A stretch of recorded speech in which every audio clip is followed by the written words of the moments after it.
Excellencies, distinguished guests, ladies and gentlemen.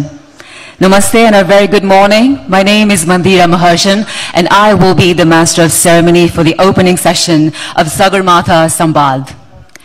It is my distinct honor and pleasure to extend a very warm welcome to all the dignitaries and guests in this August gathering of the Sagarmatha Sambad. The Sagarmatha Sambad, a platform for global dialogue, is named after the tallest mountain on the earth. It is a flagship initiative of the government of Nepal to work with all national and international stakeholders on pressing issues of common interest and global importance. As outlined in program, the theme of the Sagarmatha Sambad 2025 is climate change, mountains, and the future of humanity. The theme is chosen with an objective of sharing views, building global solidarity, fostering common understanding, and inspiring collective action on these issues. Needless to say that climate change has affected all of us indiscriminately. Collaborative effort across borders and amongst humanity, hence, is an imperative for all. We all have a common interest for promoting a healthy planet for the current and the future generations of humans, animals, vegetations, and organisms alike. This common understanding will contribute to producing a tenable future that is clean, green, and resilient. The final and detailed program has already been shared with all the distinguished guests. It is also available on the Sagarmatha Sambad website, ladies and gentlemen. The opening ceremony will soon start now, and I would like to once again request all distinguished guests and delegates to keep your mobile phones in silent mode, please. Thank you. Excellencies, distinguished guests, and ladies and gentlemen, I have the honor to announce the arrival of Right Honorable Prime Minister in this hall. As the formal opening of the Sambad commences with the playing of National Anthem of Nepal, I would like to request every distinguished guest in the hall to rise.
Thank you. Please kindly be seated. Ladies and gentlemen, it is time to unveil the Sagarmatha Sambad banner. I have the honor to humbly request the Right Honorable Prime Minister and the Chair of Steering Committee of Sagarmatha Sambad 2025 to unveil the Sagarmatha Sambad banner.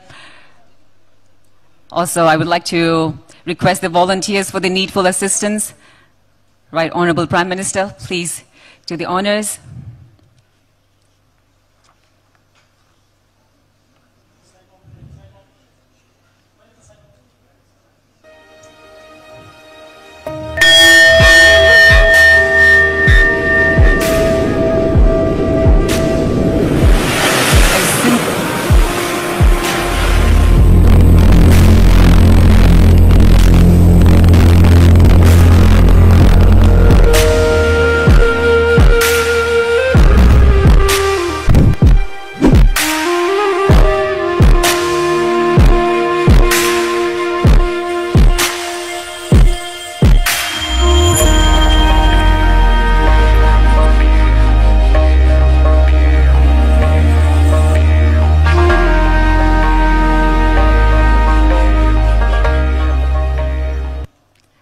Thank you. I sincerely express our profound gratitude to the Right Honorable Prime Minister for unveiling the banner of Sagarmatha Sambad. It is truly a momentous occasion. Ladies and gentlemen, as the saying goes, a picture is worth 1,000 words. Let us take a couple of minutes to watch the opening video of Sagarmatha Sambad 2025. I kindly request the technical team to please play the video. Thank you.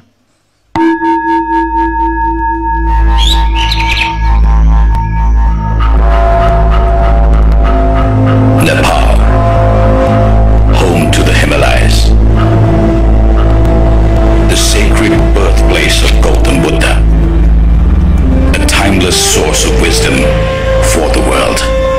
Here stands Sagarmatha, Mount Everest, the pinnacle of the earth, a symbol of hope, perseverance, and strength. For centuries, this land has believed in the power of dialogue. Today, as humanity faces unprecedented challenges,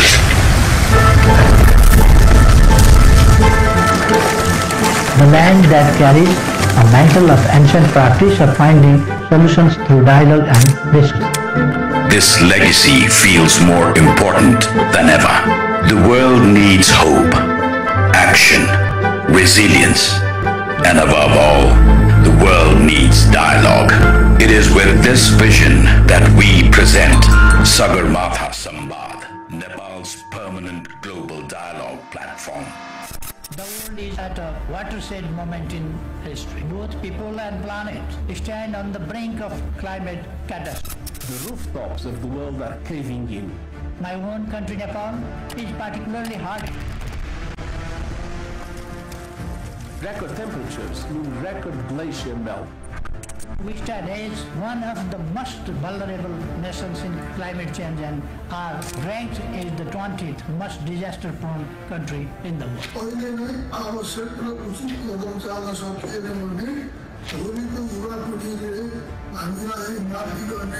It is with the hope for climate justice that Nepal attaches great importance to the international processes on climate change. Stop the madness. The world cannot wait. Climate crisis is the #1 threat now. Just look around. Our bare mountains, receding glaciers, loss of biodiversity, erratic weather patterns, and rising sea level. These signs are unmistakable.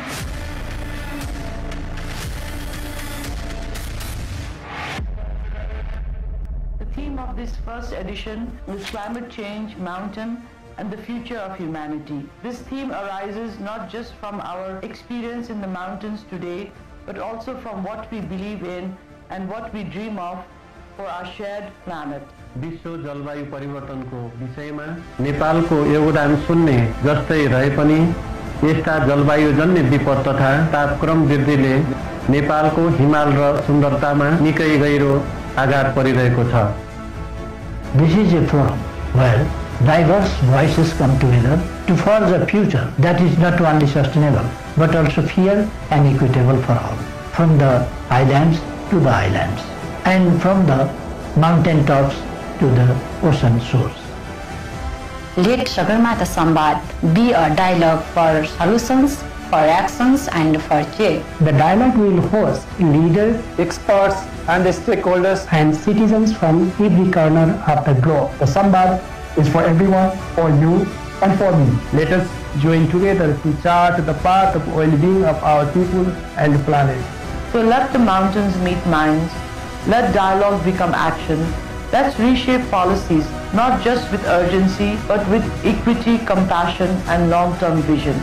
Let's make Sagarmatha Sambad a forum of solutions, a fountain of hope and a force for the future. Let's build prosperous and a sustainable future for all.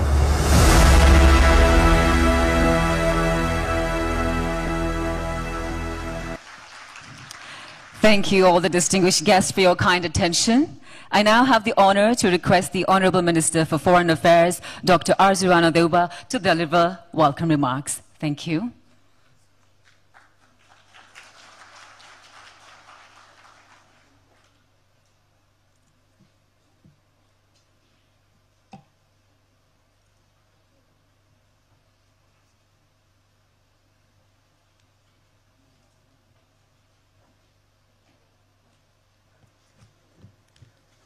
Honorable, Right Honorable Prime Minister, Honorable distinguished guests, Honorable Deputy Prime Ministers, Honorable Ministers, Excellencies, distinguished delegates, friends, Namaste and good morning.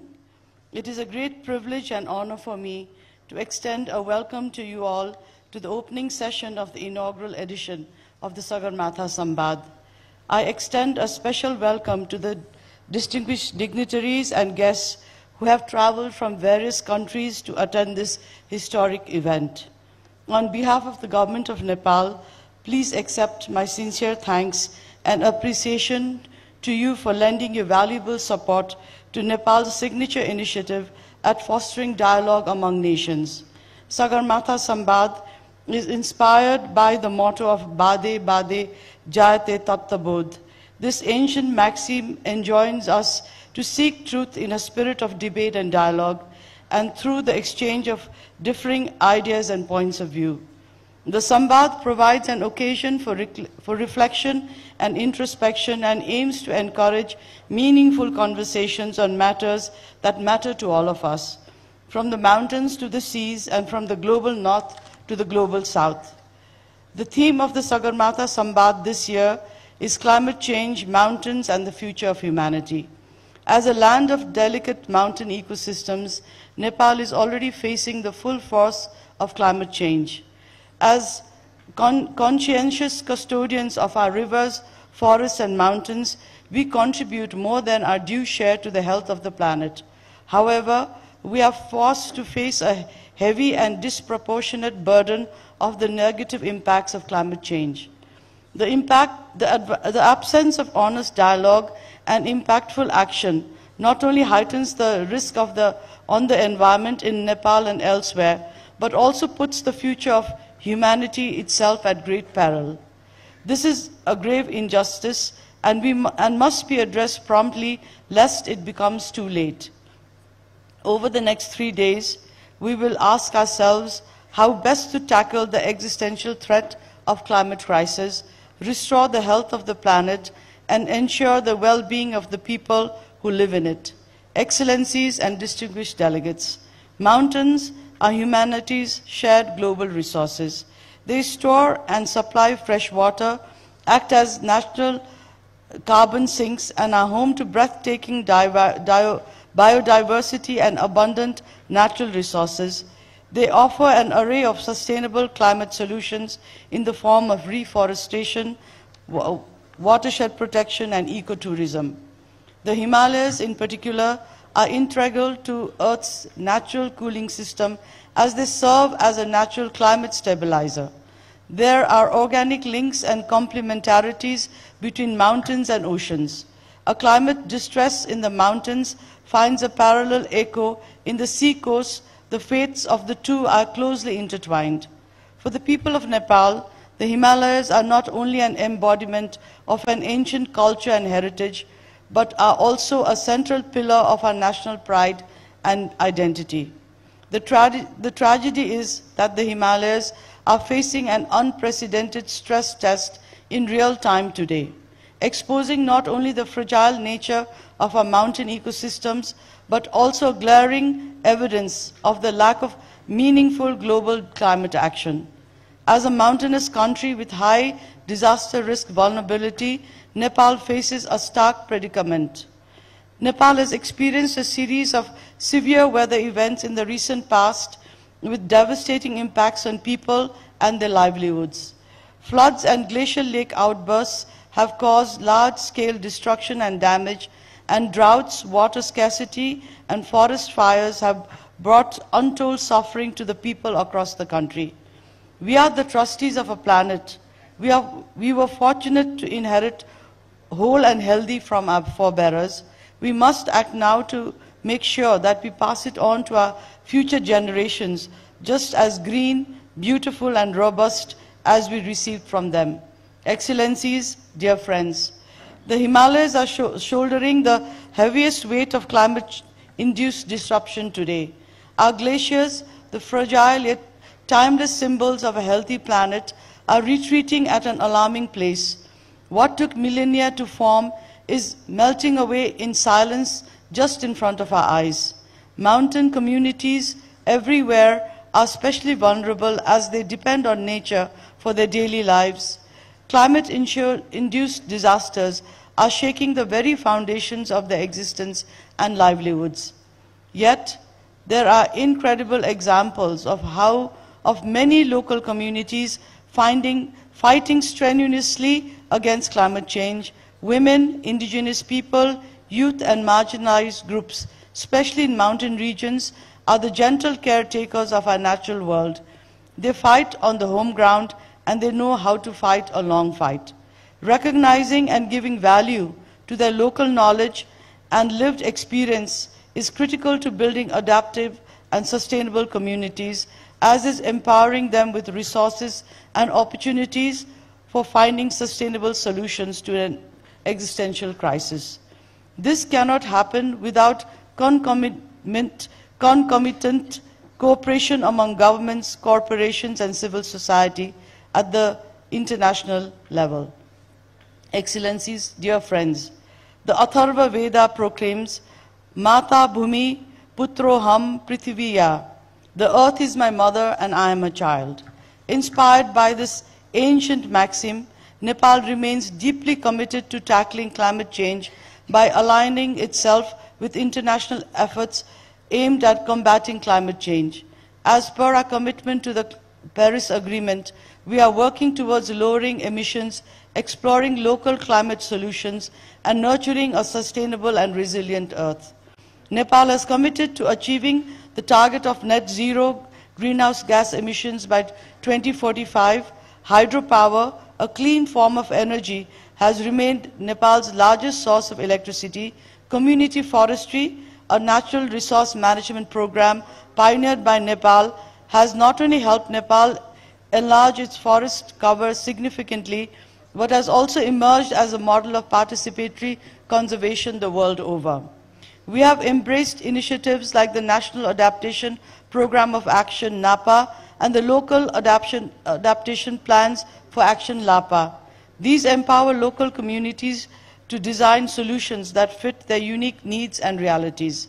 Nevertheless, the cascading impacts of global warming and climate change far exceed our capacity and resources to mitigate them.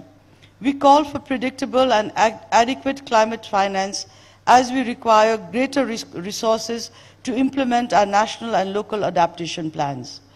Climate change is a global crisis transcending national boundaries. Nothing less than a global alliance based on justice and solidarity can hope to make a dent on the existential crisis that climate change brings in its wake. Thus, we call for a sufficient and effective loss and damage fund that can be easily accessed by countries in crisis. Nepal has therefore been consistently at the forefront of advocating for climate justice in international forums and multilateral institutions. It is essential that the world acknowledges the vulnerabilities of countries like Nepal and supports targeted mitigation and adaptation strategies through the provision of climate finance, adaptation support, and technology transfer. Excellencies, dear friends, as we engage in dialogue, I kindly invite you to reflect on how we can connect mountains to oceans, advance the green economy, and uphold climate justice for every person. I also hope that this forum will be an opportunity to contemplate on the linkages between climate change and regional and international peace, security, and stability, as well as the impacts of climate change on migration, food security, humanitarian crisis, and disaster risks. I hope this dialogue will help spark fresh ideas, foster cooperation, and mobilize greater political will in combating the specter of climate change and the existential threat to the future of humanity. I call upon all dignitaries and participants to walk with us in making this Sambad a great success. I once again extend a warm welcome to all of you to the first edition of the Sagarmatha Sambad. Thank you and welcome. Thank you, Honorable Foreign Minister, for the warm welcome remarks and also shedding light upon the program and objectives of Sagarmatha Sambad. distinguished guests, ladies and gentlemen, I now have the honor to call upon this stage His Excellency Mr. Mukhtar Babayev, COP29 President and representative of the President of the Republic of Azerbaijan on climate issues for the keynote speech. Thank you.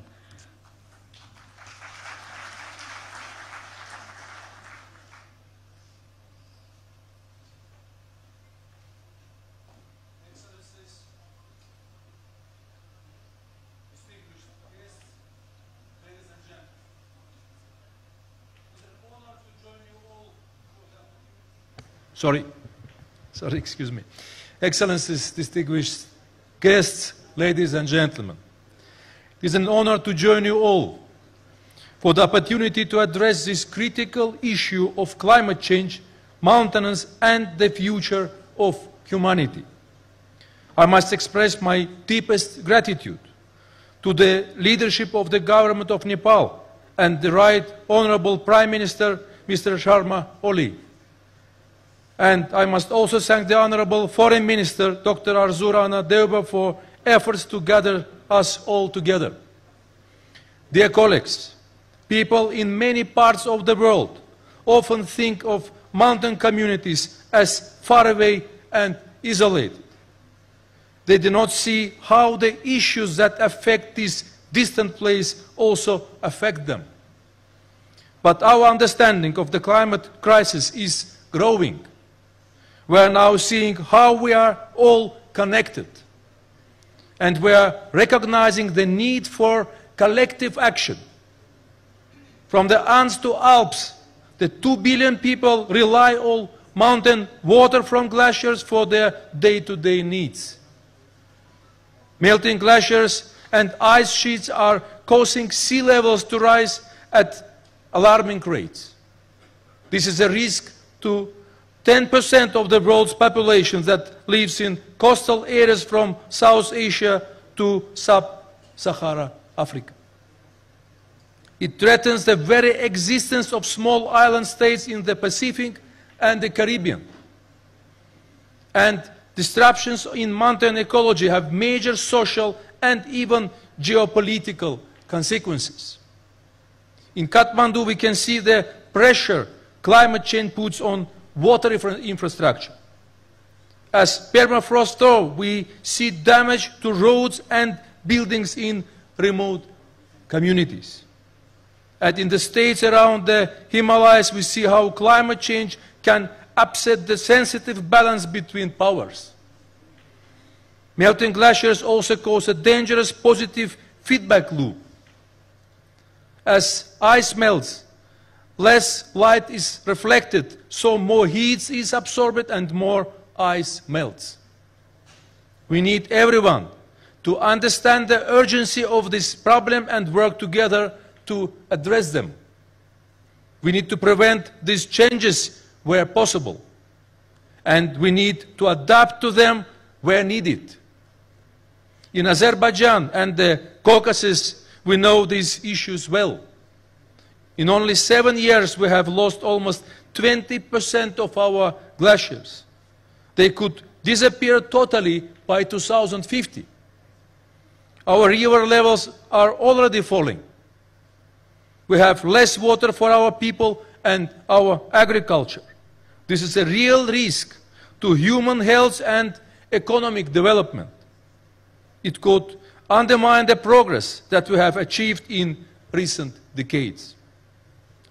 Ladies and gentlemen, with the guidance and support of the President of the Republic of Azerbaijan, His Excellency Ilham Aliyev, undertook the responsibility to bringing the world to Baku for COP29. This is because the President understood that we have a moral duty and a clear interest to act. We knew that for global challenges, we need global action. The multilateral system is not always perfect, but it has delivered many benefits, and it is essential for making progress. Within the COP process, mountains have been rising up the agenda. In the global stocktake at COP28 in Dubai, we encouraged integrated and multi-sectoral solutions to protect and restore mountain environments. We held an expert dialogue on mountains and climate change in June last year at the Bonn Climate Conference. And we are working to agree indicators on adaptation for mountain ecosystems under the global goal on adaptation. Azerbaijan was the first country from our region to host COP.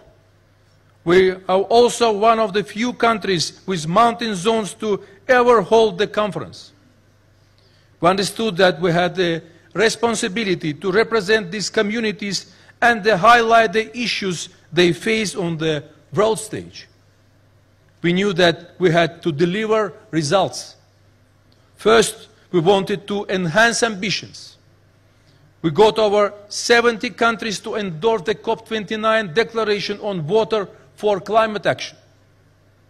They resolved to promote partnership and dialogue, strengthen specific understanding, scientific understanding, and enhance water-related climate policies.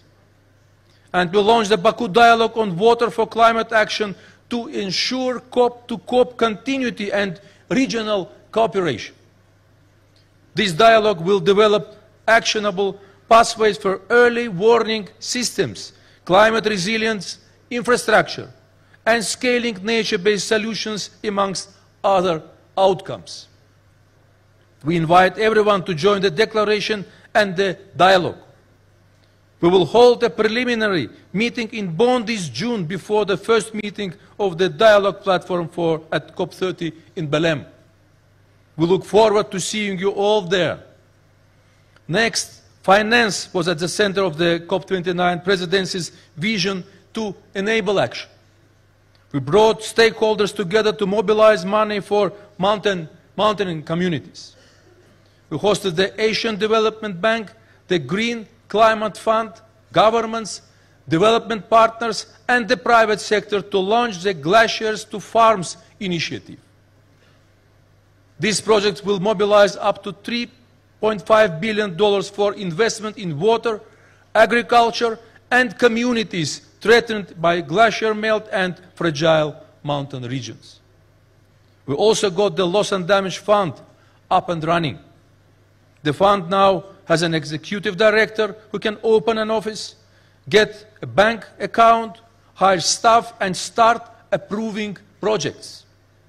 This will be a critical resource to support communities that face irreversible consequences from glacier melt. But we knew we had to go even further. Finance was at the heart of the negotiations in Baku.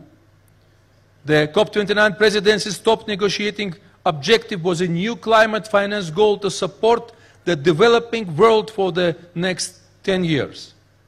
It has never going to be easy. Under the UN, we had never set out to establish a goal like this. We had to bridge divides on the underlinked issues of structure, contributors, and quantum. And we saw a clear demand for strong qualitative elements that would help reshape the global financial architecture. It was a complex negotiation where nothing was agreed until everything was agreed.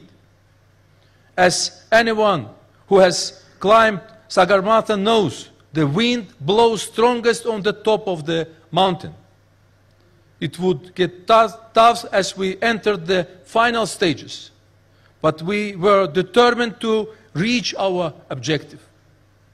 When a target of $250 billion was initially suggested, we were clear that we needed to go further.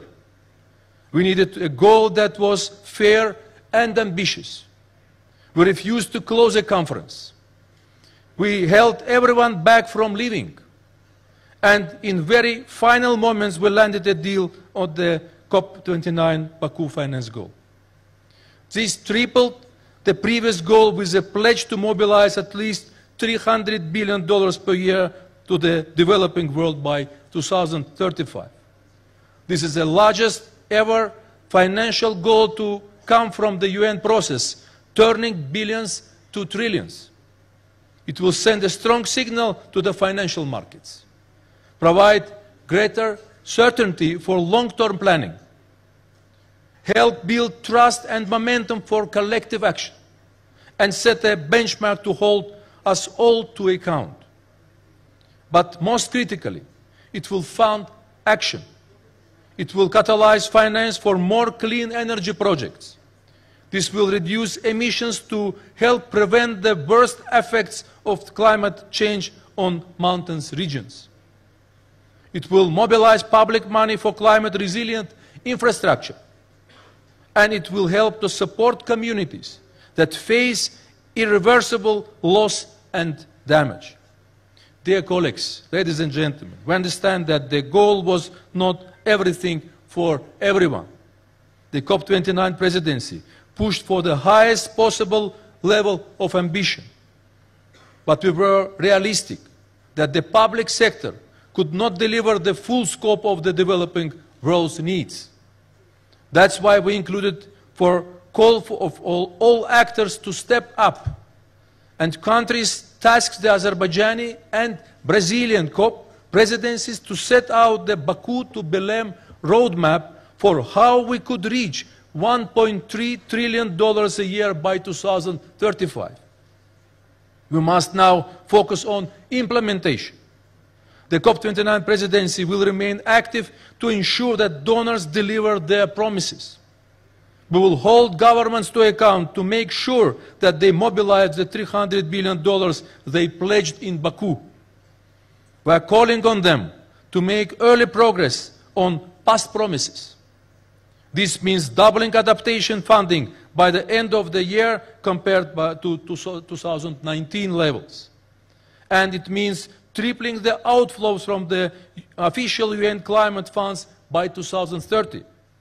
For example, this includes more resources for the Green Climate Fund that supported the Glaciers to Farms initiative at COP29.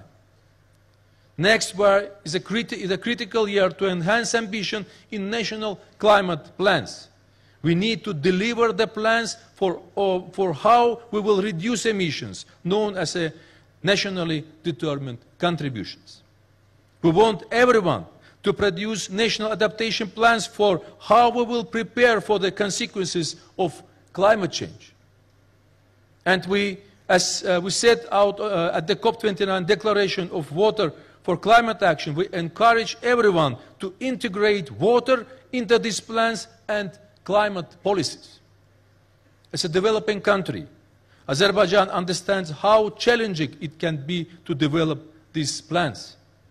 We have worked with the UN Secretary General and the whole UN system to make sure that support is available for everyone who needs it.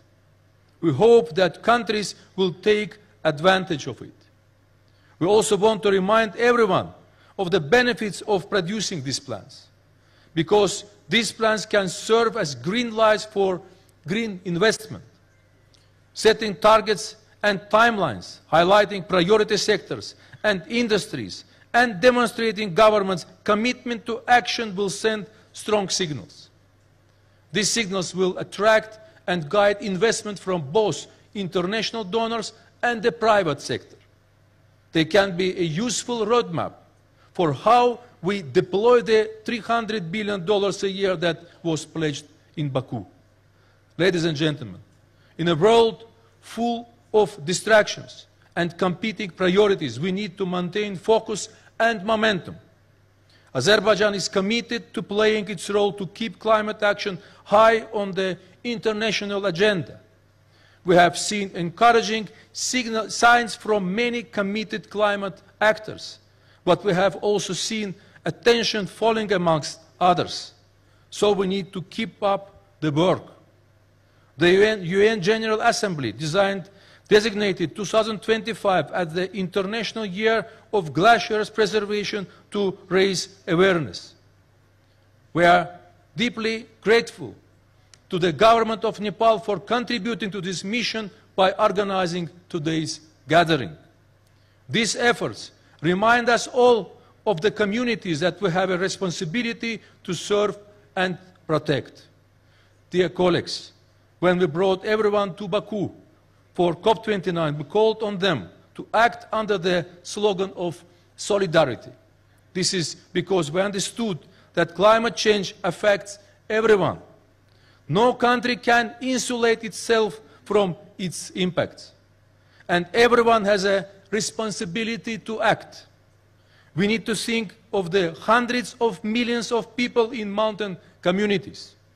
We need to think of the billions of people who are affected by what happens in them. And once again, we need to move forward in a solidarity for a green world. I thank you.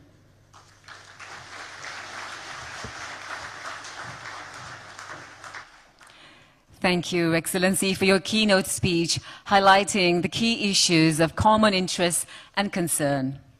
Ladies and gentlemen, may I now have the honor to invite His Excellency Shri Bhupender Yadav, Minister of Environment, Forest and Climate Change of the Government of India, for this statement. Thank you.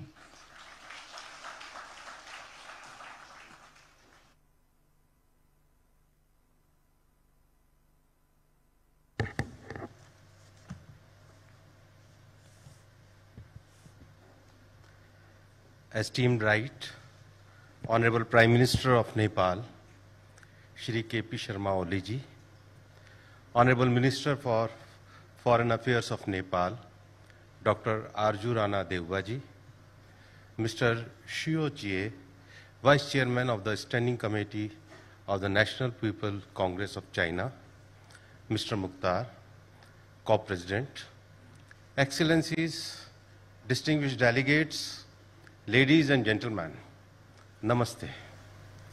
It is a profound honor for me to stand before this august gathering in the historic city of Kathmandu to represent India at this landmark first Sagarmatha Samvad. I extend my deepest gratitude to the government of Nepal for its visionary initiative in convening this critical dialogue.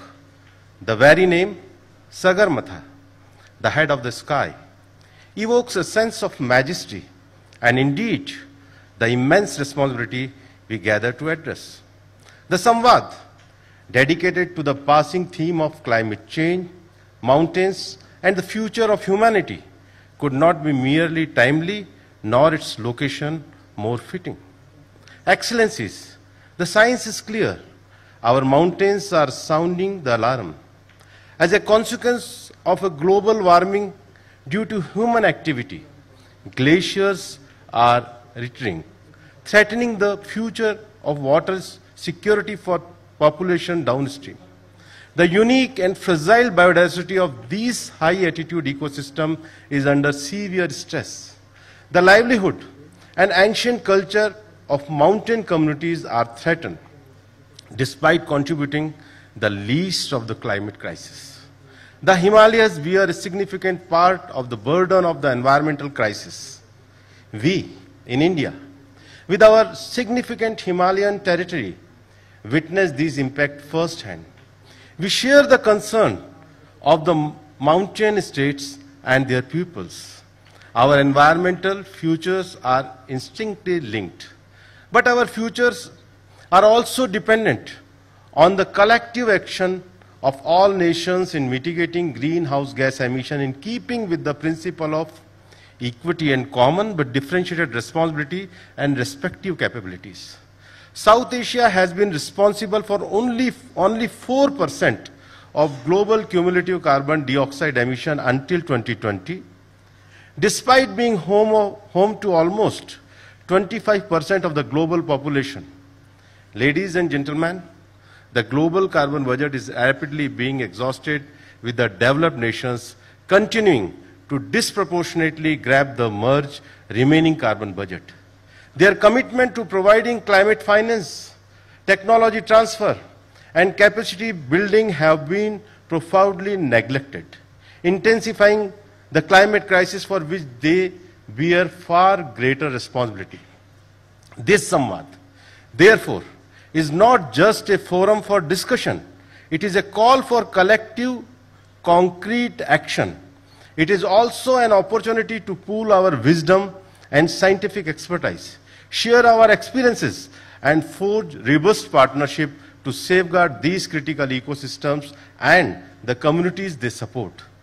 India, under the visionary leadership of Honorable Prime Minister Shri Narendra Modi ji, is deeply committed to contributing to climate action with the urgency it demands. Despite our minimal role for the crisis it faces, our nationally determined contribution under the Paris Agreement and our National Action Plan on Climate, we are testament to our resolve. So are the ambitious target for renewable energy, aiming for 500 gigawatt of non-fossil fuel based installed electricity generation capacity by 2030. Our leadership in the International Solar Alliance and the Coalition for Disaster Resilient Infrastructure and our long-term goal of reaching net zero by 2070 are all testaments to our resolve. Based on the principle of equity, climate justice, and common but differentiated responsibilities and respective capabilities, we are walking the talk on climate action, integrating sustainability into the very fabric of our development paradigm, guided by Mission Life, Lifestyle for Environment. Excellencies, our Honorable Prime Minister, on 5th June 2024, on the occasion of World Environment Day, launched the campaign Ek Ped Maa Ke Naam, Plant for Mother, under which citizens are encouraged to plant a sapling as mark of love, respect and honor for their mother. The campaign involves taking a pledge to protect trees, and 1.42 billion saplings have been planted, including 72.1 million trees in the Indian Himalayan region. Specifically, for our Himalayan region, we are implementing a dedicated national mission focused on sustaining the Himalayan ecosystem, promoting climate-resilient agriculture, and enhancing disaster preparedness. We understand that solution for mountain region must be context-specific, integrating indigenous knowledge with cutting-edge science and technology. Further, India is also developing its first national adaptation plan, which aims to develop a comprehensive and inclusive roadmap that aligns with sustainable development goals and ensures climate resilience for all sectors and regions, including the Himalayan region. Members of the August gathering, at the 13th COP to the Convention of Migratory Species in February 2020, Prime Minister Shri Narendra Modi ji highlighted the importance of Project Snow Leopard, which was launched to protect the snow leopard and its habitat in the upper Himalayas. On those lines, today, I am happy to share with you all that we have conducted India's first comprehensive snow leopard population assessment. The comprehensive assessment, which was conducted between 2019 and 2023, indicated a total of 718 snow leopards across India, accounting for approximately 10 to 50% of the global population. Considering the importance of rich biodiversity values at high altitude and mountain landscape like Indo-Nepal, the transboundary conservation of big cats like snow leopard, tiger, and leopard is vital. I encourage all Himalayan countries to spearhead the conservation of big cats, including snow leopards, under the aegis of International Big Cat Alliance, an international legal entity launched by Honorable Prime Minister Shri Narendra Modi ji to share conservation expertise, fund conservation initiatives, and create a repository of technical knowledge. Excellencies, the challenge before us are immense, but so is our collective capacity for innovation and collaboration. This Samvad must pave the way for enhanced scientific cooperation, strengthening research, collaboration, and monitoring catastrophic changes, hydrological cycle, and biodiversity.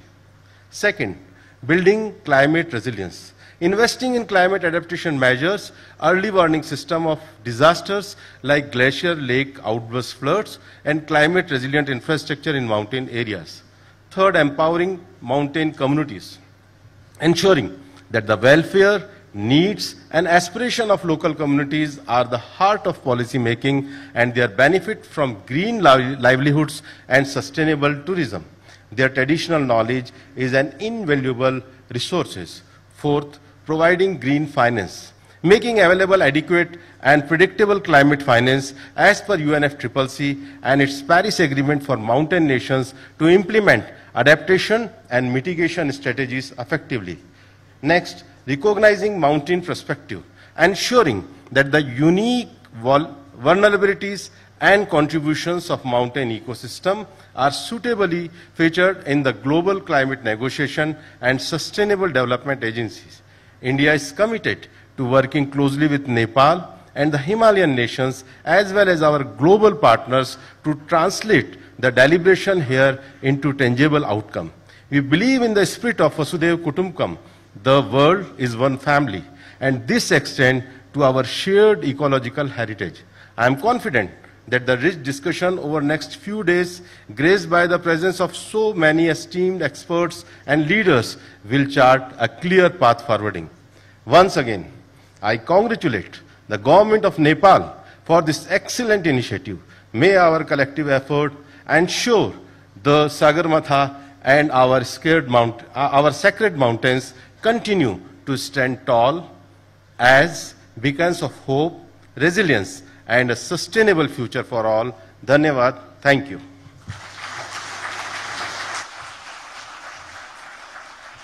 Thank you, Excellency, for this statement on behalf of the Government of India.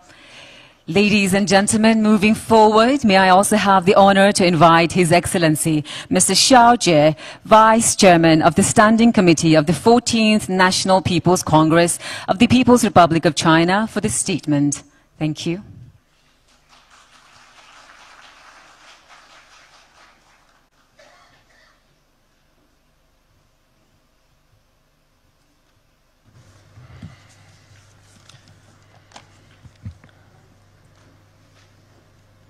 尊敬的利奥总理，尊敬的各位嘉宾，女士们、先生们、朋友们，大家好！很高兴和大家相聚在美丽的加德满都，共同出席首届珠穆朗玛对话。世界最高峰珠穆朗玛峰是中尼友谊的象征，也是全球生态安全的晴雨表。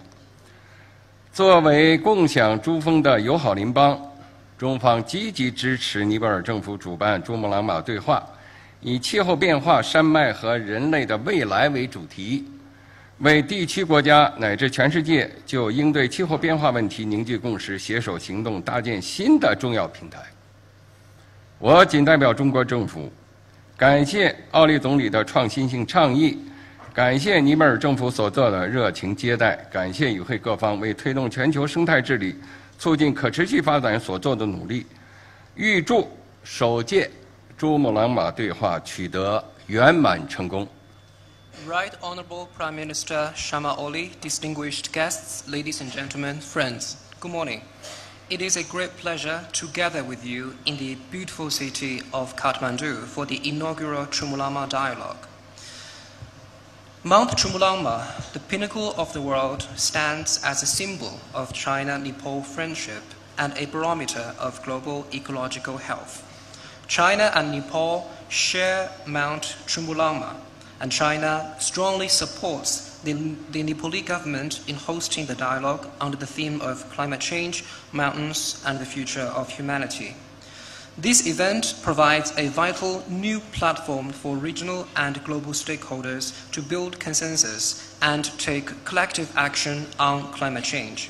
On behalf of the Chinese government, I extend my appreciation to Prime Minister Oli for your visionary initiative, for the Nepali government for the warm hospitality, and to all the participants for your efforts in advancing global ecological governance and sustainable development. And I wish the inaugural dialogue a resounding success. 围绕珠穆朗玛峰深化相关领域交流合作，是中尼友好的重要组成部分。2019年10月。 习近平主席成功对尼泊尔进行历史性国事访问，双方签署20份合作文件，其中包括珠峰保护合作备忘录。2020年12月，习近平主席同尼泊尔时任总统班达里女士共同宣布珠穆朗玛峰8848.86米的新高程。去年12月，奥利总理成功对中国进行正式访问，两国领导人就中尼关系发展达成新的重要共识。为积极落实奥利总理访华成果，尼泊尔申请的千城张家自然保护区项目，作为中国出资15亿元人民币设立的昆明生态多样性基金首批项目之一，正在有序落实。中尼在生态多样性保护、喜马拉雅科考和灾害防控等领域的合作日益深入推进。Deepening cooperation in areas related to Mount Chumulangma is a vital part of China-Nepal friendship. In October 2019, President Xi Jinping made a historic visit to Nepal, during which both sides signed 20 cooperation agreements, including the Memorandum of Understanding on Chumulangma Protection Cooperation. In December 2020, President Xi Jinping and President Bandari jointly announced Mount Chumulangma's new height of 8,848.86 meters.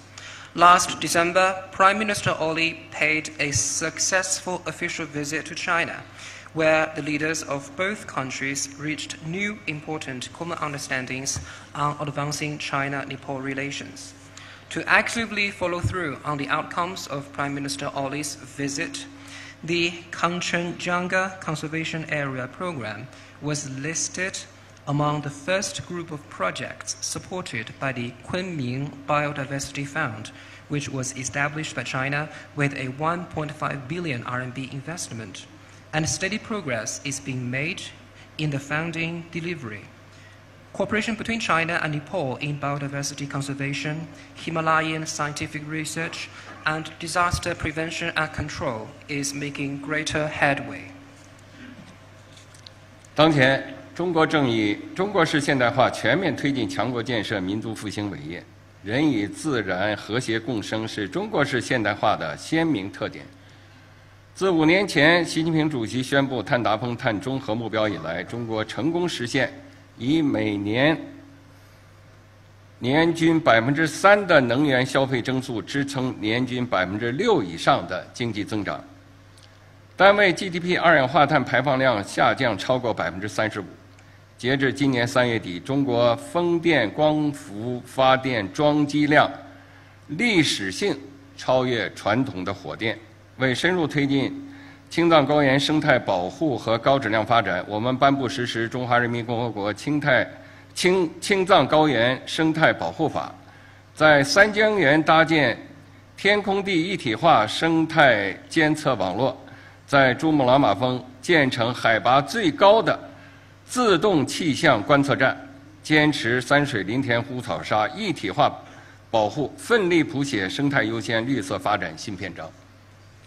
Through its modernization, China is striving to build itself into a greater country and advancing the rejuvenation of the Chinese nation on all fronts. A defining feature of Chinese modernization is harmony between man and nature. Since President Xi Jinping announced China's carbon peak and carbon neutrality goals 5 years ago, we have managed to support an average annual economic growth rate of over 6%, with an energy consumption growth rate of just 3%, while reducing CO2 emissions per unit of GDP by more than 35%. By the end of March this year, China's installed wind and solar power capacity surpassed that of thermal power for the first time in history.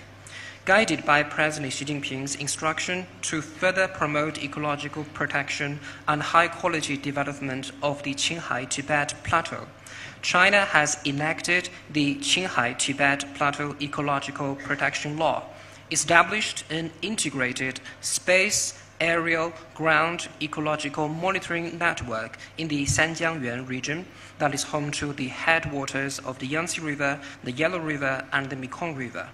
And China has built the world's highest automatic meteorological observation station in Mount Chumulangma. Through holistic protection of mountains, rivers, forests, farmlands, lakes, grasslands, and deserts, China is writing a new chapter in prioritizing ecological conservation and promoting green development. 中国是世界绿色发展的坚定行动者、重要贡献者。中国的绿色梦想始终承载着世界人民追求美好生活的愿景。巴黎协定达成10年来，中国在习近平主席生态文明思想指引下，贡献了全球1/4的新增绿色面积，构建起全球最大、发展最快的可再生能源体系，建成全球最大、最完整的新能源产业链。中国是全球最大清洁技术出口国，推动全球风电和光伏发电成本分别下降超过60%和80%。中国已同42国家签署气候变化南南合作谅解备忘录，为120多个发展中国家提供1万余名绿色低碳人才培训名额。2016年以来，中国提供并动员项目资金超过1770亿元人民币，有力支持发展中国家，特别是小岛屿国家和最不发达国家应对气候变化。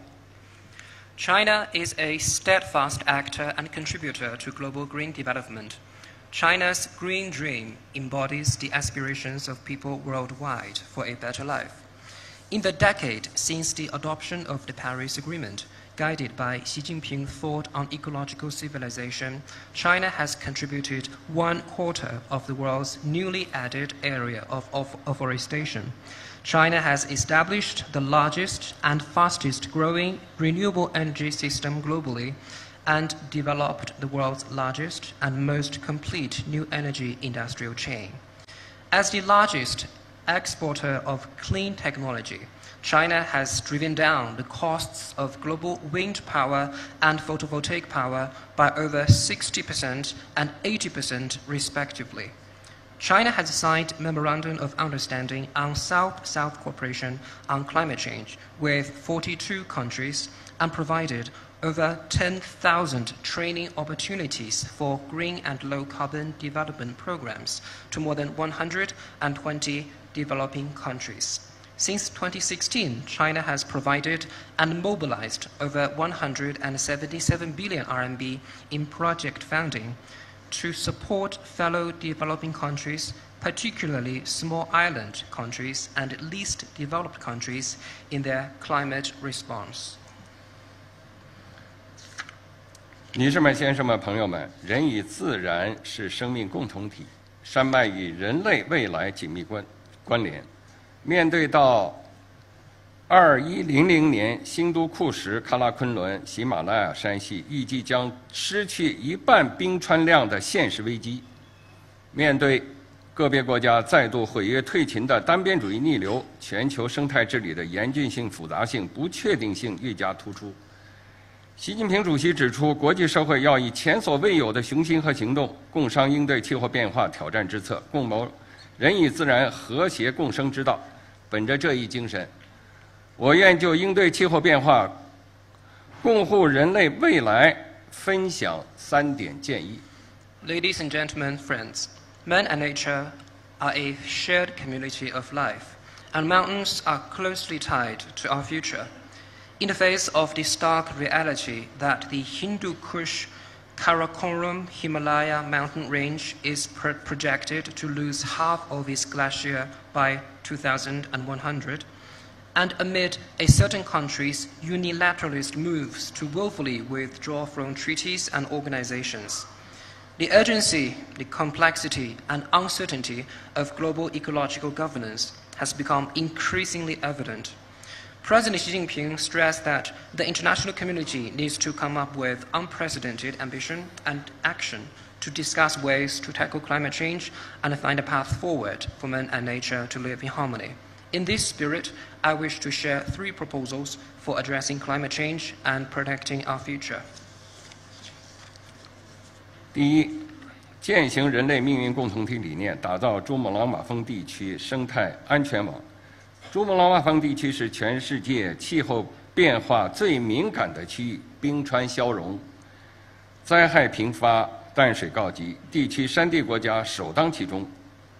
中国愿继续发挥负责任大国作用，支持地区国家完善监测预报预警体系建设，提升高山地区气候变化适应能力，防范应对地质灾害，加强高山水土资源可持续管理。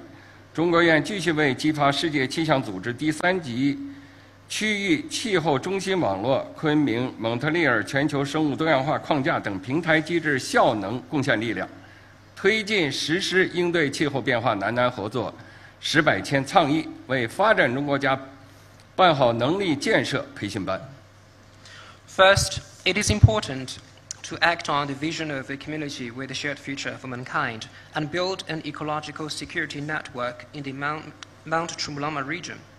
The Mount Chumulama region is one of the most climate-sensitive areas in the world, facing glacier retreat, frequent disasters, and freshwater shortages, with mountainous countries in the region bearing the brunt.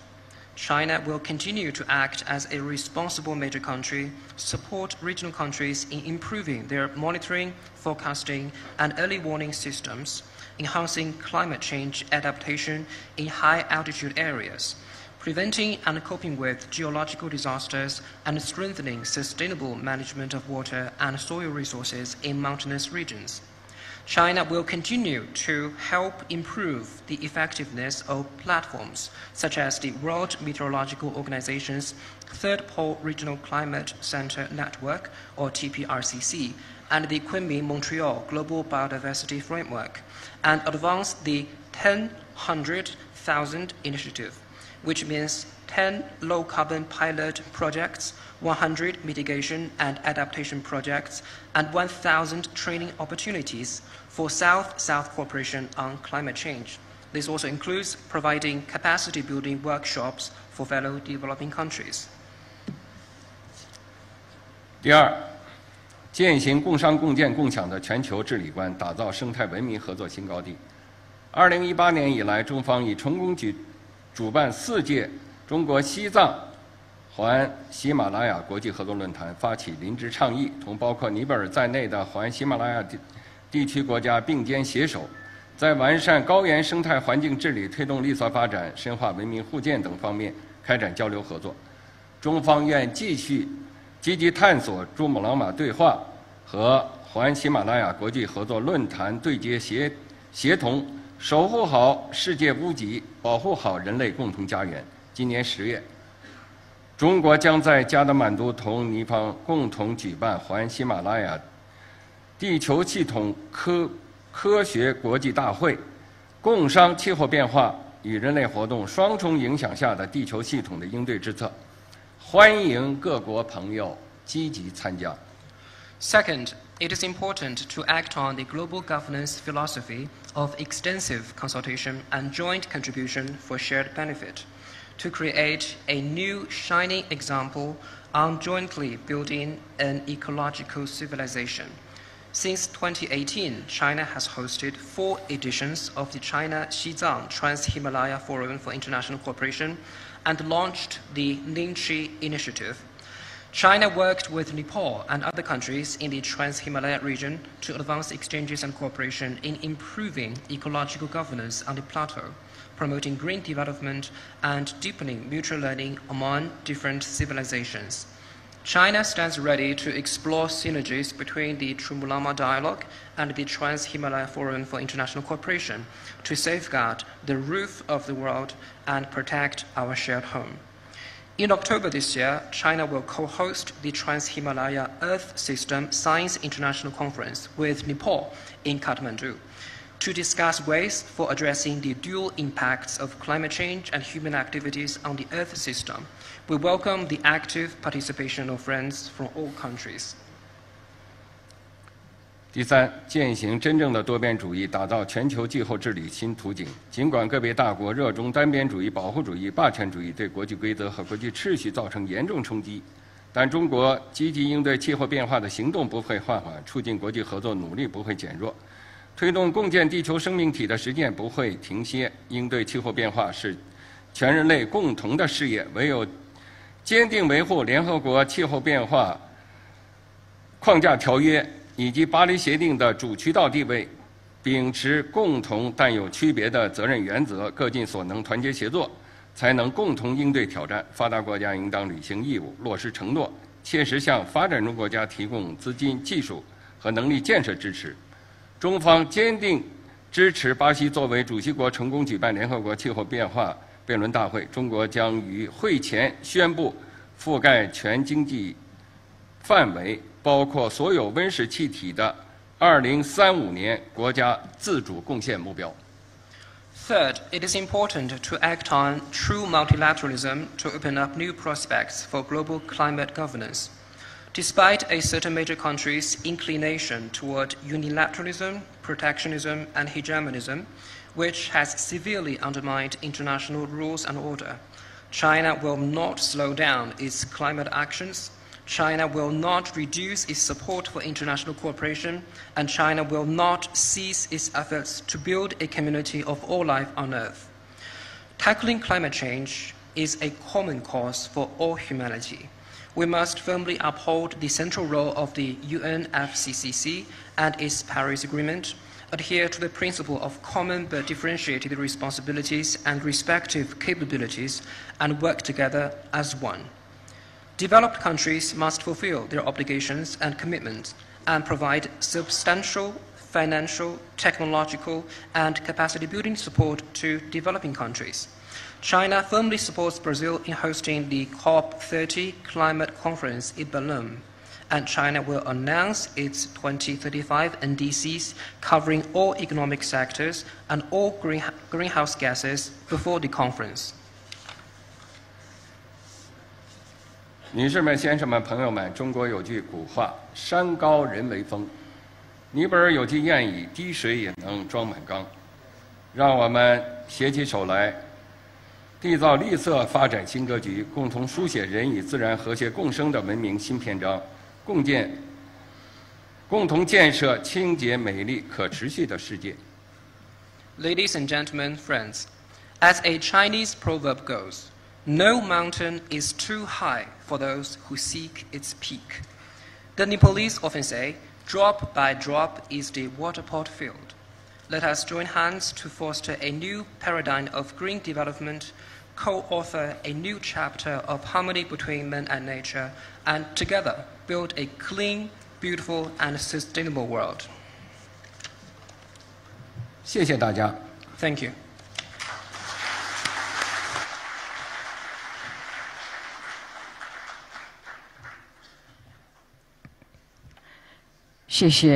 Thank you, Excellency, for the statement on behalf of Government of the People's Republic of China. Distinguished guests, ladies and gentlemen, we now have received a video message for the Sagarmatha Sambad from His Excellency, Mr. Antonio Guterres, Secretary General of the United Nations.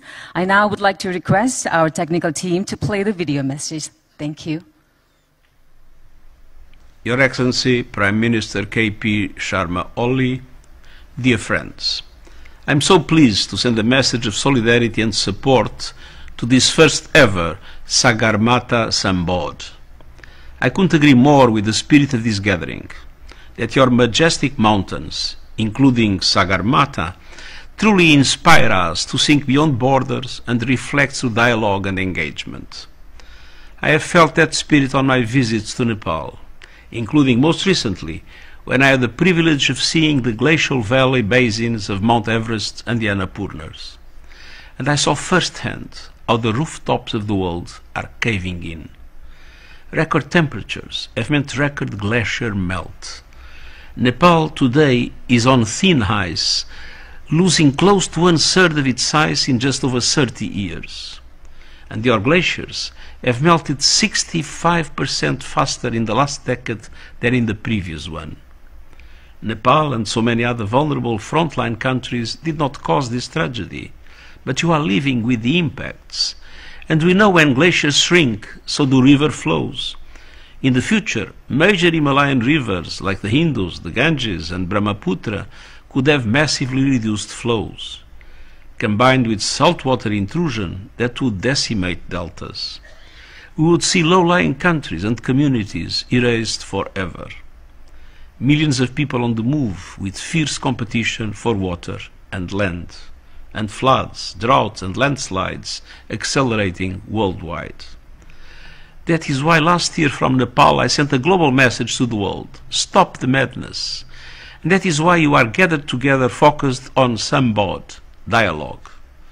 The world has much to learn from Nepal's climate leadership, from your local adaptation plan of action, to pioneering the United Nations early warning systems for all initiative, the extraordinary efforts on reforestation, and pushing to reach your climate goals by 2045.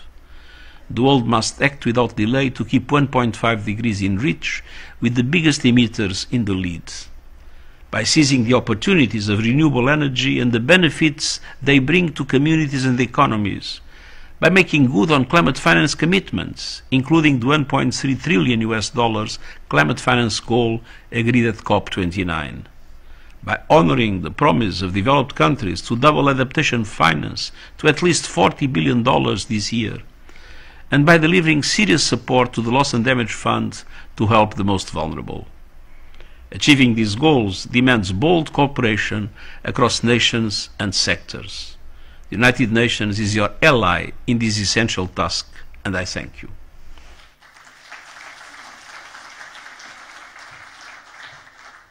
Ladies and gentlemen, we wish to thank His Excellency Secretary General of the United Nations for his thoughtful video message. We fondly recall the official visit to Nepal by Secretary General in 2023. Ladies and gentlemen, now I have the honor to humbly request the Right Honorable Prime Minister to officially unveil the Nepal government's NDC 3.0. So to do the honors, I'd like to request Right Honorable Prime Minister to please come up on stage. Thank you.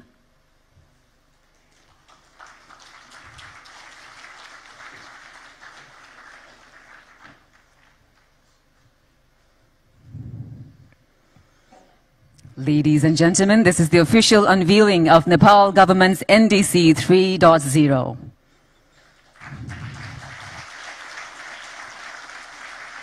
And also to officially hand it over to the COP29 President, His Excellency Mr. Mukhtar Babayev. I'd like to kindly request, sir, to please come up on the stage. Thank you.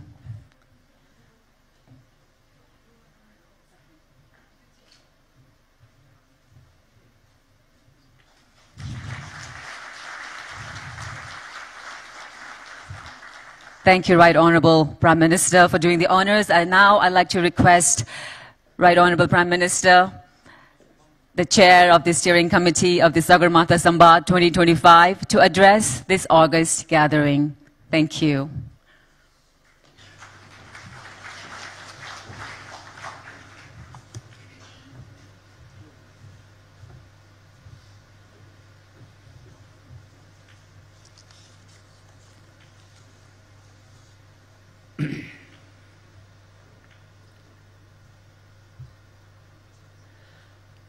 Honorable Ministers, esteemed guests, Excellencies, distinguished delegates, ladies and gentlemen.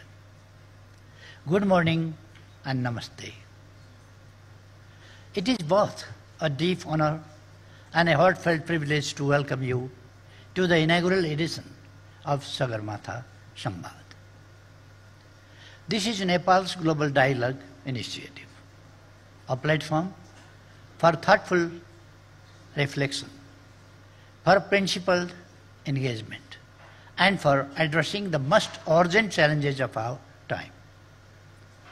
Today, the line between local and global has all but vanished. What happens in one corner of the world echoes across the rest. The fire that rages in one land darkens the skies of others. The melting of distant glaciers shifts the rains, floods the fields, and parches the plains far away. The decisions of a few can shape the destiny of many. It is within this deeply interconnected reality that the Sagarmatha Samvad was born. A space for honest dialogue, for shared wisdom, for collective action. We have named it after Sagarmatha, the highest point on earth. And we hope this Sambad, our dialogue, will rise just as high. High in moral clarity, bold in intellectual courage, steady in our shared vision for a better world.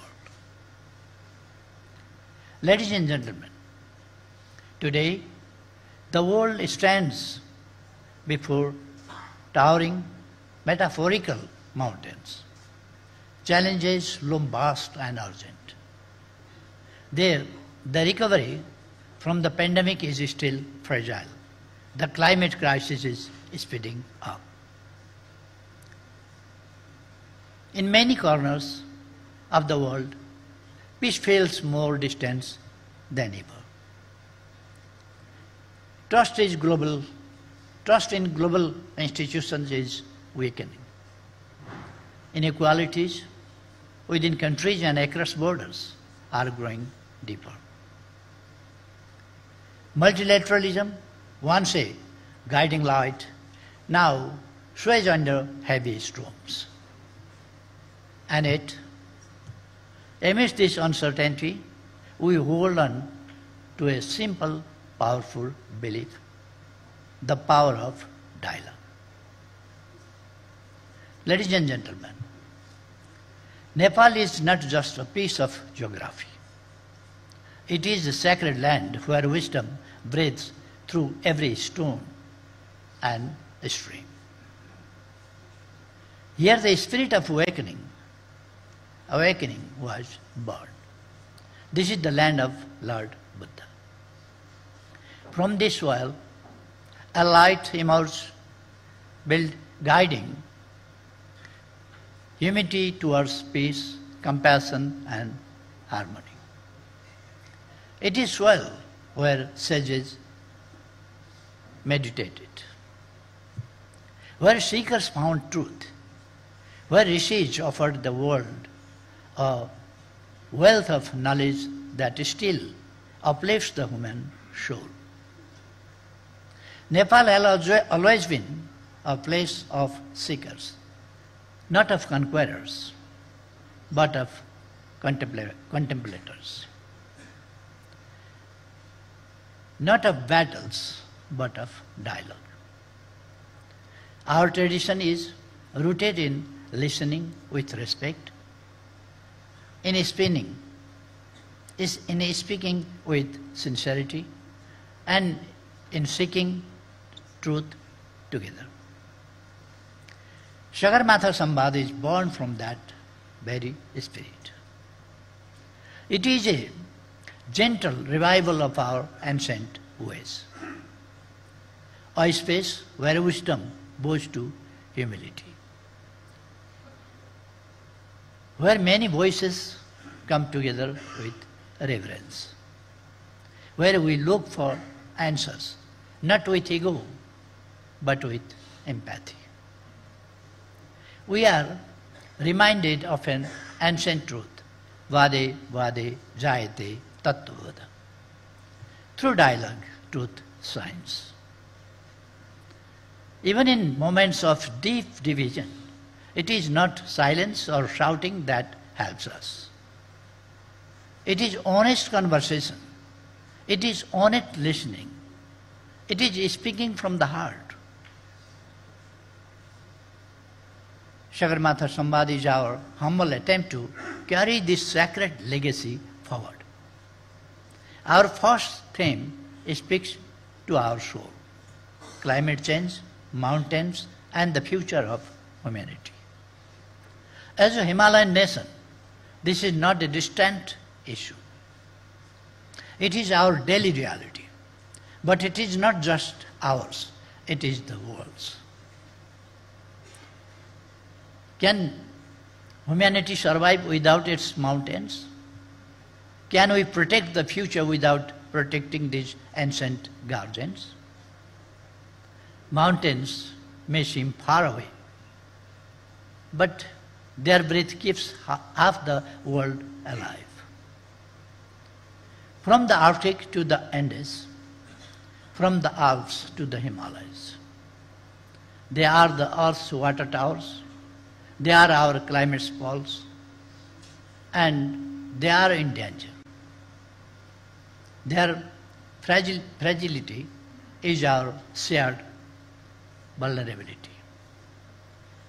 From the lap of Sagarmatha, the world's highest peak, we send this message loud and clear.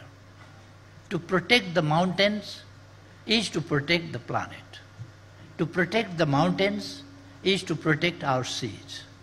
To protect the mountains is to protect humanity itself. Let this Samvad be not just a dialogue, but a determination. A determination to listen, to act, and to work together towards a gentler, wiser, and more compassionate world. Ladies and gentlemen, climate change is no longer a distant threat. It is the greatest challenge of our time. It touches everything, our planet, our people, our shared prosperity. No nation is untouched. No society is safe. But the heaviest burden falls on those least responsible. The poorest, the most vulnerable, the mountainous and the least developed. Nepal stands among them. We have done little to cause this crisis, yet we face its harshest consequences. Glaciers are melting, rains are uncertain, landslides sweep away homes, floods and droughts come without warning. And still, we stand firm. Our emissions are small, almost negligible, but our contributions are meaningful. Our Himalaya cool the region, nature's own climate stabilizer. Our forests cover nearly half of the land, breathing in carbon, breathing out hope. Our rivers flow from the high snows, quenching the thirst of millions. Our protected areas are sanctuaries, guarding the planet's rich biodiversity. Nepal has pledged net zero emission by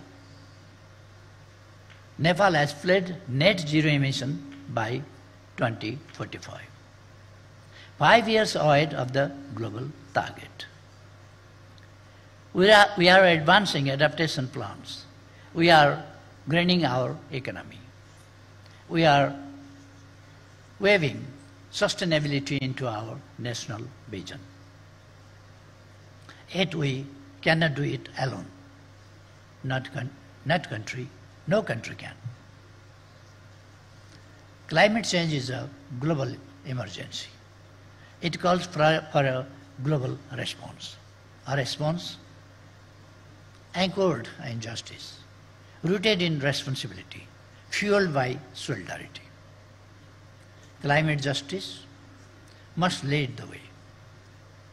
Those who pollute the most must do the most. They must support the most vulnerable with finance, with technology, with capacity. And let us not forget the mountains. Too often, they are ignored in global terms, yet they regulate climate. They store water. They recharge the land. They cradle life.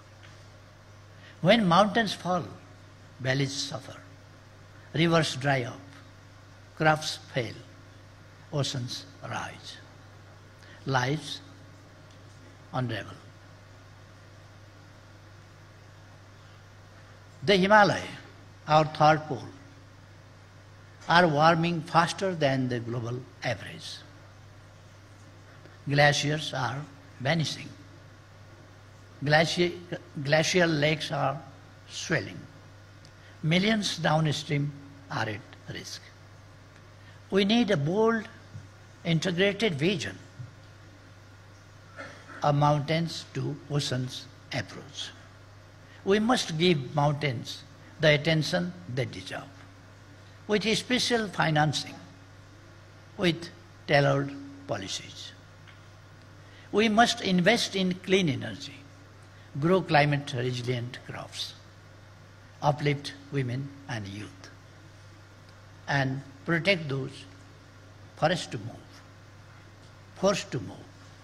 Let us strengthen risk assessment, build early warning systems, share data, work together across borders, and most importantly, let us bridge ancient wisdom with modern innovation. This is how we build resilience. This is how we honor the earth. This is how we protect our shared future. Ladies and gentlemen, the mountains inspire us, not because they stand apart, but because they rise above. They offer perspective. They teach us to think beyond ourselves. In that spirit, our dialogue must rise to above narrow interest toward a higher shared purpose. Let us join hands. Let us act with courage and care for a future that is just, for a planet that is sustainable.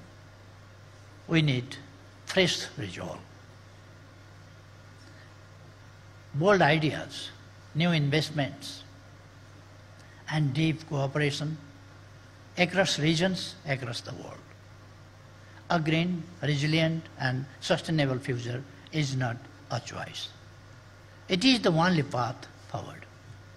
Sagarmatha Samvad is our humble offering, a global platform to listen, to speak, and to understand, a space to build trust, to imagine a world where harmony with nature and equity among people is not a distant dream but a living reality.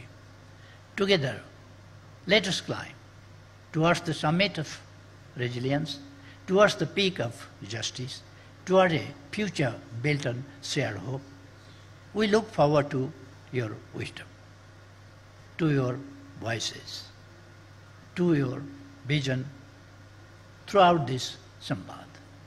May our time in Nepal be joyful and inspiring in the land of Sagarmatha, in the land of Buddha.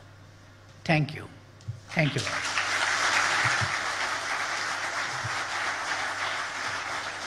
We are deeply grateful to Right Honourable Prime Minister for his insightful address and inspiring vision, ladies and gentlemen. With the address by Right Honourable Prime Minister, now it is time for the photo session of the head of ministerial level delegations with Right Honourable Prime Minister and the chair of the steering committee of Sagarmatha Samvad.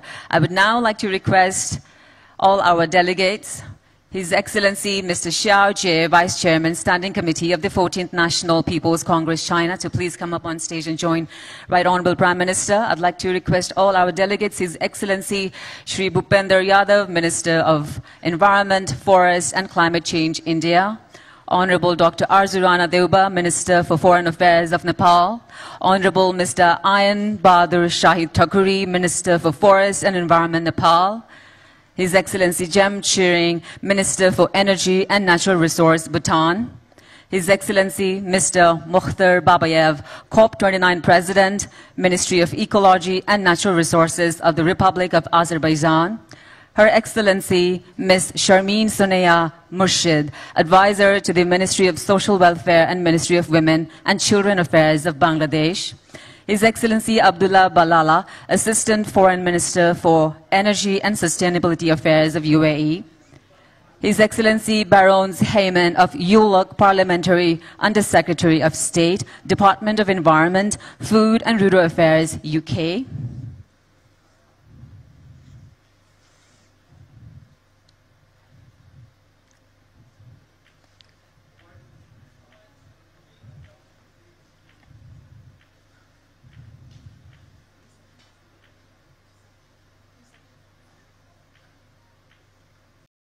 shared commitment to addressing one of the most defining challenges of our time, climate change and its impact on our mountains and beyond. The plenary session is a crucial platform for transformative dialogue, for constructive ideas and concrete actions, where discussions are driven not just by the urgency of the present, but also by the responsibility of the future generations. We are grateful to have you here with us in this important dialogue. We have Honorable Dr. Arju Rana Deuba, Minister for Foreign Affairs of Nepal, as the chair of this plenary session. May I please request everyone to welcome our chair with a thundering round of applause onto the stage. A dedicated advocate for sustainable development and a champion of climate diplomacy, Honorable Minister has been instrumental in amplifying the voices of vulnerable communities and driving meaningful conversations on a global stage. Thanking everyone for being here during this plenary session of the Sagarmatha Sambad. It is now my privilege to request our Honorable Minister, the chair for this plenary session, Dr. Arju Rana Deuba, to formally commence this session and lead us into what promises to be an enlightening and impactful discussion. Thank you. Thank you so much. So glad to be back here. Thank you so much for attending the morning session. Honorable Ministers, Excellencies, distinguished participants, ladies and gentlemen, namaste again. It is my distinct honor to chair this plenary session of the Sagarmatha Sambad 2025. I welcome you all to this session. It is an occasion to share national perspectives, experiences, challenges and visions and success stories, and thereby contribute to our collective mission of preserving and sustaining planet Earth.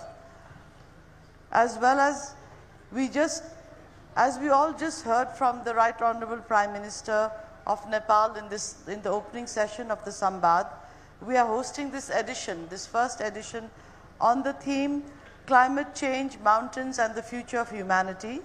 This Sambad aims to build global solidarity, inspire collective action, and contribute to inclusive climate resilient development, emphasizing the need of saving and sustaining mountains. And I was also very happy to hear the keynote address from our friend who is heading the UNFCCC and the COP29, who came all the way to deliver the remarks. I think what we are going to speak about today is going to add weight to the initiative that has already been taken. Today we are confronting pressing realities. Our mountains are under severe threat. The impacts of climate change are being felt everywhere, be it on the mountains or on the ocean shores. In fact, in the lift I met the person, a participant from the lowest lying country, from the Netherlands, and he was very happy to be here because we share a common future. Our glaciers are retreating, the precious water sources are drying up, and the communities are facing more frequent disasters generated by climate change. Our mountain communities, who have contributed the least to global emissions, as we all know, are among the first to suffer their consequences. It is undoubted that we cannot afford to let their voices be drowned out in the global climate discourse. That is why we have chosen the seminal theme of climate change, mountains and the future of humanity for this maiden edition of the Sagarmatha Sambad. Importantly, this edition is taking place during the first celebration of the International Year of Glaciers Preservation. Excellencies, this Sambad is a global platform for solidarity, for sharing knowledge, and for sharing partnerships across borders. The time for isolated efforts is over. What we need now is our collective resolve. This platform is meant to urge the global community to come together with a shared commitment to protect our mountains and secure a sustainable future for all, drawing inspiration from the mighty Sagarmatha. Climate change does not recognize borders, nor should our solutions. With these opening lines, I now turn to the distinguished speakers of this plenary session, whom we are eager to listen to. Before I invite this first speaker, let me spell out a few points about today's proceedings in line with the general rules and procedures of international conferences. The list of speakers is based on protocol and alphabetical order. Each speaker will have 5 minutes to deliver the statement, and considering the time limit of this session, and at the end of 4 minutes, there will be an indication of 1 minute remaining, and the speaker may wish to wrap up the statement. However, I request the respective delegations to provide the full written statement to document at sagarmathasamvad.org for due reflection and record. Now I go on to invite the speakers. I would now like to invite the first speaker of the session, Her Excellency Ms. Sharmeen Sonaya Murshid, Advisor for the Ministry of Social Welfare and the Ministry of Women and Children Affairs, People's Republic of Bangladesh, and Her Excellency will be followed by Bhutan. Thank you. Please.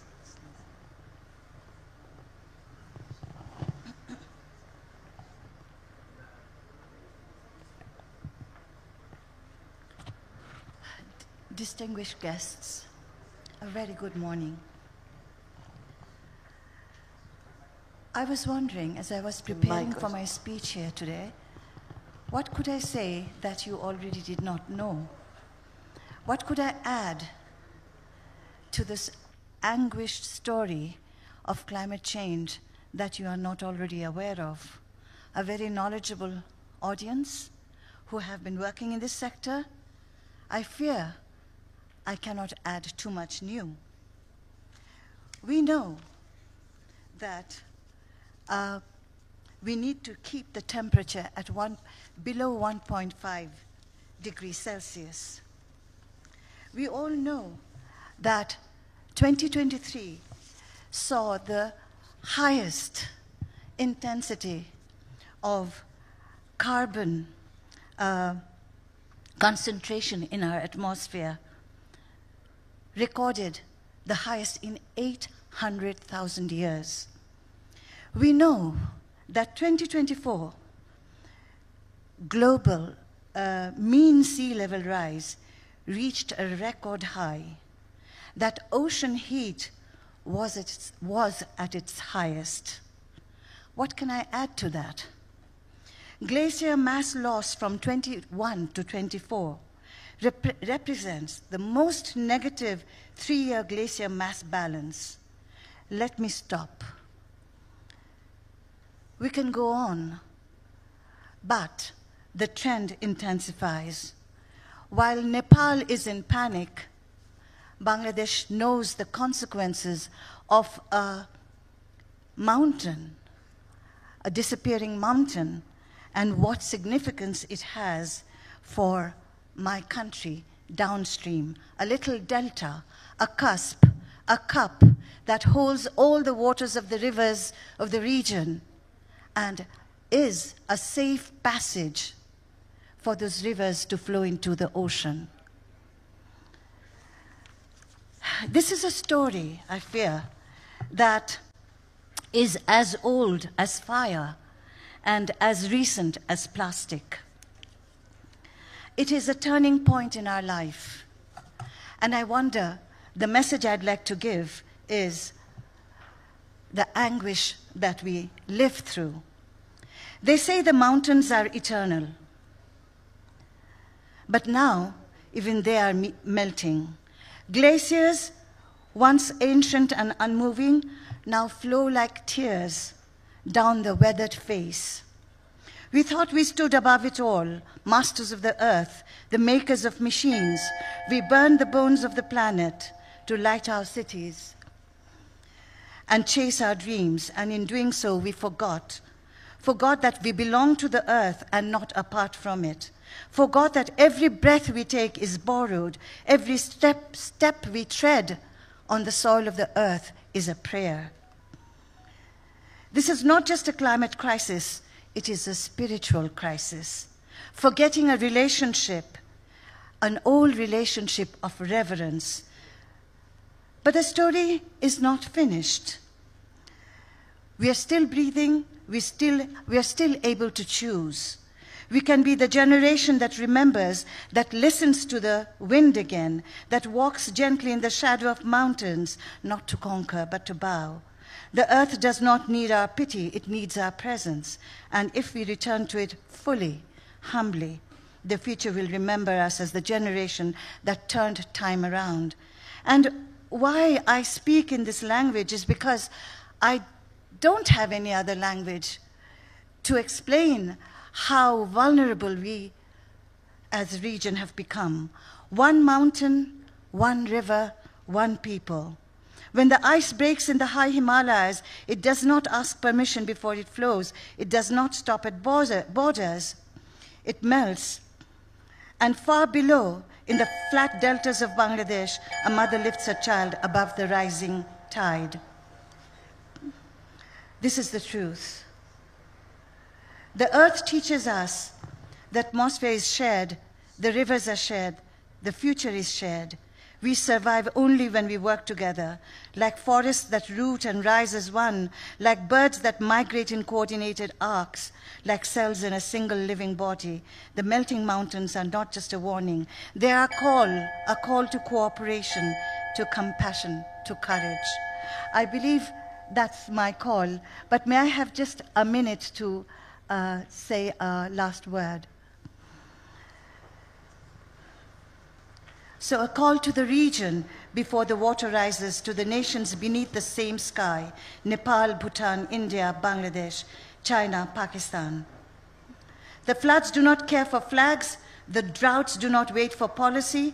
When the glacier breaks, it does not check your passport. It flows, destroys, and devours. And yet still we act like it's someone else's problem.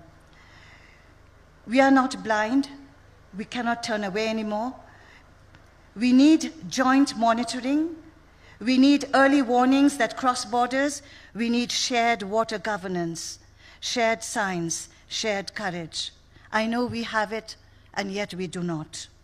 This is not the time of ego. It is a time for alliance, and the earth is already negotiating, and we must respond, not as competitors, but as co-inhabitants of a region that will only survive through solidarity. Thank you so much. That was so poetic. Sorry, I took a little more time. Thank you. That was very soul-touching. Now I'd like to invite His Excellency Jem Chiring, Minister for Energy and Natural Resources, Royal Government of Bhutan. Excellency, you have the floor.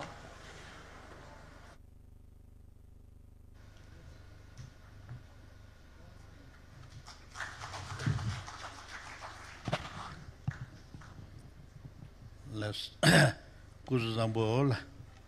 So, first and foremost, I, on behalf of the Royal Government of Bhutan, His Majesty the King, Prime Minister, and people of Bhutan, to thank Nepal for calling us all together to look into the high Everest. Now, as it is, we are all into a country where Your Excellencies, that Nepal, the highest mountain in the world, at the place where Lord Buddha has been born, and then a Himalayan range where we are all connected together. So that's all good thing that we are dragged into. And then today, I thank Prime Minister, Mr. Oli, then the members of the Parliament, the Government of Nepal, for arranging such a discussion that climate change. So we are every time saying that nevertheless, we never heard of climate change or global warming some decades ago, but then now we are experiencing, now particularly Bhutan, Nepal, we are rich in hydro, but then lately we realize that there is something called global warming and climate change, due to which we are facing the trouble. And of course, exactly as we are all here to discuss on this, and then thereby we also got to know that how Himalayas are playing a vital role in the life of the people. Now there, I think climate change has lots to do with the mountains than to the humanity. So climate change definitely. So we are into the climate change, and then looking into the global warming and then other aspects also, whereby I'm very happy to inform the floor here that last year in November, so when COP29 in Baku was held, so that time Bhutan has been declared as carbon negative. So due to which we are very happy to inform that while these challenges are there, we are all fighting for the betterment and then give a very strong element to the environment concern. So by virtue, I think everyone understands that Bhutan depends on GNH concept, thereby so we are totally depending on the environment, where environment is put on the forefront by the then fourth king. So as the king of the Bhutan, when he stepped into, he said that I depend on gross national happiness, due to which one of the pillars is the environment. So that is where we are very much into, and then forest coverage also. By constitution itself, he has mentioned there that we got to be 60% forest covered, but then very happy to inform the floor here that Bhutan not only 60%, but then we have 69% forest covered, and then also we are rich into hydro. So these days, now I think Nepal has brought this topic right in the nick of time, where we need to play a vital role, whereby climate has lots to do with the mountains, mountains has lot to do with the human being. So that's why I think humanity concern is also very much we have to look into. Thereby, I think where we expect lots of glacier outburst has never been experienced long time back, but today this is a vital thing. So I think with which, just to inform that we are very much part and portion of this discussion, so we are there for it. Thank you very much, Madam. Thank you. Thank you, Excellency. Thank you for your great statement. Excellencies, we have with us several country delegations and representatives of international and regional organizations to share their important perspectives. We have an important guest with us here today, who is actually supposed to be speaking under the regional and international organization segment, but however, due to a very pressing event that she has to attend in Thailand, I would like to take your permission to invite her in this very segment. So I would like to invite Her Excellency Ms. Armida Salcia Alice Jabana, Under Secretary General of the United Nations and Executive Secretary of the Economic and Social Commission for Asia and Pacific, to kindly deliver her remarks. Thank you, ma'am.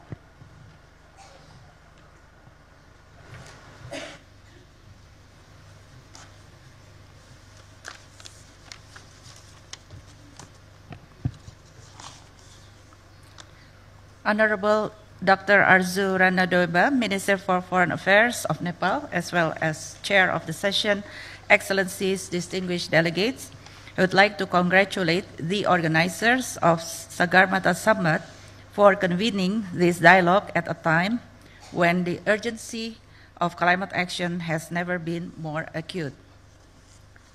The International Year of Glacier Preservation gives us a timely opportunity to raise awareness of the vulnerability of mountains and glaciers and prompt these urgent human actions needed. Excellencies, the Asia-Pacific region is home to 44% of the world's glaciers outside the Arctic ice sheets. The third pole is often referred to as the water tower of Asia. It stores more ice and snow than any region outside the North and South Poles, and is the origin of more than 10 major river systems.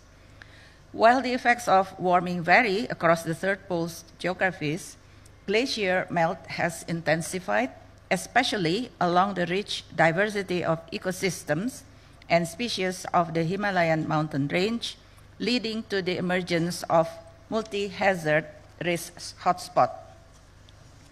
Recognizing this risk, member states last month at the 81st session of the Commission session adopted a resolution on strengthening cooperation on the water and climate nexus. The resolution noted with concern the retreat of glaciers, permafrost thaw, mass ice loss, and the shrinking extent and duration of snow cover. It also called for enhanced regional and international collaboration to address these interconnected challenges. In this context, I would like to highlight 3 key areas for action. First, we must strengthen cooperation on the water and climate nexus grounded in science. The Third Pole Regional Climate Center Network, a science-led initiative launched by member states, including Nepal, in June 2024, provides a unique framework for regional and sub-regional cooperation. It is supported by WMO in partnership with ESCAP, ICIMOD, and other institutions. We then need to scale and deepen partnership and dialogue. The Himalaya and Hindu Kush call to action, led by ICIMOD and endorsed through a ministerial declaration in 2020, is a promising step forward. Among the issues identified in the declaration, investment in data systems are essential as investment in physical infrastructure. Data collection, analysis, and cross-country sharing enabled by innovation in geospatial and digitally driven AI application are critical for science-informed action. And finally, we must foster a shift in mindset across all levels of society that transform how we value and manage water. Thank you very much. Thank you. Thank you, Excellency, and thank you for making a statement, and have a safe journey back. Next, I would like to request Honorable Mr. Ain Bahadur Shahi Thakuri, Minister for Forest and Environment of Nepal, to deliver his statement, followed by the United Kingdom. Excellency, you have the floor.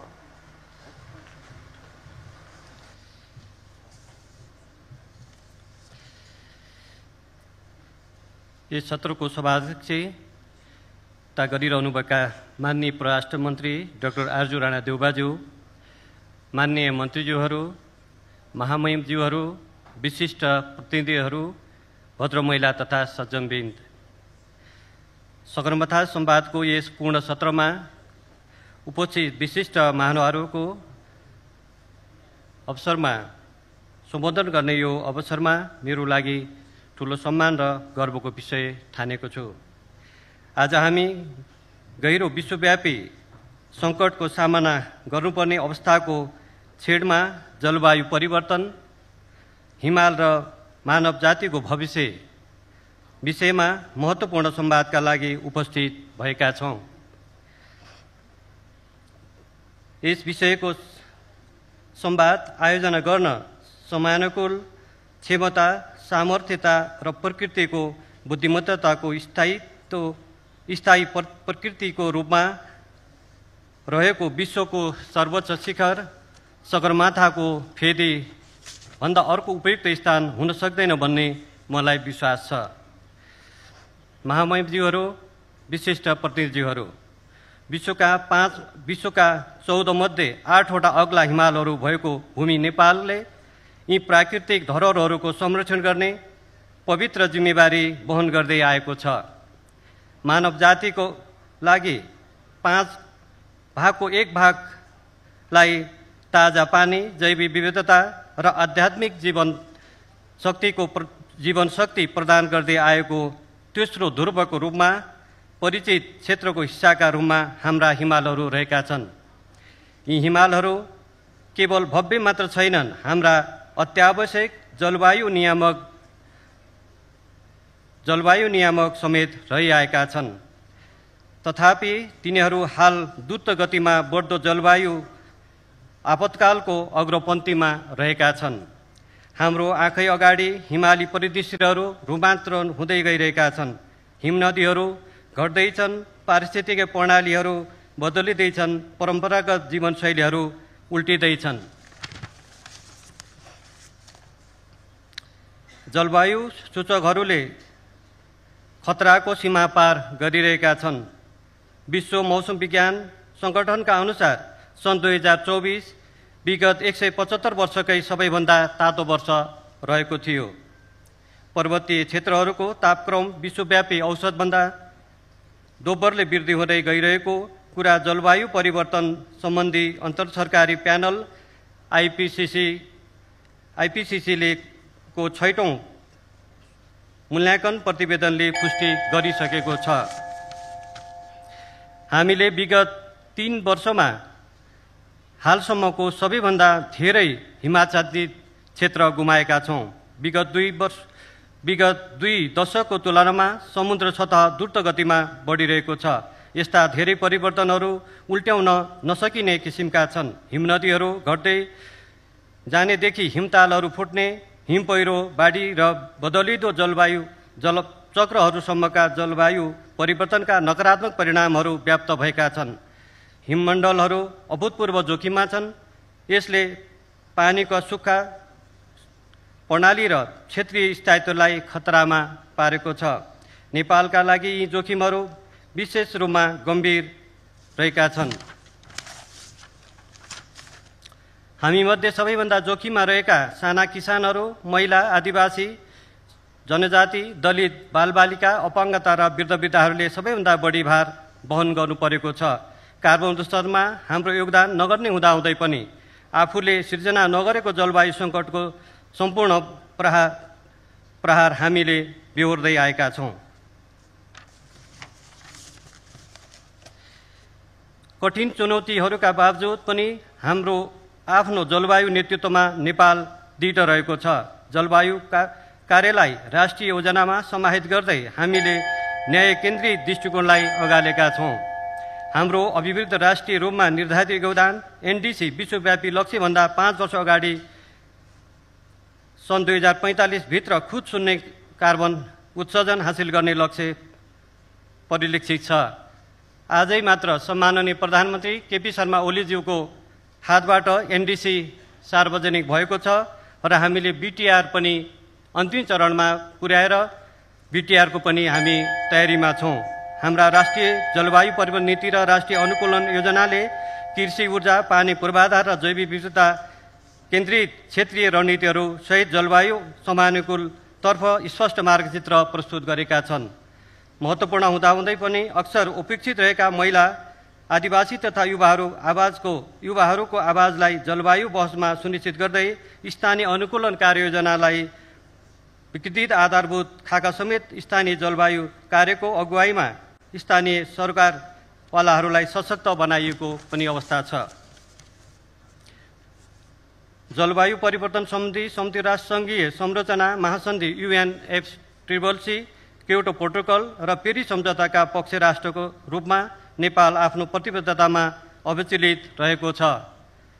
तर हामी एक्लैले केही गर्न सक्दैनौँ। जलवायु लक्ष्य हासिल गर्नमा विश्व समुदायको सहयोग र जिम्मेवारी आवश्यक छ। साझा तर भिन्न दायित्व र सम्बन्धित क्षमताको सिद्धान्तले हामीलाई मार्गदर्शन गर्नुपर्दछ। प्रदूषण गर्नेले तिर्नुपर्ने सिद्धान्तलाई हामीले सम्मान गर्नैपर्छ। जलवायु वित्त एक महत्त्वपूर्ण प्रवर्तक हो। यो नयाँ, अतिरिक्त, पूर्वानुयोग्य, अनुदानमा आधारित र सजिलो र पहुँचयोग्य हुनुपर्दछ। नेपाल जस्ता जोखिममा रहेका मुलुकहरूको ऋणको भार थप गर्ने गरी सन् 2020 मा 70% भन्दा बढी जलवायु वित्त ऋणमा आएको थियो। अब हामी नेपाल र हानि नोक्सानीको सम्बोधन कुनै दान होइन, यो जलवायु न्याय हो। नेपालले कार्बन बजारलाई अवसरको रूपमा हेर्छ र यो निष्पक्षता, वातावरणीय निष्ठा र स्थानीय समुदायमा प्रत्यक्ष लाभ सुनिश्चित गर्ने सिद्धान्तद्वारा परिलक्षित हुनुपर्दछ। हिमालहरू विश्वव्यापी जलवायु केन्द्रका केन्द्रबिन्दु हुन्।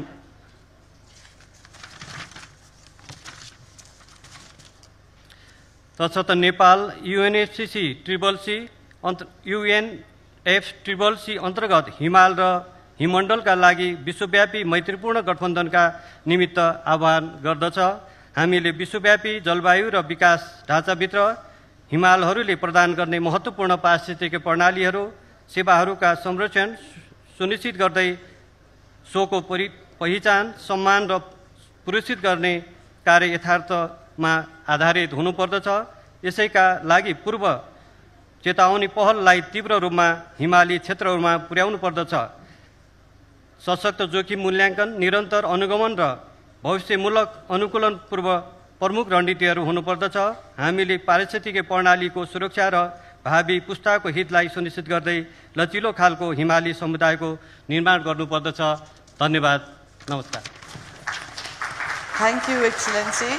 Now I request a very capable MC to kindly deliver, do a very short synopsis of His Excellency's delivery, and the full translated text will be available on our website. Thank you very much, Madam Chair. Thank you, Honourable Minister. Our Honourable Minister highlighted Nepal's unwavering commitment to strengthening its policies to drive sustainable growth and climate resilience. Recognizing the pressing challenges faced by our nation, he emphasized the urgent need for robust and forward-looking policies that prioritize environmental conservation, sustainable development, and economic stability. He also stressed that true progress is not achieved in isolation. Nepal's journey towards sustainable development must be a collective effort, one that brings together government, private sector, international partners, and local communities together. By working hand in hand with global allies, Nepal aims to harness innovation, share best practices, and create impactful solutions that benefit not just the nation, but the entire world. The minister's address served as a powerful reminder that with the right policies, strong partnership, and a united vision, Nepal and the world can pave a way for a resilient and prosperous future. Thank you. Thank you, sir. Thank you, Samachar. Now I would like to request Her Excellency Baroness Susan Heyman, Parliamentary Under Secretary of State, United Kingdom, for her statement, followed by the United Arab Emirates. Madam, the floor is yours.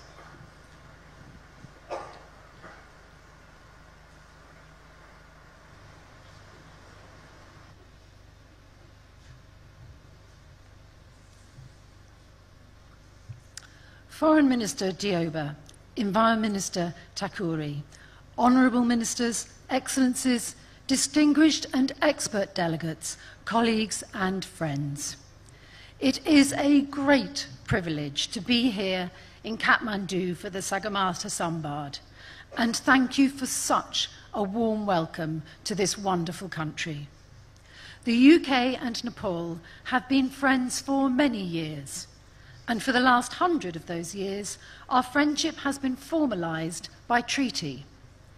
As the Honourable President of Nepal put it, when welcoming the Duke and Duchess of Edinburgh to Kathmandu earlier this year, Nepal is the UK's oldest ally in Asia. Our unique relationship has matured into a modern development partnership grounded in solidarity and in mutual respect. This is one I am keen to see deepen, particularly in the face of shared global challenges, which is precisely what we're here to do today. Nepal has long led efforts to raise awareness of the threats facing mountain ecosystems. This dialogue, as well, is timely, taking place as we prepare for COP30 in Brazil. The theme, From Mountains to Sea, is compelling. It reminds us that the impacts of climate change are connected across geographies, sectors, and societies. Nepal contributes only 0.04% of global greenhouse gas emissions, yet it is among the countries most exposed to the effects of a changing climate. The Hindu Kush Himalaya region supports nearly 1.9 billion people downstream. Its glaciers are retreating at alarming rates, now melting 65% faster than a decade ago. And Nepal's rivers contribute up to 70% of the Ganges dry season flow. This sustains agriculture, energy, and daily life across South Asia. Its forests, watersheds, and ecosystems are a cornerstone of regional climate and water security. And the stakes are rising. The floods of September 2024 caused economic losses exceeding 45 billion Nepali rupiah. These shocks will only intensify as temperatures rise, monsoons shift, and high-risk glacial lakes increase in number. And at the same time, air pollution is accelerating glacier melt and harming public health. In Kathmandu alone, 12% of residents suffer from chronic respiratory illness, and countrywide, over 42,000 premature deaths annually are linked to air pollution. Tackling these pollutions is a vital part of Nepal's climate and health response, and progress is possible. The UK supports Nepal's advocacy for access to climate finance and the recognition that adaptation in upstream countries is a global responsibility. And Nepal's challenges are interconnected. Climate, nature, development, and health are not separate issues. Over 80% of rural households depend on springs for water, yet they're drying up. Biodiversity is under pressure, communities are being displaced, and institutions are being stretched. But Nepal is not passive in the threat of these threats. It's committed to net zero by 2045, adopted a climate budget code that directs 35% of public spending to climate-related actions and requires that 80% of climate finance be spent at local level. These are powerful signals of political will, and the UK is proud to stand alongside Nepal in delivering on them. And we have a portfolio of work focused on adaptation with Nepal, on mitigation, health and inclusive development, the Resilience, Adaptation and Inclusion in Nepal programme, the Green Growth Nepal programme supporting low-carbon, climate-resistant development, and the samachar programme building stronger systems for climate and health. The UK is working to improve access to the Green Climate Fund, to pilot carbon market approaches, and to mobilise investment in sectors like clean transport, waste and energy. It is an honour to be here today representing the UK. We look forward to continuing our partnership, not only in traditional development, but right across the climate and nature agendas. We remain committed to supporting Nepal as it strengthens its institutions, protects its ecosystems, and delivers for its people. Together, we will move from dialogue to delivery. Thank you. Thank you. Thank you, Excellency. And now, may I invite the next speaker, His Excellency Abdullah Balala, Assistant Minister for Energy and Sustainability Affairs of the United Arab Emirates, to make his statement, followed by India.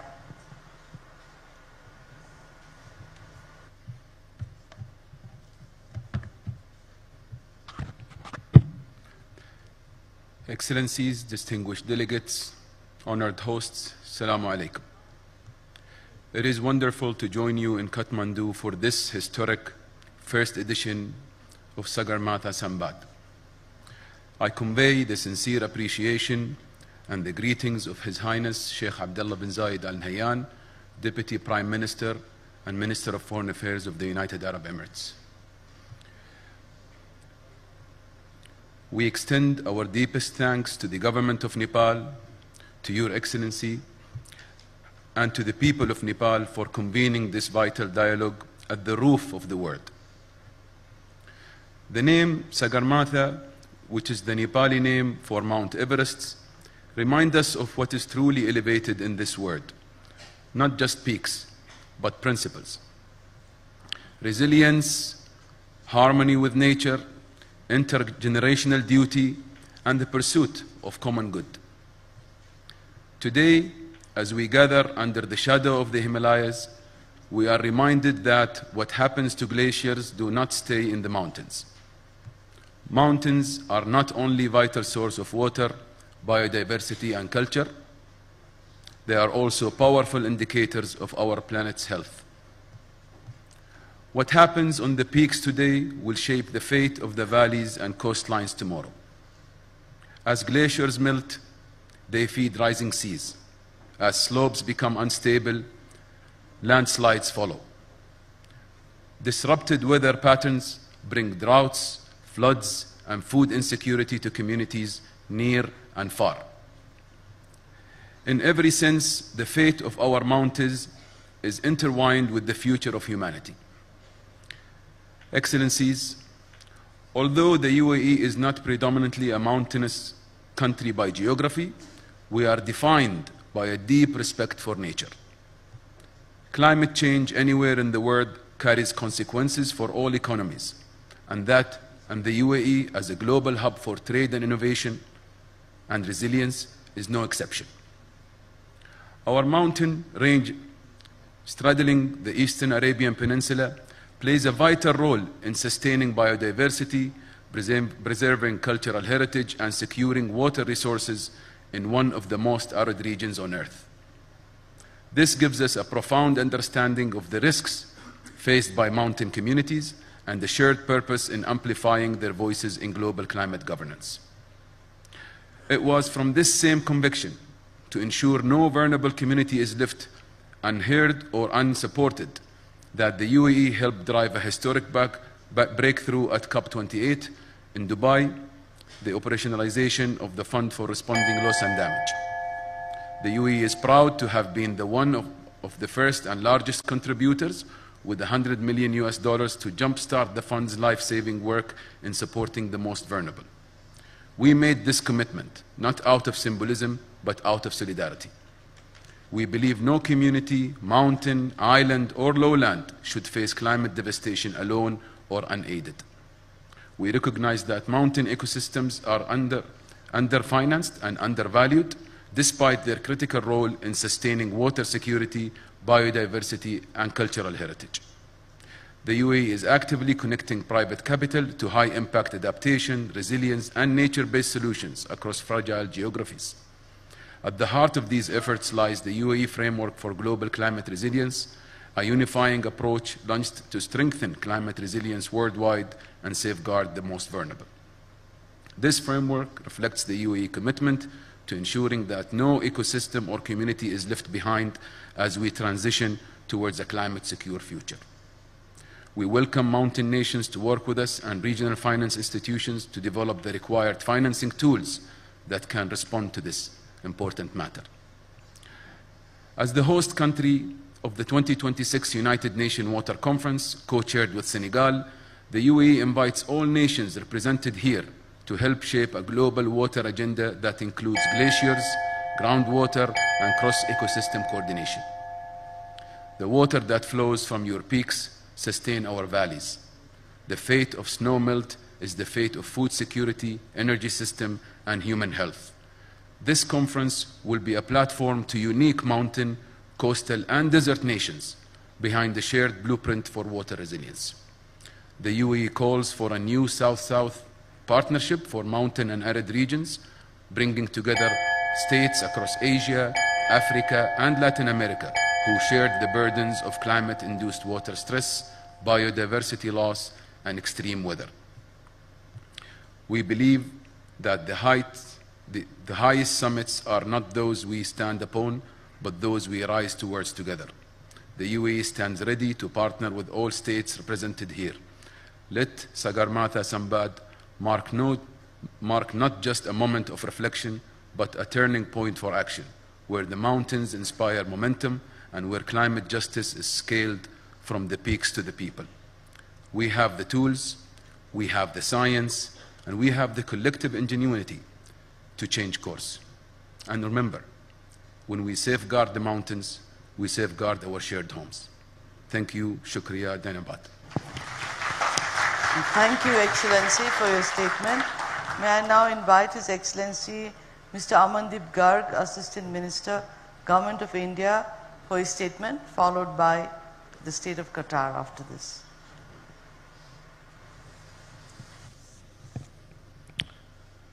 Honorable Chair, Excellencies, distinguished delegates, ladies and gentlemen, Namaste and a very good afternoon to all of you.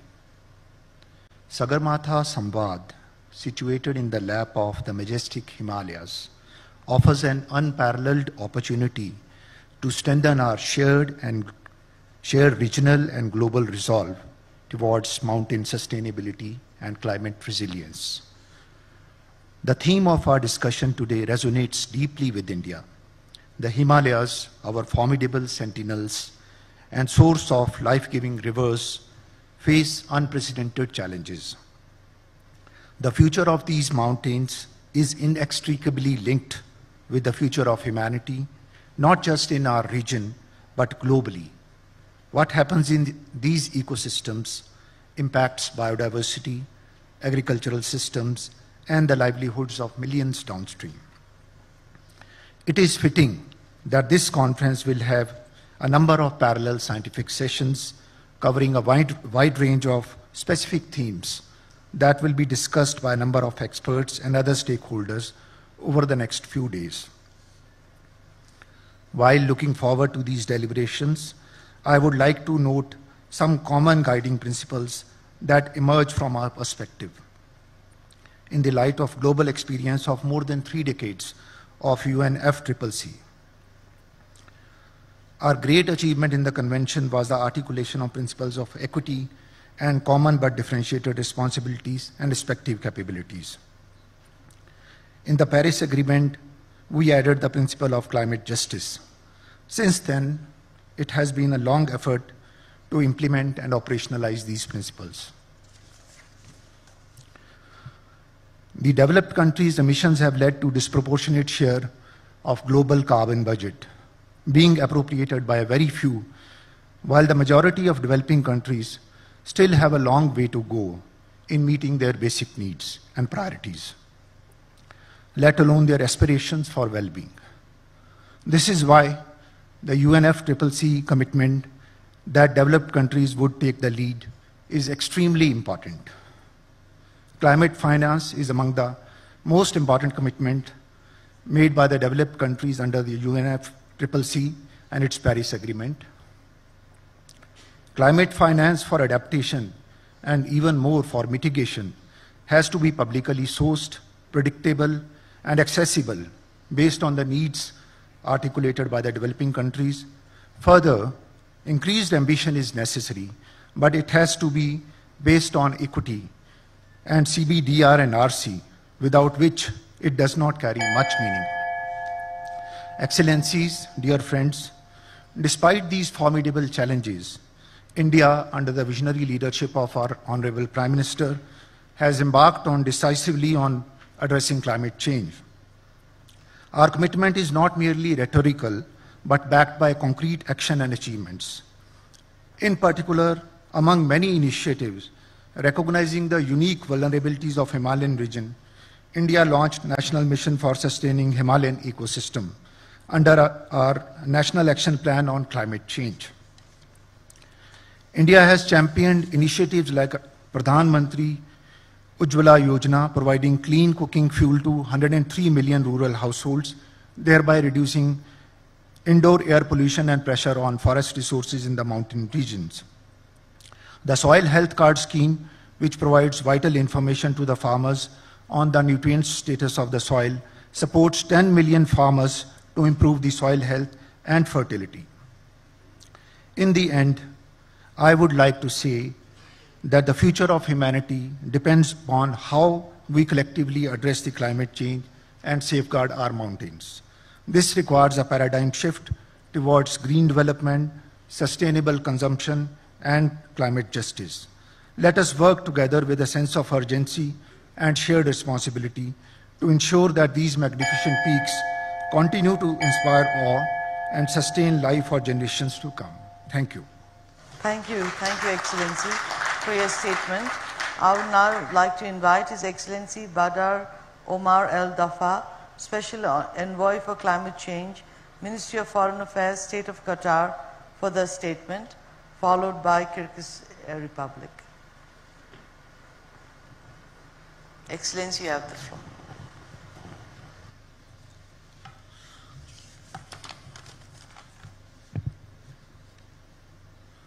Assalamu alaikum. Excellency, Foreign Minister, Excellencies, esteemed colleagues, ladies and gentlemen, good morning. First, I would like to extend my thanks to the esteemed Foreign Minister of Nepal for this gracious invitation to this important conference on climate change, mountains, and the future of humanity. It is a privilege to be here in Nepal, a nation of breathtaking beauty and a profound ecological significance. Qatar, my country, despite its desert environment, recognizes the urgent global challenge of climate change and is actively contributing solutions. We have embarked on an ambitious path outlined in our National Climate Change Action Plan 2030, with a firm target of reducing greenhouse gas emission by 25%. By 2027, Qatar aims to expand its LNG production to 127 million tons annually to replace high-polluting fuels like oil and coal and use clean energy. Furthermore, we are making substantial investments in renewable energy sources and pioneering carbon capture and storage technologies to diversify the energy mix and mitigate our environment impact. Qatar has successfully designed 2 sustainable smart cities, Lusail City and Msheireb Downtown, which were designed to optimize sustainable urban planning through the application of world-class environmental standards. Qatar is highly committed to producing the most innovative and organic research projects, which is the way countries has invested in world-renowned environment institutions such as Qatar Science and Technology Park, Qatar Environment and Energy Research Institute.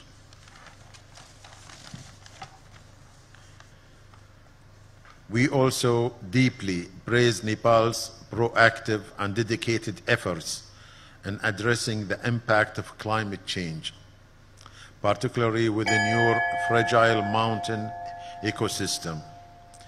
Your commitment to developing and implementing the National Adaptation Plan, focusing on vital sectors such as agriculture, water resources management, and disaster risk reduction, showcase a strong national resolve to protect your communities and natural heritage.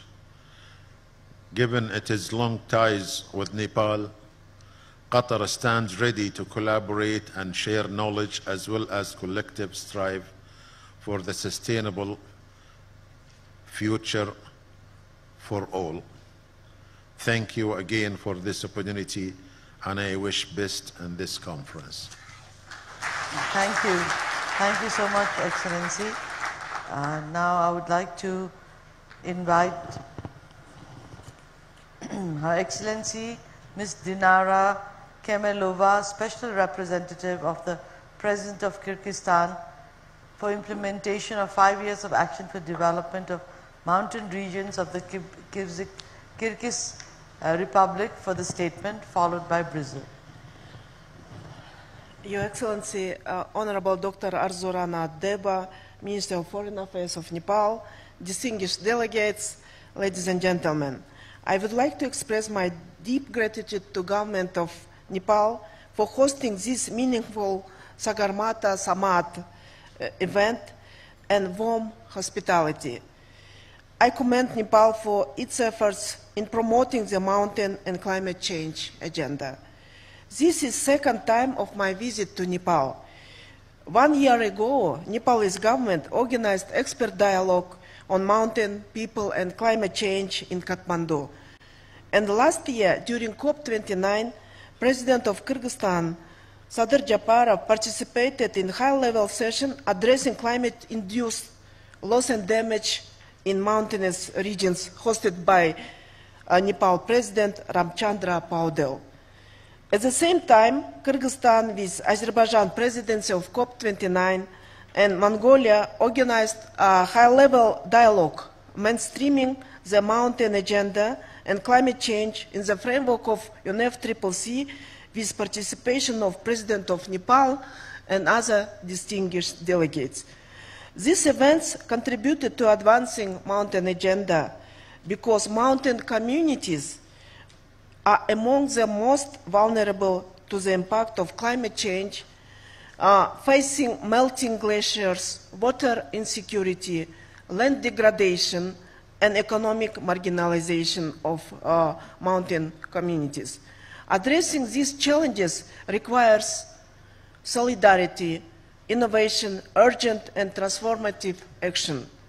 In this regard, the Kyrgyz Republic initiated and implements the 5 years of action for the development of mountain regions for 2023 and 2027, endorsed by UN General Assembly resolution.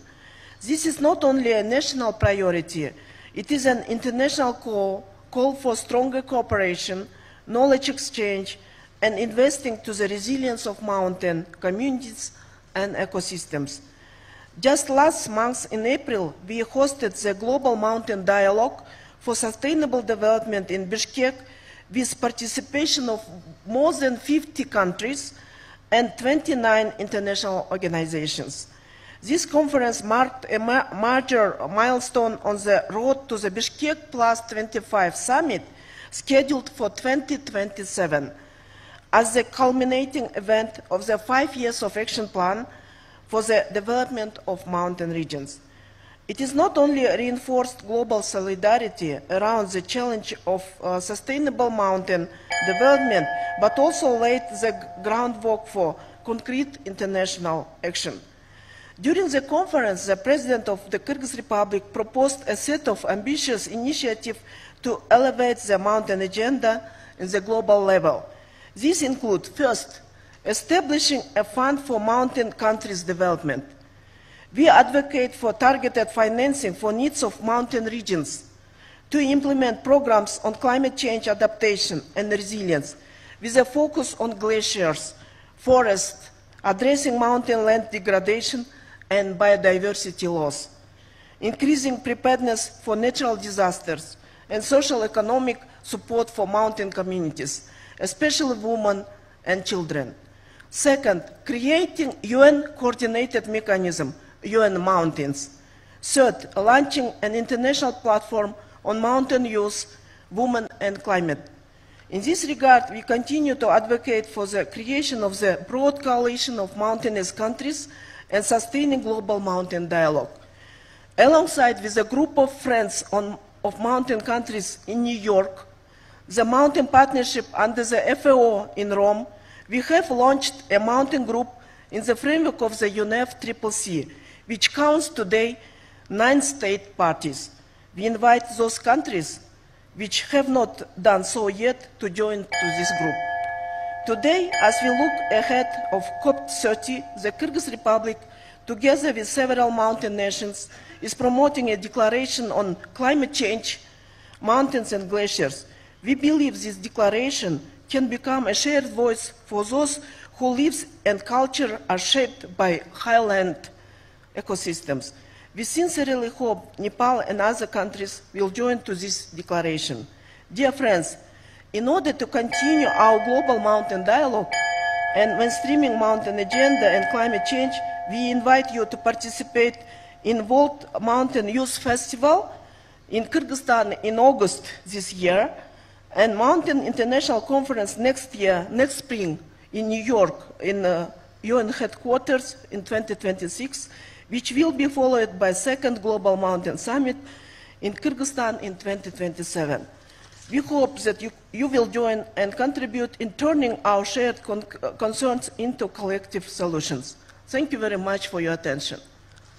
Thank you, Madam, for your statement. Now I would like to request His Excellency Mr. Carlos Alberto Michelson Den Hartog, Ambassador of the Federal Republic of Brazil, to deliver his statement, followed by Egypt.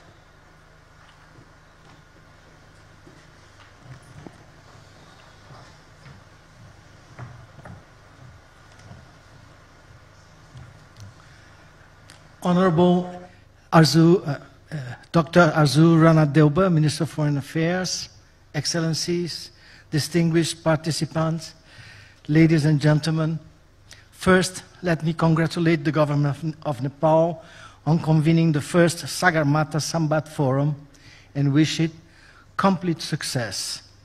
As all of you know, Brazil is now preparing for COP30, which will take place in November 2025 in the city of Belém, Pará State, located within the Brazilian Amazon region.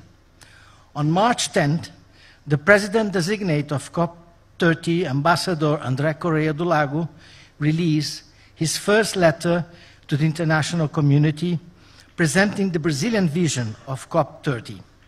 The letter establishes the path that will lead to the definition of priorities for the conference.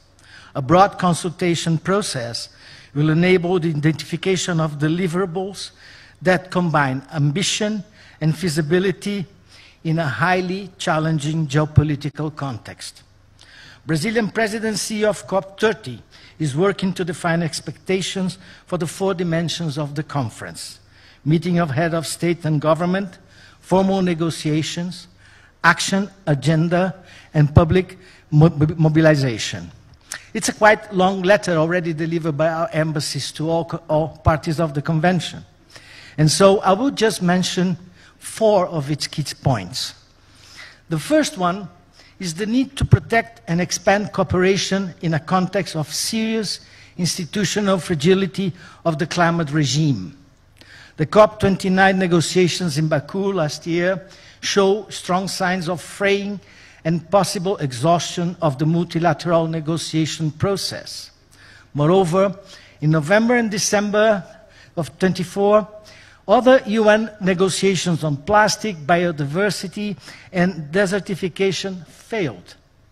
COP29 achieved merely sufficient results, concluding the rules for the carbon market, the last pending negotiation for the complete regulation of the rule book of the Paris Agreement, and defining the new climate finance objective, the last remaining mandate of COP21 in Paris 2015. The second key point is the need to reverse the worrying trend of unilateralism and fragmentation of cooperation. Therefore, COP30 constitutes an opportunity to consolidate the legacy of multilateral negotiations, avoid institutional and international law setbacks, and ensure that multilateralism and international cooperation remains the cornerstone of the global response to climate change. Brazil believes that COP30 must mark the moment where we transition to the post-negotiation phase of the Convention, in which we refocus our efforts on action and implementation and on increasing the efficiency of the UNFCCC process to enhance ambition and concrete implementation of decisions. In that context, the COP30 presidency will organize some groups, the Circle of Presidencies, Circles of Indigenous Leadership, Global Ethical Stocktaking, Special Councils of Scientists and Economists, and a group of special envoys. The third key point, the importance of connecting the abstraction of negotiations with real life. As the global warming intensifies, climate changes increasingly impact the daily lives of people, governments, societies, and economies. A collective effort should reinforce precisely the centrality of climate action and put promises into practice. accelerating the implementation of the Paris Agreement that depends on coordination and structural adjustment beyond the Convention of Climate Change. The Paris Agreement is working, but not fast enough. Accelerating and scaling results depends on the size of actions that go far beyond the Climate Convention, including levers for the broad and rapid dissemination of financial, technological, and capacity-building resources, as well as structural change in international governance and financial system, especially to increase fiscal space and reduce the cost of capital in developing countries. But Brazil hopes that the COP30 will leave a legacy of a granary of solutions in the areas of forest, mountains, energy, transportation, cities, agriculture, and livestock, as well as fair transition and reductions in inequalities in bioeconomy and digital technologies. We also hope that the COP30 will be a showcase and a platform for attracting international resources for government policies and investment plans.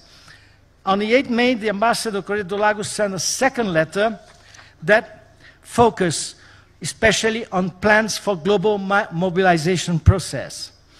Well, as, if you let me, Minister, as a Brazil representative in this dialogue, I hope that the results of the Sagarmatha Samvad will provide Nepal with relevant ideas, elements, proposals to contribute substantively to the efforts and concrete results that we all expect from COP30. But for that, I would like to emphasize the importance of all the delegations attending COP30 coming with ample and flexible mandates to reach consensus on concrete actions and new ambitions, as we need them to cope with the climate change challenges we are facing. Thank you very much. Thank you, Excellency. That was very informative for all of us as well. Next, I would like to request Her Excellency Ms. Noha Hamdi Ahmed Al Jibali, Ambassador of Arab Republic of Egypt, for the statement. Madam, the floor is yours.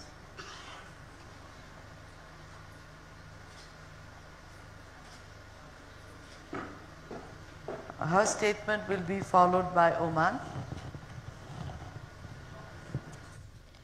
Honorable Dr. Arzu Rana Duba, Minister of Foreign Affairs of Nepal, Honorable Mr. Ain Bahadur Shahi Takuri, Minister of Forest and Environment of Nepal, Honorable Ministers, distinguished guests, Excellencies, ladies and gentlemen, Namaste and warm greetings. It is a great honor for me to be here today to address the first edition of the Sagarmatha Samvad, a timely and visionary initiative by the government of Nepal. Held in the shadow of the majestic Sagarmatha, Mount Everest, this dialogue not only represents symbolic significance, but also practical urgency. It reminds us all that our highest mountains are not distant peaks, but vital guardians of ecosystems, biodiversity, water security, and ultimately human survival. Egypt commends Nepal for convening this multi-stakeholder dialogue at such a critical juncture in our collective climate journey.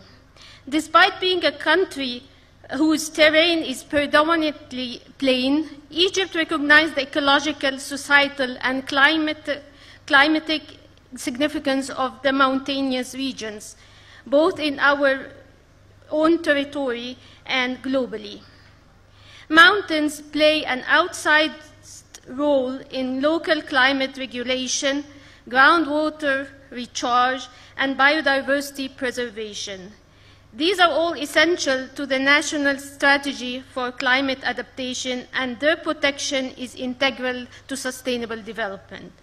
Ladies and gentlemen, Egypt had the honor of hosting COP27 back in 2022. COP27 was a historic milestone in the global climate process. It elevated the voice of the Global South and placed adaptation and climate justice at the heart of the agenda. Perhaps one of the most notable outcomes of COP27 was the establishment of the Loss and Damage Fund, a long-awaited mechanism aimed at supporting vulnerable countries suffering the devastating consequences of climate change. This was a collective triumph born from years of advocacy by developing nations, including mountain countries like Nepal, who face rising temperatures, glacial retreat, and water insecurity at an alarming pace. COP27 also resulted in the launch of the Sharm el-Sheikh Adaptation Agenda, a comprehensive initiative to accelerate resilience building across food systems, water resources, and infrastructures, areas critical to mountainous regions. Today, as we gather here in Kathmandu, Egypt reaffirms its full understanding of the environmental, social, and economic significance of mountains to Nepal, one of the countries most affected by climate change in high-altitude zones. We fully support Nepal's efforts to protect its unique mountain ecosystems and enhance the resilience of local communities, especially in light of all the climate challenges. Egypt strongly supports the integration of mountain issues into global adaptation frameworks, including the Paris Agreement and the UN 2030 Agenda for Sustainable Development, particularly Goal 13, Climate Action, and Goal 15, Life on Land. It is imperative that fragile mountain areas in developing countries receive targeted financial and technical support. Climate finance has to be made more accessible and equitable, and a larger share must be directed towards adaptation, especially where vulnerability is greatest. Ladies and gentlemen, the mountains, like the oceans and forests, are part of the interconnected systems that sustain life on Earth, but their voices have long been subdued in international fora. The Sagramata Sambad, I believe, will help change that. Thank you very much. Thank you, Excellency. Now, thank you. I would like to invite His Excellency Issa bin Saleh Al Shibani, Ambassador of the Sultanate of Oman to Nepal. And I would also like to recognize we have with us now Her Excellency Equina Ekiko, Parliamentary Vice Minister for Foreign Affairs of Japan, who has just arrived in Nepal. So we will be first, since I have already invited Oman first, I would like to request His Excellency, the Ambassador of Oman, and after that, Madam Equina Ekiko.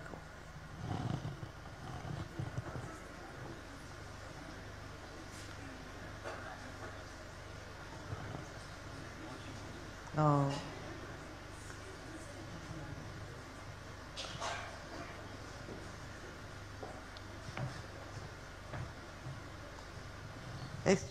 The floor. Excellency Foreign Minister, distinguished delegates, good afternoon. Thank you very much for the invitation. I convey the greetings of our Foreign Minister, who unfortunately couldn't be here to participate in this very important forum.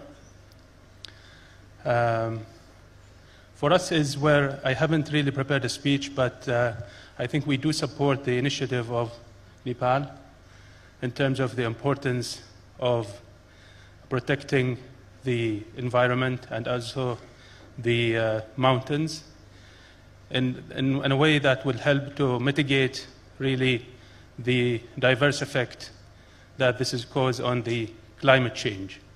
We have had a very active participation in COP27 and COP28, and I hope that will continue in support of these initiatives. We do have as well participants from Oman who have a mountaineer who have really climbed to the top of the Everest mountains, and where in some of our discussions we see that, I think where we don't touch on the importance of how these sports could really play a role in terms of bringing that much of awareness of how the issue of protecting mountains and climate change really play a great role in the initiative itself. I thank you again, Foreign Minister, for this opportunity and wish you all success for this summit. Thank you. Excellency.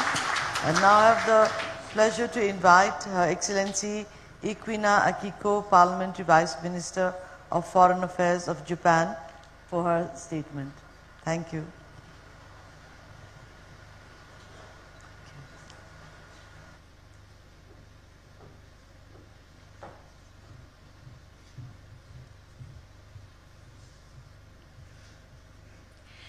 The Right Honorable Mr. Kadoga Prasad Sharma Ori, Prime Minister of Nepal, Honorable Dr. Arzulana Deuba, Minister for Foreign Affairs and Chair of the plenary session, Honorable Mr. Ain Bahadur Shah Thakri, Minister for Forests and Environment of Nepal, and distinguished representatives from around the world. Namaskar. On behalf of the government of Japan, I would like to express my congratulations on holding the first Sagarmatha Sambad. I would also like to express my gratitude to the government of Nepal for the invitation. We commend the Nepalese government initiative in establishing the Sagarmatha Sambad as a forum for dialogue among multiple stakeholders, and believe it will be extremely useful in considering an action plan to address climate change. Climate change is a security issue that affects the very existence of humankind. Extreme weather events due to climate change significantly impact Japan's national security in various ways. This passage is included in Japan's National Security Strategy, which was adopted in 2022.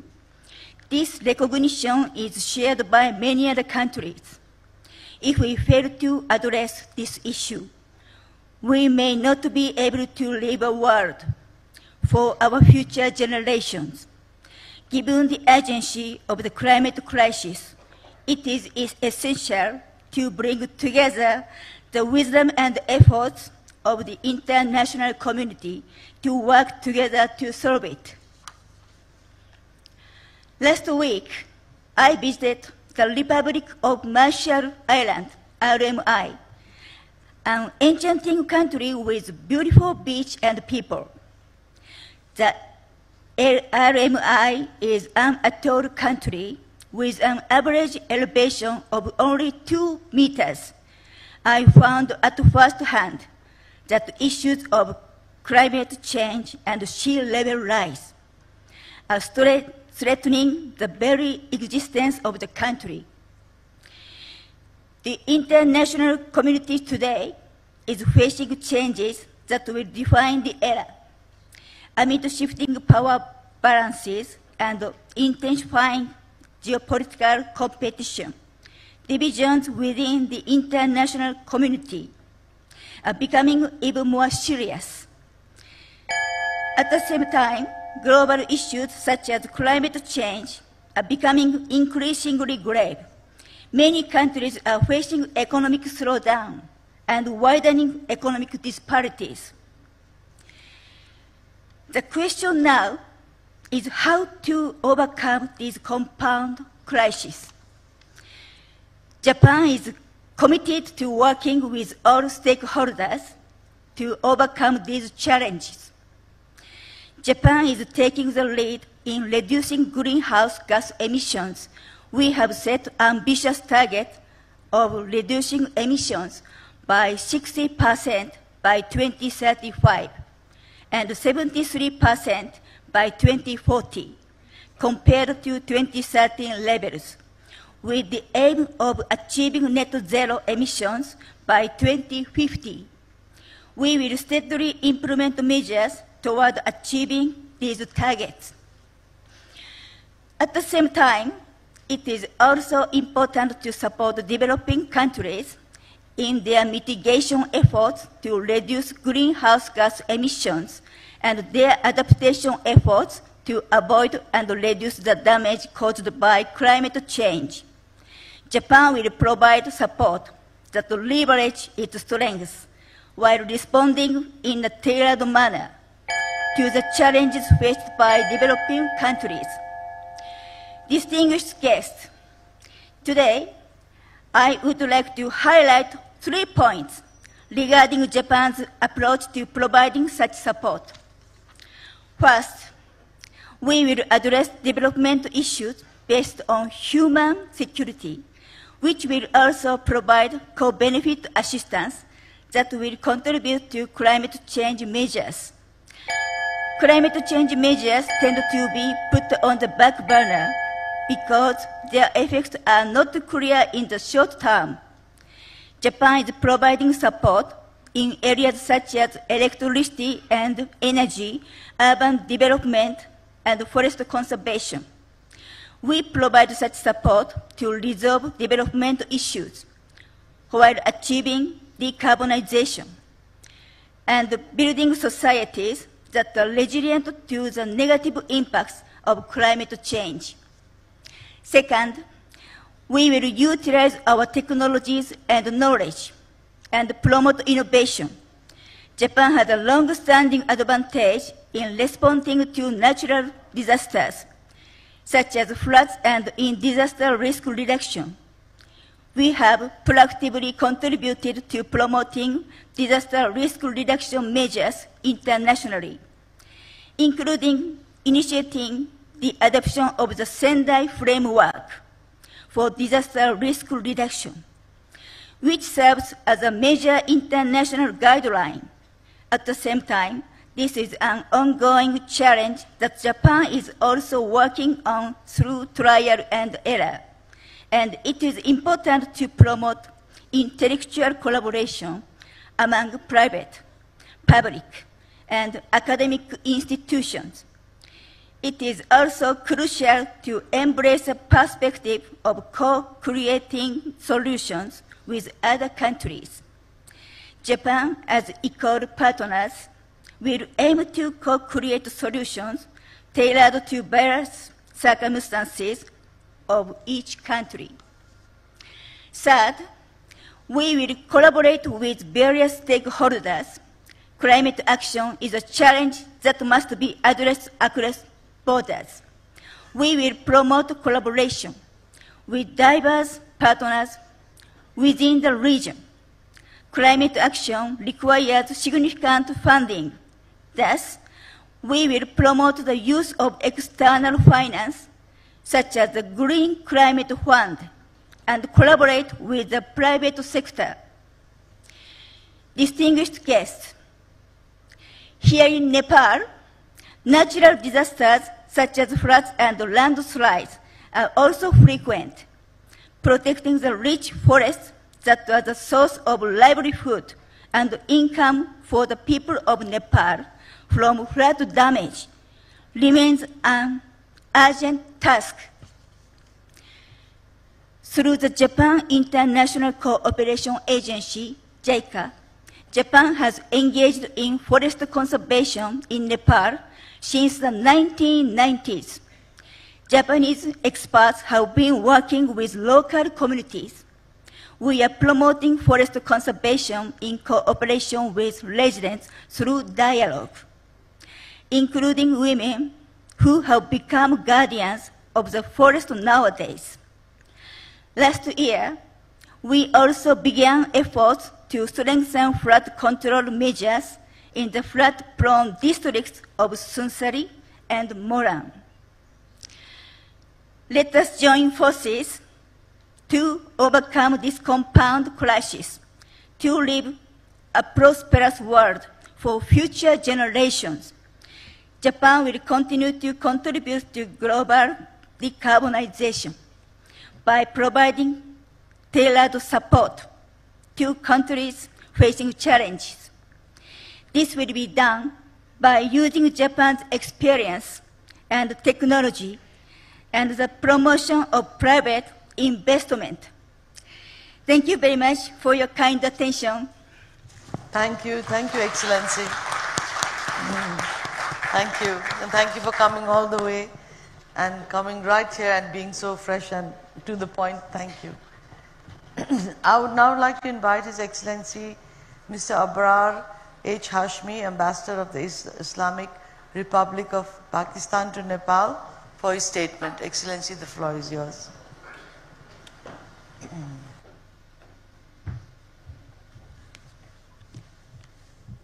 Honorable Chair, Dr. Arzu Deobarana, Excellencies, distinguished delegates, ladies and gentlemen, Namaste, Assalamu Alaikum, and a very good afternoon. On behalf of the Government of Pakistan, I extend our sincere gratitude to the government and people of Nepal for convening the inaugural Sagarmatha Sambad. This timely dialogue underscores the nexus between climate change, mountains, and the future of humanity. Today, as we gather here in historic Kathmandu, glaciers are melting at an alarming pace. Their retreat threatens not just biodiversity and mountain communities, but the food, water, and energy security of millions downstream. Pakistan is home to towering ranges.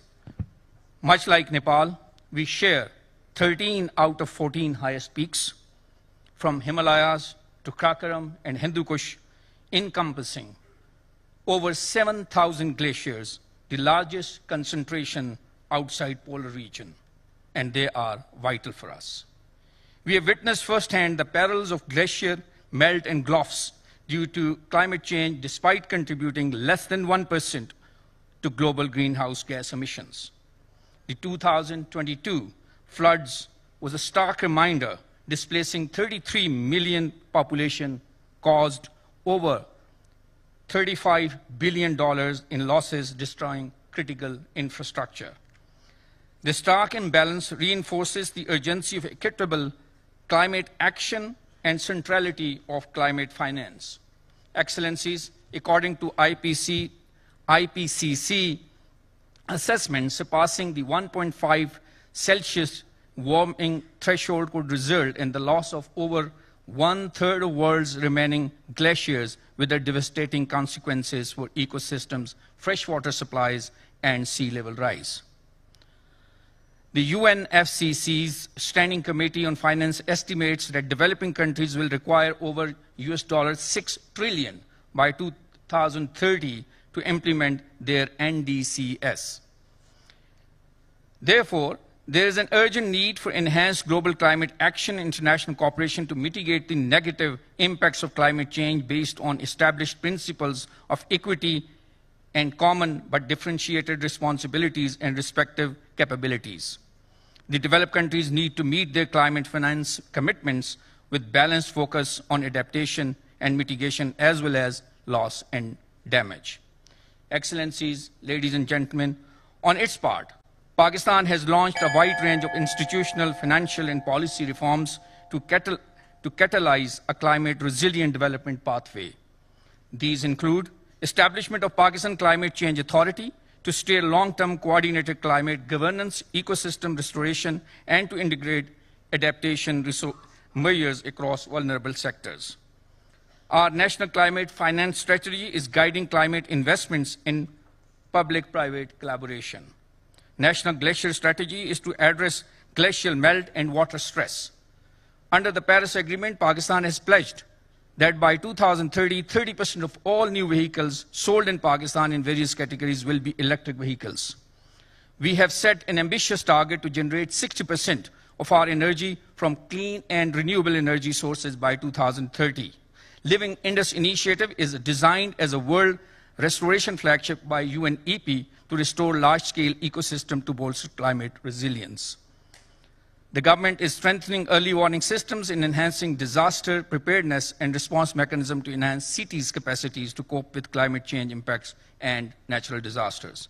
Distinguished ladies and gentlemen, finally, we must all work together to share our knowledge, expertise, and resources to achieve humanity's common goals. Together, we can create a better and resilient future.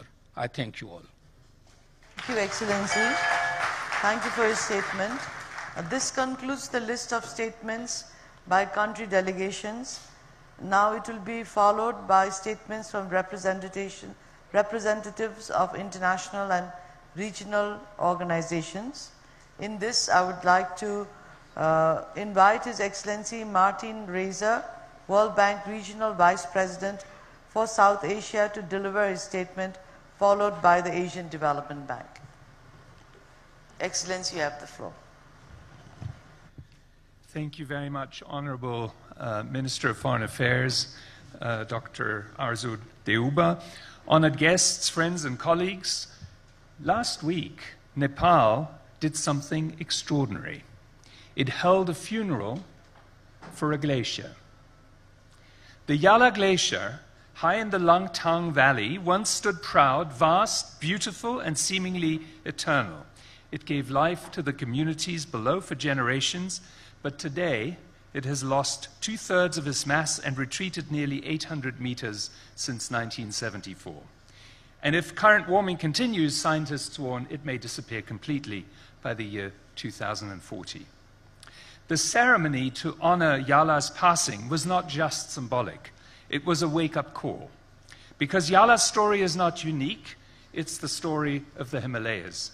Glaciers across this sacred range are melting at record pace, and this is not a distant problem. It is already affecting the communities below that rely on the rivers that nourish nearly 2 billion people. And it's not just the rising temperatures. Pollutants like black carbon settle on the ice, accelerating the melt. Nepal, a country that has contributed so little to this crisis, finds itself on the frontiers of its impact. Droughts are more frequent, glacial lake outbursts, floods are more dangerous, and hard-won development gains are under growing threat. Yet, even in this sobering reality, we see powerful signs of resilience. Across South Asia, people are already adapting to climate change. In an upcoming report, we find that 4 out of 5 households are taking steps to cope with climate stress. And in places with early warning systems, 90% of families act in advance. These are not stories of helplessness. These are stories of action and strength. We also see what works. Nepal's community forestry movement, locally led, nationally scaled, is a model for the world. Rural roads, hanging bridges are connecting people to markets, schools, and care. Indeed, it turns out that some of these basic development investments are at the core of effective adaptation strategies. But these efforts must grow. South Asia remains the most climate vulnerable region among emerging economies. And while households and firms are trying, too many face barriers, limited credit, asymmetric information, and inflexible labor markets. The private sector has a vital role to play. Our analysis finds that autonomous adaptation, the actions that households and firms take in the face of climate change, could offset up to 1/3 of the impacts from rising temperatures.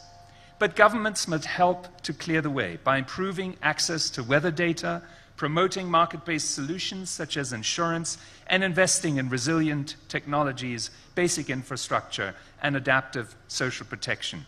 Because when people are informed and empowered and connected, they adapt and they lead. But let me be clear. This is not just about funding. International solidarity is vital. But in the face of declining aid budgets, it's about rethinking development, with climate shaping how we build, grow, and empower. That means stronger infrastructure, broader financial inclusion, and more jobs in resilient sectors like tourism, services, and the green economy. Our new country partnership framework for Nepal, which we expect to present to our board within this month, has these insights at its core. It focuses on only 2 key priorities: jobs and resilience. Jobs for people that are affected by climate change and need new opportunities, and resilience to make sure they have those opportunities and are better protected. Nepal has already written one of South Asia's most inspiring stories of poverty reduction.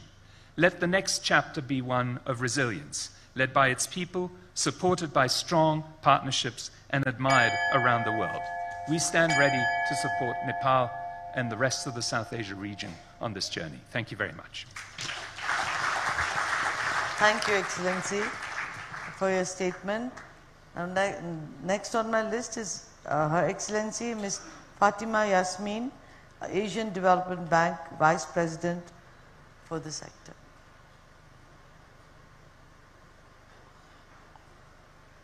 Her statement will be followed by SARC.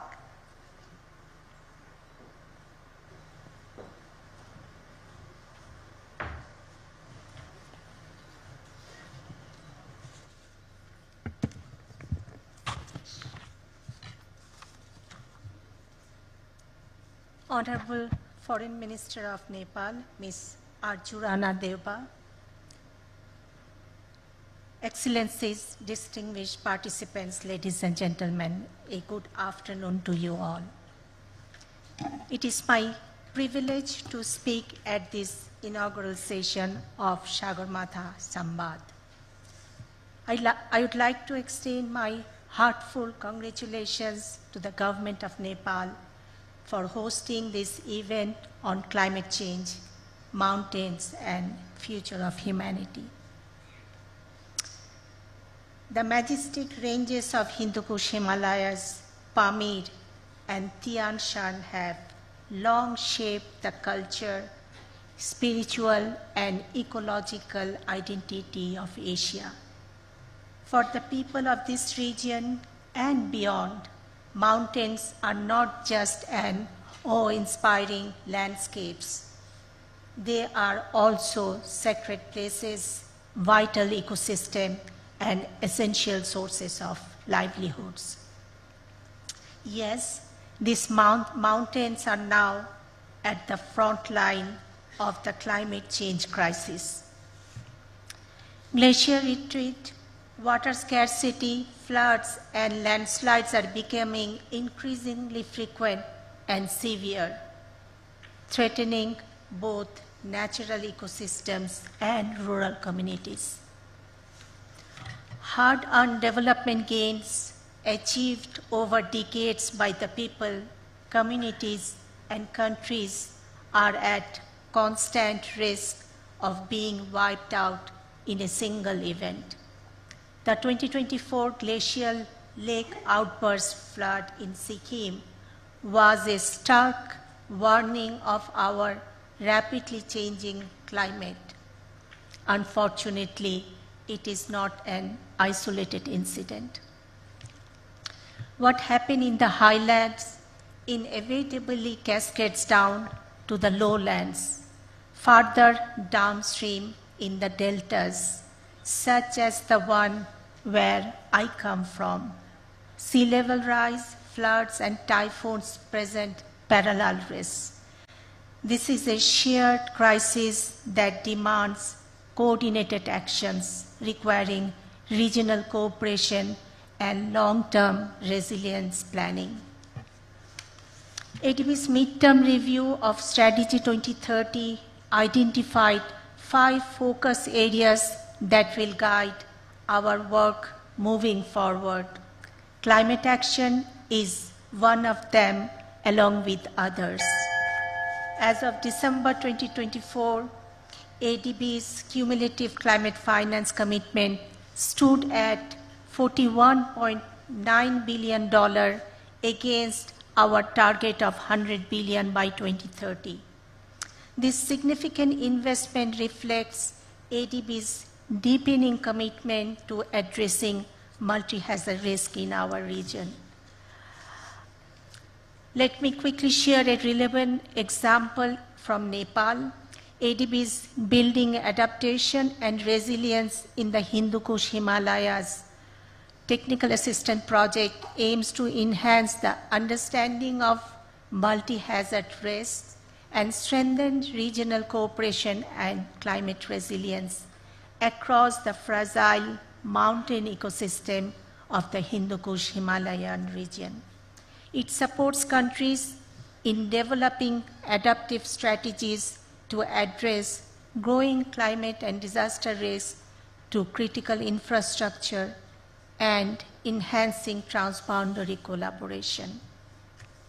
Climate change does not recognize borders, and neither should our commitments and actions. The future of Asia depends on a useful response grounded in science, unified policies, equity, and innovation. ADB stands ready to support transformative action through regional cooperation, green technologies, and resilient infrastructure. Thank you very much. Thank you, Excellency, and thank you, ADB, for making this whole event a success. I would now like to request His Excellency Mohammad Ghulam Sarwar, Secretary General of SAARC, to deliver his statement, followed by BIMSTEC.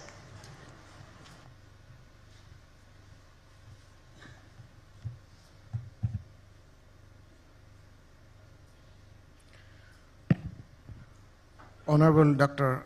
Arzu Rana Deuba, Foreign Minister of Nepal, Honorable Ministers, distinguished delegates, ladies and gentlemen, good afternoon, namaste and assalamu alaikum from the South Asian Association for Regional Cooperation, SAARC. It is a great honor for me to join you at this important forum, Sagamatha Sangbad, aptly named after the world's highest peak, the majestic Mount Everest, Sagarmatha, which is not just our shared heritage, but also a symbol of endurance and resilience of Mother Nature. I commend the government of Nepal for convening this important multi-stakeholder dialogue on this critical theme, the climate change, mountains, and the future of humanity. The ecological lifeline today stands at a crossroad. Adverse impact of climate change is clearly visible in our mountains, and our mountains are sounding an unmistakable call for urgent and unified actions. Climate change has turned the Himalayas into both frontline and at the fault line. The Himalayas, which span across multiple SAARC countries, are warming twice the global average. Glaciers are retreating at an alarming rate. Seasonal patterns are becoming unpredictable. Communities are facing increasing risk of floods, landslide, glacial lake outburst floods, water insecurity, rising food insecurity, and forced migration. For mountain dwellers and the downstream populations alike, these changes are not abstract projections, they are the urgent realities. In South Asia, home to nearly a quarter of the humanity, the stake could not be higher. This is not just an environmental crisis, it is a development crisis, a security concern, and a human tragedy in the making. As we confront this growing crisis, I firmly believe that the road to sustainability must be built both on regional cooperation and global solidarity. The shared nature of our geography and the interconnectedness of our climate demands shared responsibility and concerted action at various levels. Ladies and gentlemen, in 2010, the leaders from SAARC member countries adopted the Thimphu Statement on Climate Change at the 16th SAARC Summit.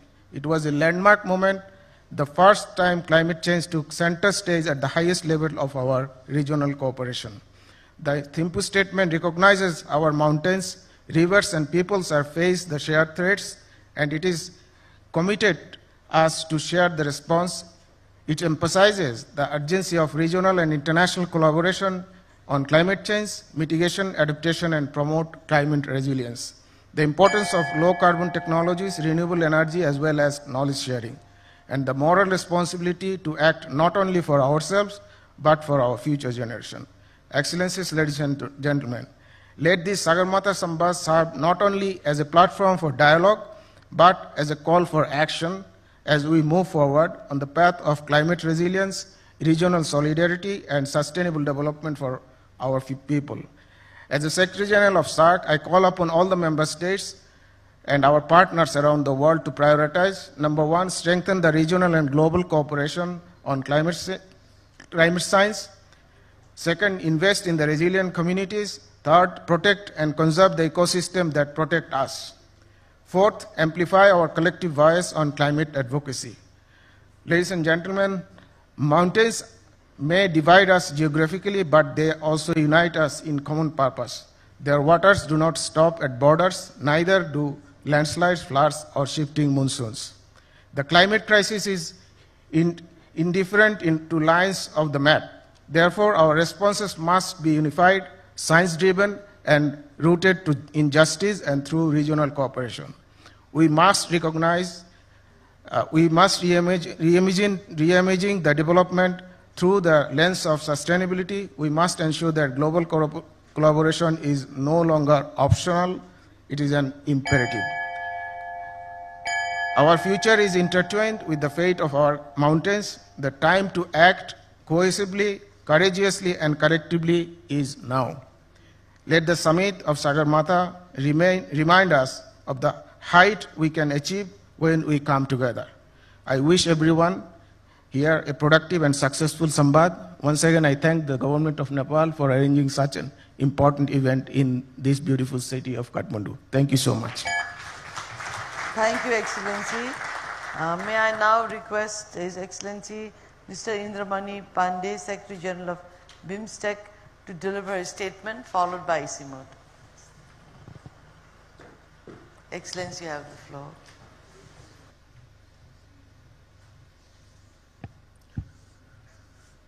Manani Dr. Arju Rana Devba, Honorable Foreign Minister of Nepal, Honorable Minister for Forest and Environment of Nepal, Excellencies, distinguished participants, Namaskar, a very good afternoon to you all. I am honored to represent BIMSTEC at the inaugural Sagarmatha Samvad. I congratulate and commend the government of Nepal for convening this Samvad. The speakers before me have already spoken about the threats and the challenges we face due to climate change. They have also called for concerted national, regional, and global action. A number of concrete proposals have been made. I will therefore focus on the initiatives taken by BIMSTEC to deal with climate change and related issues. As you are aware, BIMSTEC was founded in June 1997 and has been in existence for almost 28 years. It brings together 7 countries of region: Bangladesh, Bhutan, India, Myanmar, Nepal, Sri Lanka, and Thailand. It has on its agenda 17 sectors for cooperation, and the permanent secretariat of BIMSTEC is located in Dhaka, which anchors all its activities. BIMSTEC has its own charter and well-established decision-making mechanisms, and it operates on the principle of consensus. It enjoys the requisite political support of all its members, focuses on technical and economic cooperation, and stays away from divisive political issues. The recently concluded 6th BIMSTEC summit in Bangkok imparted a huge impetus to regional cooperation in Bay of Bengal. Apart from the adoption of summit declaration, our leaders also adopted a BIMSTEC Bangkok Vision 2030, the first vision of BIMSTEC of its kind. Environment and climate change has been a key priority for regional cooperation under BIMSTEC. During the 6th summit, leaders endorsed BIMSTEC Plan of Action for Environment and Climate Change, which focuses on 3 key areas: biodiversity, waste management, and climate change. Recognizing the vital need for regional cooperation to protect delicate ecosystem of mountains, mountain economy has also been identified as a sector for collaboration within BIMSTEC. An intergovernmental expert group on mountain economy has already finalized a plan of action on mountain economy, which outlines key priorities, including enhanced connectivity, clean energy promotion, ecosystem and environment protection, and development of green tourism and sustainable livelihoods. In order to deal with the challenges of global warming, the BIMSTEC member states have also prioritized transition to green energy. BIMSTEC has adopted a plan of action for energy cooperation and a memorandum of understanding for BIMSTEC grid interconnection. Several dedicated BIMSTEC centers further support our regional climate actions. The BIMSTEC Center for Weather and Climate provides critical weather forecasts and early warning services, and the BIMSTEC Energy Center is mandated to promote cooperation in renewable energy and energy efficiency. The BIMSTEC Expert Group on Disaster Management is currently engaged in finalizing a plan of action to improve preparedness and coordination for responding to natural disasters in the Bay of Bengal region. A Himalayan Science Council is being set up. Further, the BIMSTEC Secretariat is actively pursuing partnerships with the international and regional organizations which are engaged in global and regional climate action with a view to leveraging their knowledge, resources, expertise, and programs for enhancing regional cooperation under BIMSTEC for climate action. In conclusion, I would like to reiterate that BIMSTEC offers an inclusive and effective platform to promote regional cooperation in environment and climate change, green energy transition, disaster management, and other climate change-related challenges in Bay of Bengal region. BIMSTEC member states are committed to forging meaningful partnerships and advancing tangible action to ensure a sustainable and climate-resilient future for Bay of Bengal region. I thank you for your kind attention. Namaskar. Thank you, Excellency. I would now like to request Mr. Pema Gabso, Director General of ECMOD, to deliver his statement. Excellency, the floor is yours.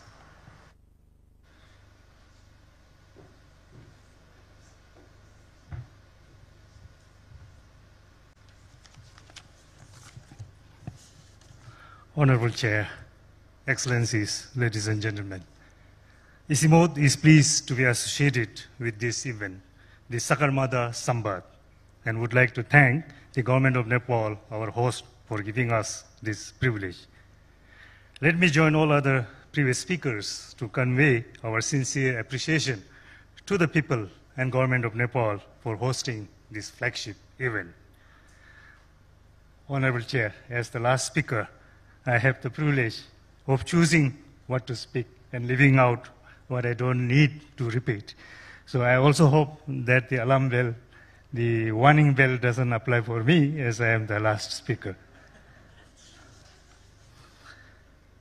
So we have heard all the major issues and what we need to do. So from my own perspective, from my own understanding of what has been said all along, I would like to summarize my statements under 3 sections. The first is a set of facts that everybody seems to talk about and all of us acknowledge.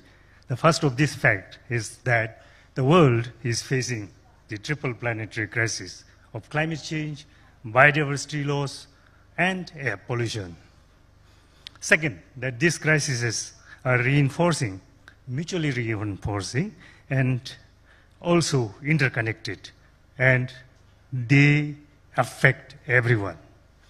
Third fact, that the mountain regions are highly exposed to the impacts of climate change and facing existential threats. Fourth, what happens in the mountains matter and impacts the water, food, and energy security of millions of people living both within and beyond in the downstream river basins.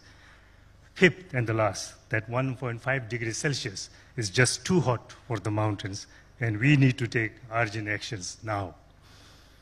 So, what I have seen is that we know enough to act, at least by those of us living on this planet, and the science is clear. So what is stopping us from taking actions to save our planet and secure the future of life on Earth, including ourselves? In my opinion, there are 5 I's, 5 words that begin with I's that we do not give enough attention, and also 5 C's that we tend to avoid. In all our gatherings, we have heard conversations around these 5 I's. First is information. In our quest for more information, more evidence, more data, we conveniently do not make use of what we already have, and we do not share. While research should continue and efforts to enhance scientific knowledge should be increased, we need to make effective use of what we already know. Second is institutions. we have enough institutions around the world, nationally, regionally, globally. Third is instruments. We have so many legal, policy, and regulatory instruments to prevent and mitigate planetary crises, from bylaws at the local levels to international conventions and treaties. The fourth is innovations. Again, one of the common excuses we hear is that we do not have enough innovation, enough technology, enough knowledge.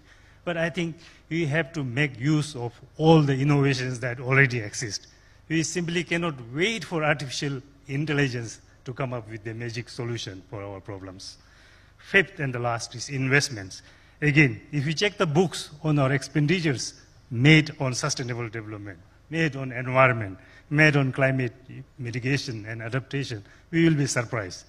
Enough investments have been made, but were they made in the right place, in the right time, in the right, in the places where it is most needed and used effectively? I don't think so. Now, let me touch on the 5 C's. We lack communication. While we talk about communication all the time, I don't think we are talking in the same language. So there still exists this gap in communication. We need to improve on that. Second, coordination. How many of us in these rooms, regional, institutional, international institutions and organizations, can claim that we have enough coordination? I think we need to enhance our coordination at every level. Third is collaboration. Now we have collaboration, but in the spirit of true,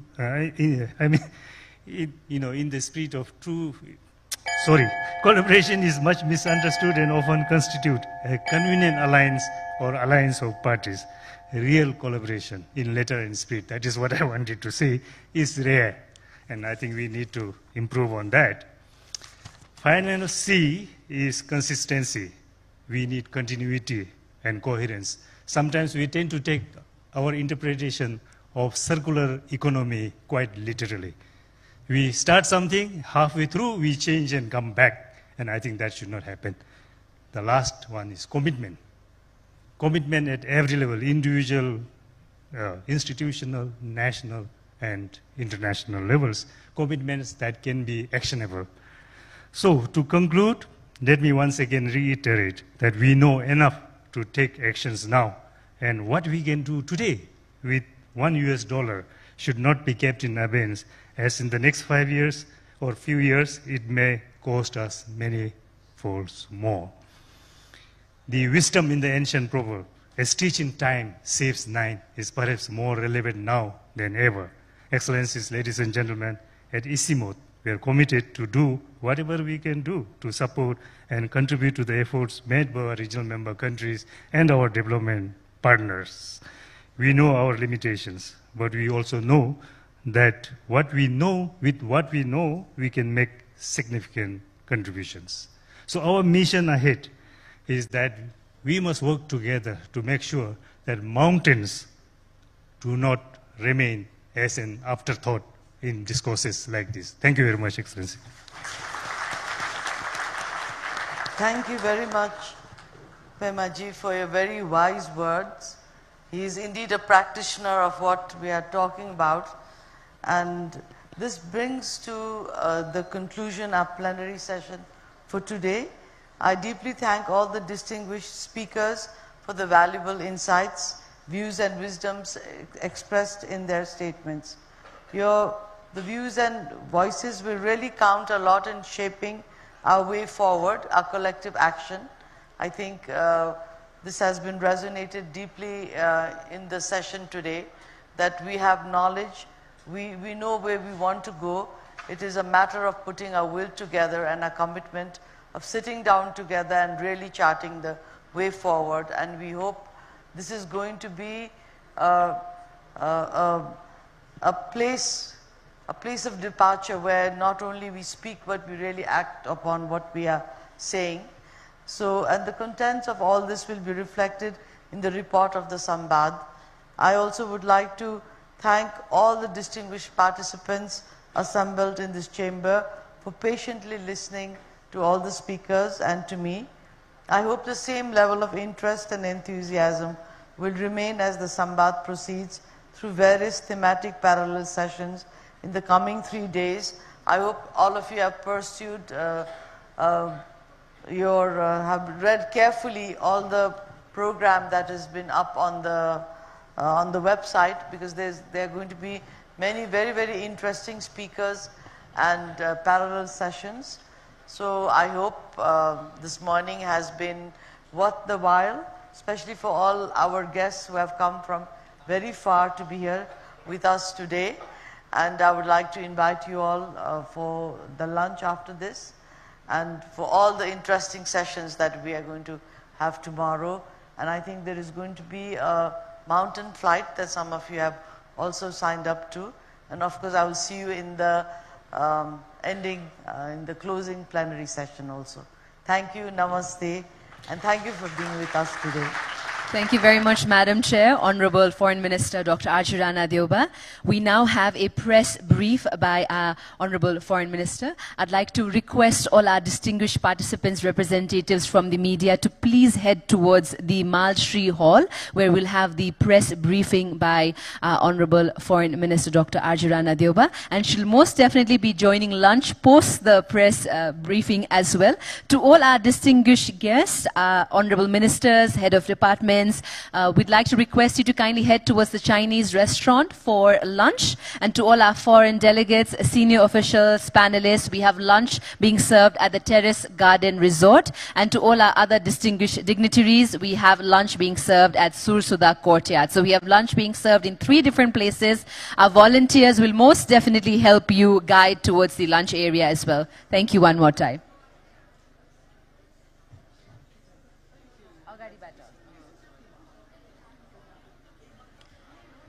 We have the parallel sessions starting from 2:30, requesting all our distinguished delegates to please be back for the parallel sessions. The main theme being Beyond Mountains, linking mountains to oceans. The of 1.5-degree ambition for preservation of glaciers, and parallel session 2 shall be on connecting highlands to islands, requesting all our distinguished participants to please be back in this very hall for the 2 parallel sessions. One more time, requesting all our distinguished friends from the media to please join us at the Malshri Hall for the press briefing. Our Honorable Foreign Minister Dr. Aajako Rana Deuba will be present at the press briefing. So requesting all our friends from the media to please join this press briefing. One more time, the 3 different designated areas for lunch would be at the Chinese restaurant, at the Terrace Garden Restaurant, and at the Sursudha Courtyard. In case of any confusion, our volunteers outside will be guiding you.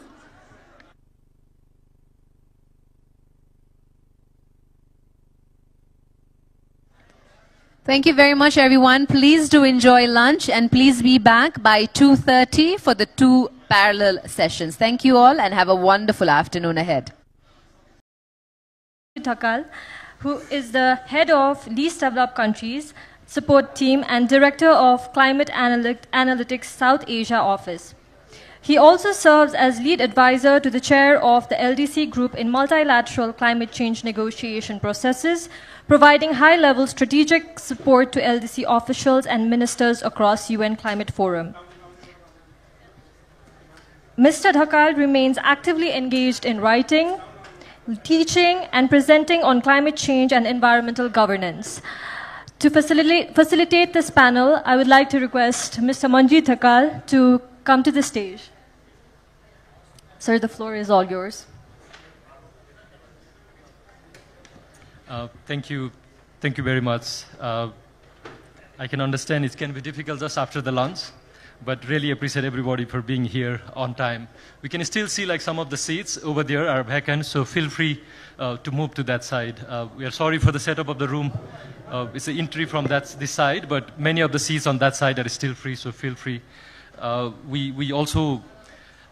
are also a few very comfortable seats at the beginning, so feel free to join at the front as well, so that you can be very close to Honorable COP President, and also the Secretary from IPCC. So the seats are there as well. So maybe without any further ado, let me start. The setup, the way we have planned, our panelists are already here, and I'll take some time to introduce them in a well. We have also been graced with the presence of the COP President here, who will share with us a very brief remarks at the beginning before the keynote speaker. Thank you, sir, for being here with us. And then we will kick off with the discussion. We'll try our best to limit the intervention from the panelist as well as the keynote speaker. And I'm very confident our panelist and the keynote speaker will make a very brief presentation so that we'll have more time to interact with the participant. Again, so Excellencies, distinguished guests, panelists, and dear participant, namaste and very warm welcome. It's my honor to moderate this first parallel session at the very first Sagarmatha Sambad, dedicated to the theme that sits at the heart of our gathering here, urgency of 1.5 degree ambition for glaciers preservation. And we have heard much about this topic in this morning at the plenary. We are here today not just to talk about the melting of ice, a rising temperature, but also about the future of the humanity, about the water, about ecosystem, about livelihood and the survival. And there is no more fitting places than here in Nepal, the home of Himalayas, the Mount Sagarmatha, to raise this alarm.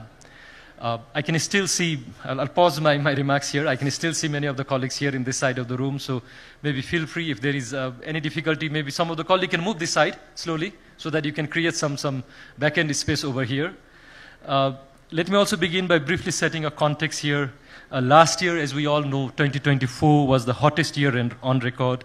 The global temperature reached 1.55 degrees Celsius above the pre-industrial level. And this is not I am saying, this came from the WMO, from the IPCC, and we are very grateful to have the secretary from the IPCC here with us.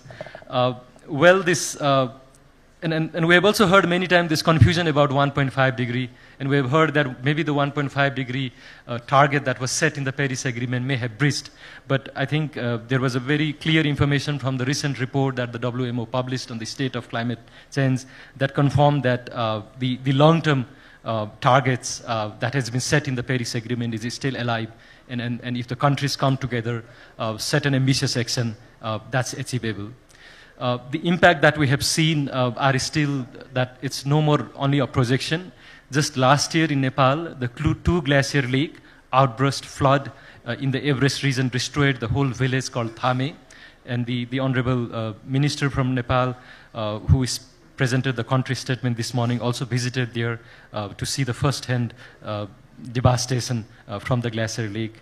But again, that didn't just stop there. A week later in September, we experienced an unprecedented rainfall in Kathmandu in the eastern part of the country that took more than 250 lives and also damaged many of the critical infrastructure, including many of the hydropower in the central part of the country.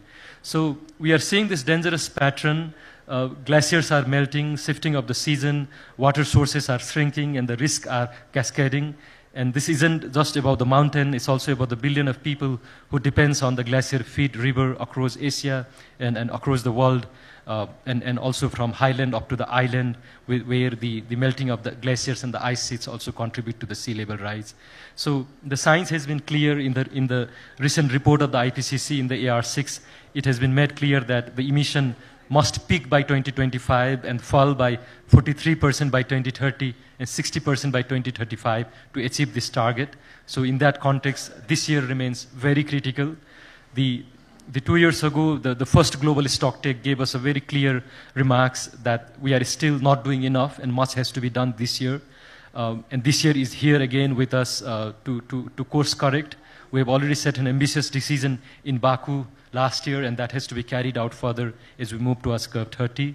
So today in this session, we will hear from our experts and a keynote speaker about what needs to happen, what urgently, globally and also collectively to protect the glacier preservation, but also not limiting there to also protect the future of the humanity. As the impact on mountain does not only remain at this level. So with this context, I'm very pleased to to say that this very first session of the Sagarmatha Samvad, the first parallel session, is here open. I will introduce our panelists and also the keynote speaker. But before that, I have an honor to invite His Excellency Mukhtar Babib, the COP29 president, from whom we have also heard this morning in the opening plenary, but also where he also clearly stated how important is mountain for Azerbaijan as well. And when we visited there last year, we saw that from ourselves as well, and also the commitment that Azerbaijan has made in this process. We really appreciate you, sir. So, sir, the floor is here for you for the next 5 minutes.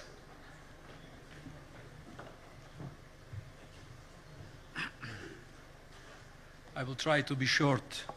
Excellencies, distinguished guests, ladies and gentlemen, thank you again to our hosts from the government of Nepal for hosting these important discussions on the 1.5 degrees target.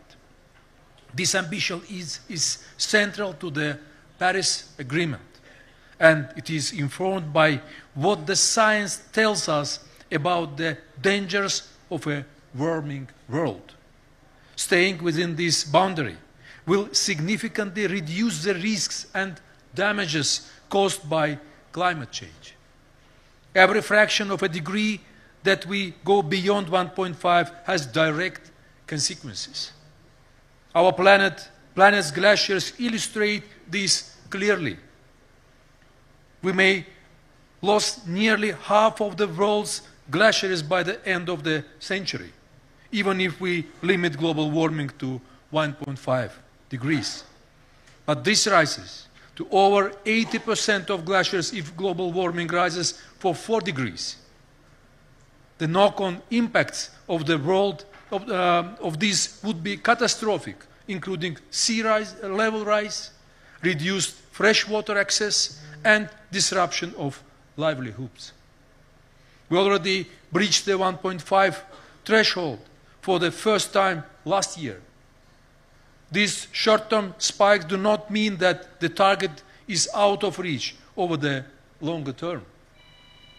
But they should remind us of the urgent need for action.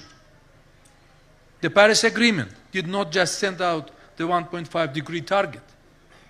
It has also provided us with a framework to deliver on it. The next generation of national climate plans need to map out how each party will reduce emissions and adapt to the impacts of climate change. We must submit these documents by September at the absolute latest. And we welcome today the government of Nepal already submitted this document. They are our last opportunity to correct course and keep the 1.5 degree target within reach without a sustained overshoot. We hope that the Baku finance goal agreed at COP29 will give developing countries confidence that they will be supported as they create and implement these ambitious plans. We are calling on all donors to set out how they will deliver this climate finance support as soon as possible. Ladies and gentlemen, action is urgently needed to keep 1.5 within reach and protect the world's glaciers. We must all now set out our contribution to these efforts with transparency, with accountability, with ambition. I thank you. Thank you, Excellency, for your very encouraging remarks and the urgency that is required in terms of the global community to take forward. Also, we really appreciate the leadership taken by the COP29 presidency and your team, and for the successful organization of COP29 in Baku. Thank you very much. So now we will start with our keynote speaker, Dr. Baiking Zhu, the professor at the Institute of Tibetan Plateau Research, Chinese Academy of Science in China. I will also take a very brief moment, Professor, to introduce our panelists, because I'll introduce them in detail later, but just to take a name. Then on the row, we have Dr. Aparna Shukla, a scientist at the Ministry of Earth Science in the Government of India. Then we have Dr. David Potter, the Strategic Group Lead, Regional Action and Global Advocacy at ICIMOD here in Kathmandu. Then we have Dr. Anil Mishra, Chief of the Section Hydrological System, Climate Change and Adaptation Section at UNESCO in France. Then we have Pam Person, Director at the International Cryosphere Initiative, ICCI. I will take a moment later to briefly go through their profile. But Professor, if you allow me, I'll just take one moment to recognize also the presence of the Secretary from the IPCC, Abdullah Dixit. And I think it's your birthday today. You have just turned maybe 21 today. So really, on behalf of all the participants, happy birthday to you. Thank you. So, Professor Dr. Bai Qingzhu is a professor at the Institute of Tibetan Plateau Research Center, Chinese Academy of Science. He has a skill and expertise in stable isotope analysis, climate reconstruction, environment, climate change, and biochemistry. With his rich experience and really a very grounded research that we will be learning just now, he will have a presentation. And I'm very sure Professor will be able to do this within 8 minutes, as we have a limitation on the time. Professor, over to you now.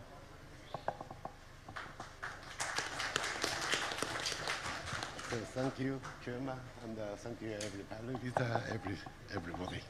Okay, so I will the slide. So the presentation is the topic is because this is the it's about the usage of the 1.5 degree ambition for the glacial preservations. Okay, so I think that in these panels, I think the most important should be focused on the global context of the global climate change and also of the Himalaya regions. How about the glacial change and related to some hazard risk, and also how to manage of this risk under water resource. So my focus on the protecting the Asia water tower. And the subject is about approach to adapt to a changing environment for better survival and development. So I'm from China in the Chinese Academy of Science. So long time for the glacier research in Himalaya region. So next. Please, next.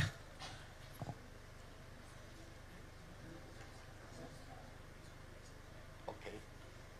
So we will study from the global climate context. Just 2 months ago, WMO announced assessment about the global climate. The state of the global climate to 2024. That is addressed clearly that 2024 is the highest temperature during the last 175 years. And the annual mean temperature is reached related to the baseline of the pre-industry. It is exceeds the 1.5 degree. But that's calendar year. Temperature increased about 1.5 is not clear, cannot match the two that our climate is over or exceeds 1.7 degree. So we will list about the different, just like this year announcement, the assessment and also IPCC for AR6 announced this assessment about the global climate change. We can find that actually, for the last 10 years, our global surface temperature increased about 1.3 to 1.4 below these. So for us, the space is short, very narrow for 1.5 degree to increase. So second is that carbon dioxide maybe is a major driver, major cause for these consequences of the climate change. So when we look back to the last 800,000 years, we can find that carbon dioxide in the Antarctic ice core records tell us a long story about the concentration of the carbon dioxide. That highest carbon dioxide concentration is about 280 ppm, and the lowest is about 170. But today is about more than 430 ppm. So it's higher, more than the highest during history. Exists about 150 ppm. So, and for us, how to understand about 1.5 Celsius degree related to pre-industrial area average. That is that if carbon dioxide is a major driver, so we have no big space for our emission of carbon dioxide. Actually, the cumulative total emission of about the carbon dioxide is now more than 5 GT carbon. So if we reach to about 6 to 800 GT carbon, that will reach about 1.5 Celsius degree and 2 Celsius degrees. So it's narrow space for us to emit carbon dioxide in the atmosphere. And okay, at this context, background, globally, glacier is retreat or melting down very quickly. From the last, mid of the last centuries, our global glacier accumulated loss is about water equivalent reached about 30 meters melting down, global average. But for these centuries, from 2000 years to now, accelerated. 1 year we have accelerated. So now this is the global context. When we focus on the region, Himalaya-Tibetan Plateau is really important for us. And it is, we call this region the Trans-Himalaya region. It's covered about 5 million square kilometers and accommodated all the 14 highest peaks, all in these regions. And also bodied more than 10 surrounding countries. That is support fresh water for all of these countries. So 2 billion people living surrounding the Trans-Himalaya regions.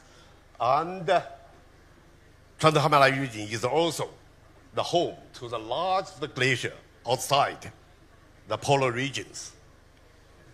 And so we call this region as the Asia Water Tower because the glacier area covered in this region is about 100,000 square kilometers. And the snow cover is 1,300,000 square kilometers. And the permafrost extent 1,500,000 square kilometers. And the lake area about 50,000 square kilometers. And more than 13 big rivers faded to different countries surrounding these regions. So the premier fresh water resource for downstream in Asia, supporting more than 2 billion people, play a virtual role regarding water resource, ecosystem, and biodiversity. So this Asia Water Tower contains a huge volume of the water, solid and liquid waters. Just like a glacier, hold about 8,855 GT ton of the waters, and the lakes about 1,000 GT ton. And every 13 big rivers every year faded to downstream. It is about 650 GT ton. This is equal to about 200 years of Yellow River runoff discharged. 200 years. So big volume. What? Okay, but this is really important. Water resource in Asia. But Trans-Himalaya, the temperature increased really quickly. When we researched, gave out conclusions about the Asia Water Tower is now in the periods of normal warming. globally, the two hotspots. One is Trans-Himalaya, another is the Arctic. So Trans-Himalaya, I think, when we reconstruction from our schools of the temperature changed for the last 170 years, we can find that actually nowadays the temperature increased more than 2 degrees related to pre-industry area average.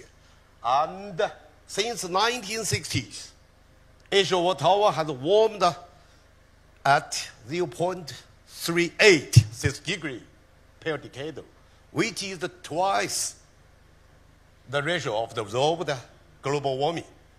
So when we use the CMAP6, use higher and middle scenario carbon dioxide emission, we can find that globally, only 2 years later, or early of the middle of these centuries, global temperature was reached to the target, or exceeds the target, about 1.56 degrees, or 2 degrees.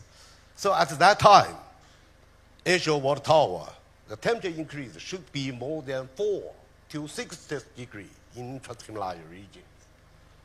So at this, another is that, because this is a region, another is region, besides carbon dioxide, black carbon should be very important additional cause for this abnormal temperature increase.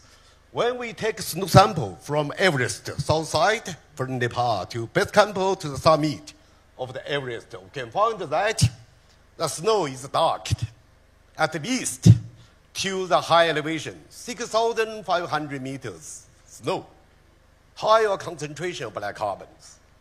When we take ice cores from Everest, reconstruction for the last 200 years, black carbon concentration increase, we can find that from the middle of the last century, increased very quickly, doubled 3 times of black carbon at that time. That way, dark the snow surface, promoting the melting of the glacier. Under the monsoon, also suppress the rainfall in this region by black carbons. So, totally of these regions, from the 1980s, the glacier area changed is more than 20% dismissed. And about 23% of volume of ice melting down. And at this process, the lake in the Trans-Himalaya, lake level increased. So the volume is also increased. But the river discharge increased very quickly. Because, so we summarized that most evident feature of the imbalance of the Asia water tower. What means? That is solid water in Trans-Himalaya region is melted, translate to liquid waters. That is the imbalance. So the imbalance is calculated by accelerated transformation from solid water to liquid water in Trans-Himalaya region.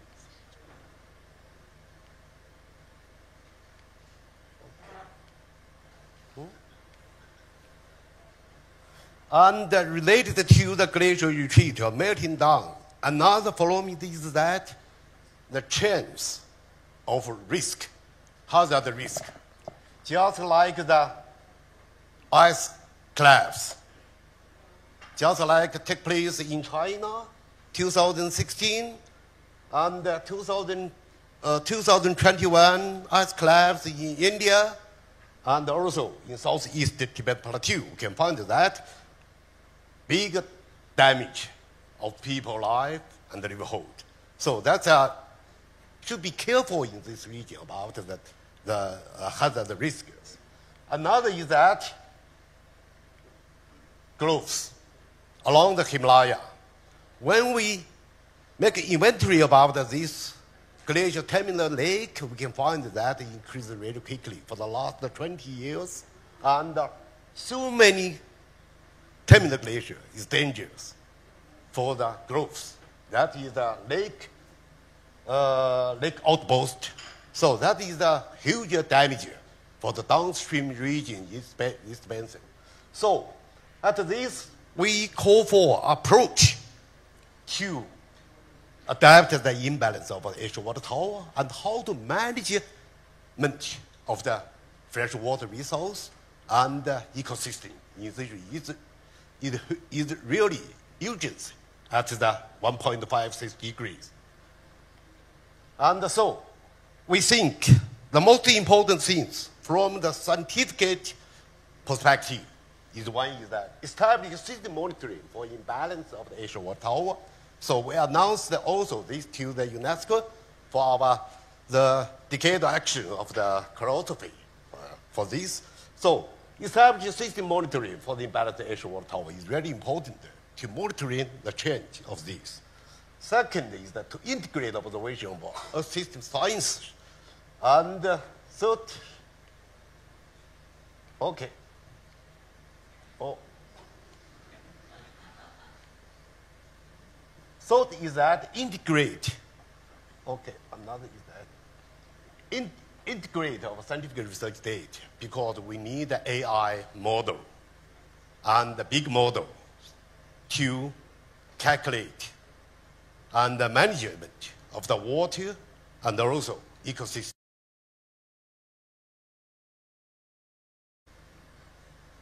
Integrated observation and approach implement in this region is very important because the water resource, ecosystem, biodiversity need our scientific knowledgement and with our big data, AI models. And so the most important is that international cooperation at this big region because involved with different countries and different people at these times. So our mission should be to advance our systems and contribute to conversation and support development to Trans-Himalaya, a global eco-environment. We are to build a global scientific community with the shared future. And also our vision to stay and manage in these regions for our future. Thank you very much.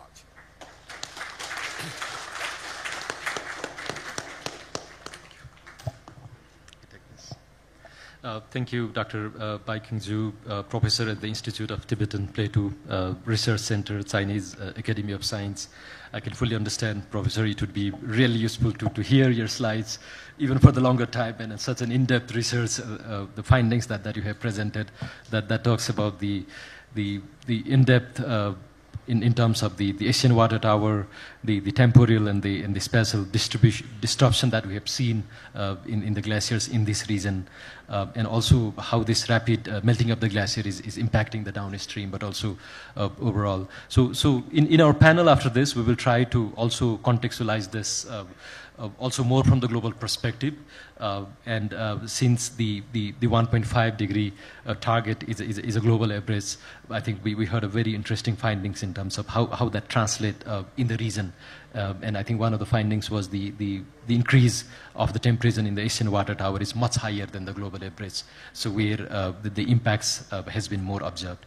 I'll move now to the panelists, and we have already taken much of the time. So what I will do is I can only take maybe one round of question, then we'll go back to the participant, and then again we'll come back to the panelists. So I'll start in terms of the row, and this is based on what the name that was there in the website, nothing on my control.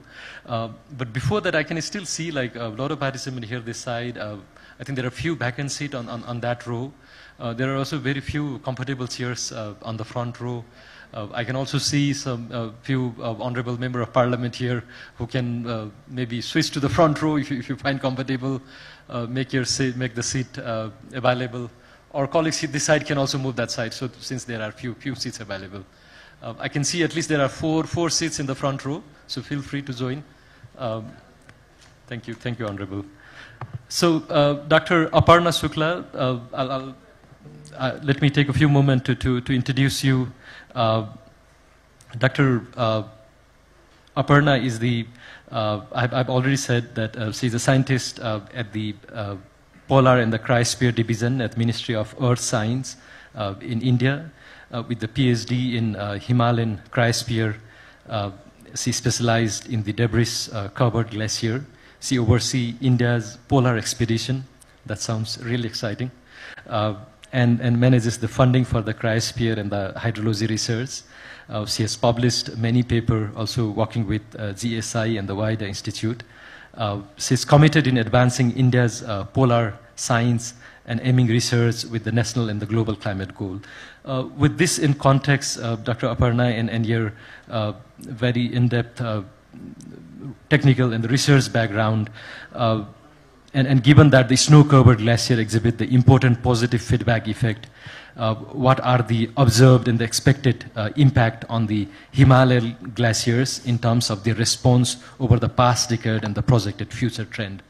The question may sound very technical, that's how we planned, but yeah, I'm sure you can make it, you can respond it in a very simple way. Thank you.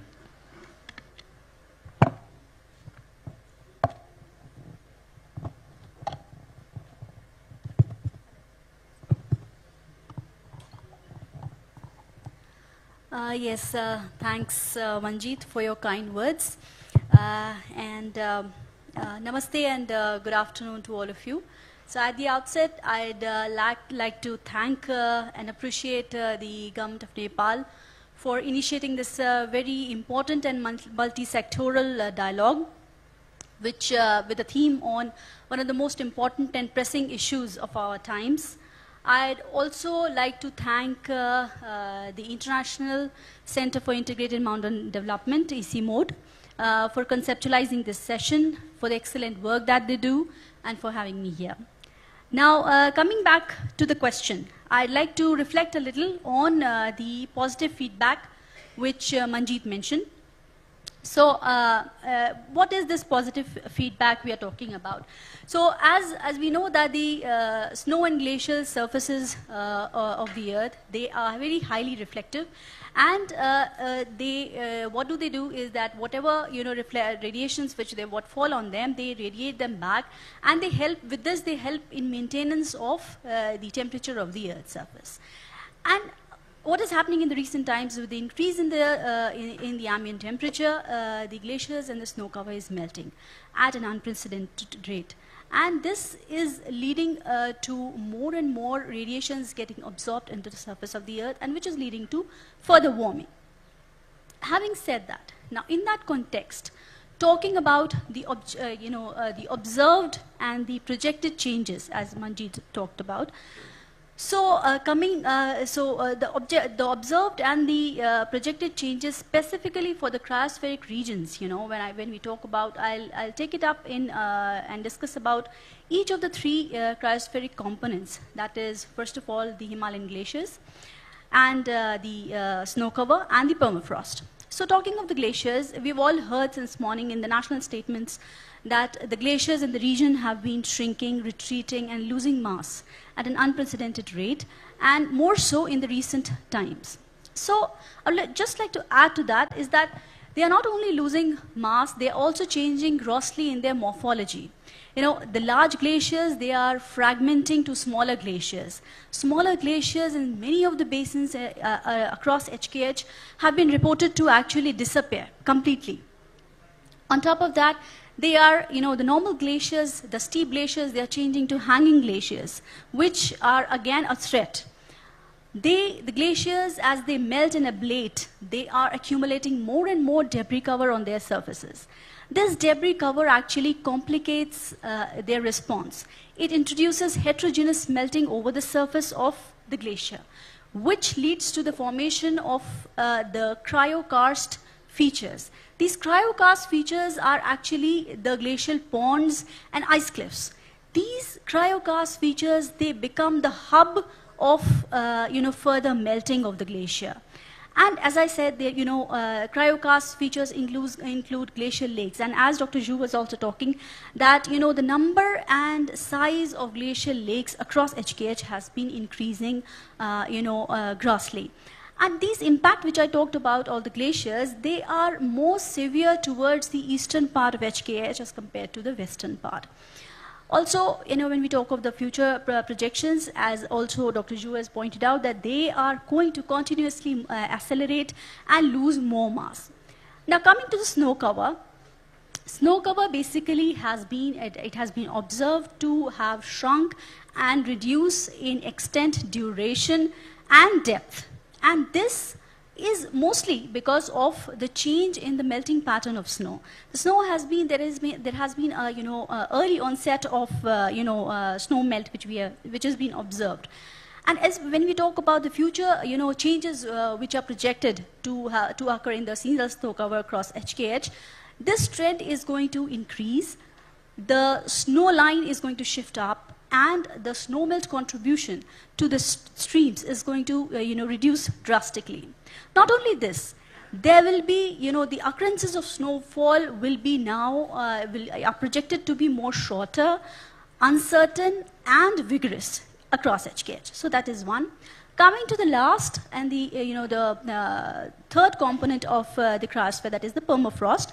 Though the studies are, the data is relatively scarce on this subject, but as research is still gearing up in this domain, but there is clear evidence to prove that the permafrost region across HKH have been warming and reducing and thawing at a faster rate than expected. More so, when this is happening, it is also projected that the active layer thickness of the permafrost is going to increase. Now, having said about all these, changes which are happening in the, or projected to happen in the cryospheric regions, in the cryospheric components, what is more crucial is, with all these changes in the backdrop, actually the incidence and occurrence of the hydroclimatic, extremes and the cryogenic or cryosphere-related hazards is increasing in magnitude and frequency. And for the future projections, it is even said that, these would occur in areas, where there has been previously no, record of occurrence of such events. That's it. Thank you, Dr. Aparna. Maybe just to follow up with this current level of warming, where are we headed in this region? What would be the impact, or like where are we heading in terms of the rising temperature in the region specific? Yes. So as we've already talked about, and we talked about the positive feedback as well. So it is going to further escalate, right? And the more important impact is going to be, as I prompted, is in terms of the hazards, the frequency and magnitude of which will increase, together with the availability of water resources. As it is projected for the century, till the mid of the century, there will be a peak in the stream flow, and after that there will be a reduction in the stream flow, which is going to obviously impact all the activities downstream. Thank you, really appreciate it. We always get this blame that it's very difficult for scientists to present in a very simple way. Really, I think we did a great work. So let me follow up further to Dr. David Potter, who is the strategic group lead at the Regional Action and Global Advocacy at ICIMOD, Nepal. And let me also take this moment to appreciate the role of ICIMOD, and also here in this Samvad, but also for this session, and the presence of Dr. Pema, who was here earlier. I think he may have left now. And Dr. David has spent, I think, most of his time on an academic field earlier, but also I think he's leading the ICIMOD strategic group in 3 regional action and the global advocacy since just last year. And he joined from the UK central government, where he spent 17 years in the range of technical and the leadership role. Most recently, he was head of the climate and environment profession at the UK Foreign Commonwealth and the Development Office, FCDO, where he led the department 120 climate and environment experts and provide the strategic advice to the senior team. Really honored to have you, David, here with us. And with this rich experience that you have now here in the region, working with ICIMOD, but also with your international exposure. I just want to ask, like, how can the scientific research combined with the local and the indigenous knowledge be effectively communicated to inform policies and the strategies for the glacier preservation aligned to 1.5 degree? And in your role as working in the ICIMOD, how can the intergovernmental organization like ICIMOD can play a role here? Over to you, David. Thanks very much. Thank you very much, everyone, for being here, and I really appreciate this opportunity to speak today. And thanks for the question. I think when we're talking about scientific knowledge about glaciers, I think we're also talking about a range of knowledges, not just the knowledge of Western science, but also local community knowledge. And I think my first point here would be that we need to recognize and validate these local knowledges. So we need to understand that and make it clear that there are people who've lived by and on and with these glaciers over decades, and they've seen firsthand how they're changing, and they understand how that change is happening day to day. But I think it's sometimes challenging to bring that knowledge into global fora. I think it's really important here to use methods like community workshops, identifying local community leaders, giving them a voice on the global and the regional stage to make sure that the understanding they have of glaciated landscapes gets out there and is taken into account in the global discourse. So I think that's my first point, which is about validating forms of knowledge that perhaps we might undervalue normally. I think the second point is an excellent one about how do you communicate scientific knowledge in an effective way. I don't think this is just an issue for glacial science or even climate science. It's a broader issue for science in general, and I think there's a whole industry around how do you communicate science in an effective way. And I think we can really learn from that and draw on it. So using simple methods to communicate to a wide range of audiences, I think is absolutely essential here. And for example, understanding the value of imagery and infographics to combine and crunch down data and information into easily understandable messages for a broader population who aren't necessarily science experts or glacial experts, I think is absolutely vital. And understanding our audiences, and particularly thinking about policymakers and communicating in a way that can influence policymakers, is also vital. Thinking about what regional organizations can do here, I think one challenge in the Hindu Kush Himalaya is that analysis is often done on a national basis, whereas the issue is a regional, international issue.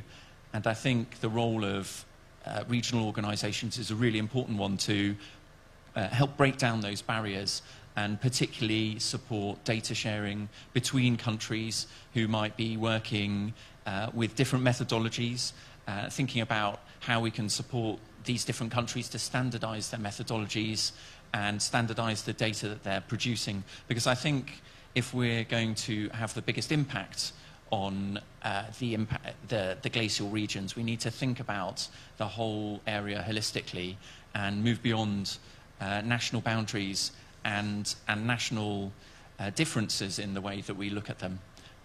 Thank you. Thank you, David. Just to follow up, as we discussed earlier, the temperature obviously has a greater rise in this region than the global average, and you best know, you have worked in the region. So what actionable measure can be done in terms of preserving glacier in this region as the temperature rises much higher, and we have seen this impact? Yes, thank you. I think there's a wide range of things that we can be doing that are practical, pragmatic, and that we can be doing right now. I think the first issue is about risk data collection. If you compare the Hindu Kush Himalaya to other mountain regions, relatively speaking, the amount of data collection going on in the region is pretty low, and that would be my first area I think that I'd focus on. How can we increase and improve the rate and the methods with which we're gathering data about risk so we can understand the problem more thoroughly? I think understanding how we can bring in communities and raise their understanding of the changes that are happening around them is very important. Community training, hazard awareness, and hazard response, I think, are going to be vital. Glacial late outburst floods are going to continue to happen regardless of our best efforts, and people need to be prepared to respond to these.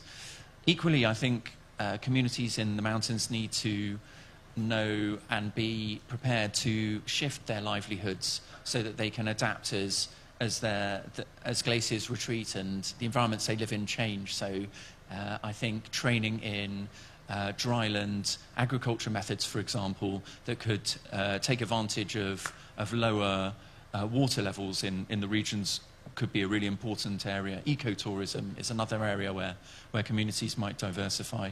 Black carbon's been mentioned already, and actually some black carbon is sourced in mountain regions from energy production from diesel and from traditional cook stoves, and we can be working to support people to use hydro and solar to replace those and have a practical impact there and now.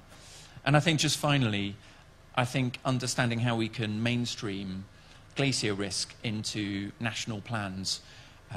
We heard about the NDC, Nepal's NDC today. How do we make sure that glaciers and glacier risks are fully integrated there into the NAPs as well? I think that is going to be really important on the national scale. Thank you. Yep, thank you, David, and really appreciate the work that you and your team has been doing here. So let me move quickly to the next panelist, Dr. Anil Misra, who is the Chief of Section Hydrological System, Climate and Adaptation Section at UNESCO, France.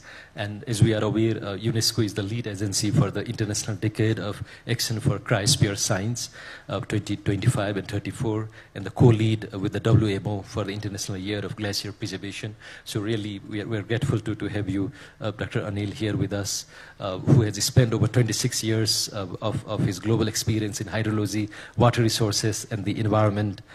He provided the science policy advice at the UNESCO member state. He has led the international research, coordinated Center of Excellence, and contributed to the key policy processes.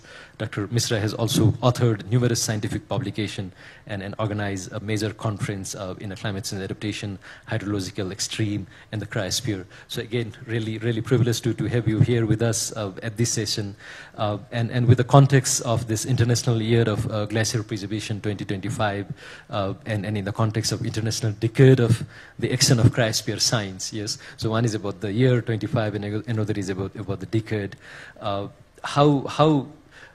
Maybe if you can shed light to us, and how can we help to elevate the global awareness about the urgency of glacier loss that we have heard earlier in terms of the region, but also globally, and in what ways can countries contribute meaningfully to shape its global impact and translate awareness to this action?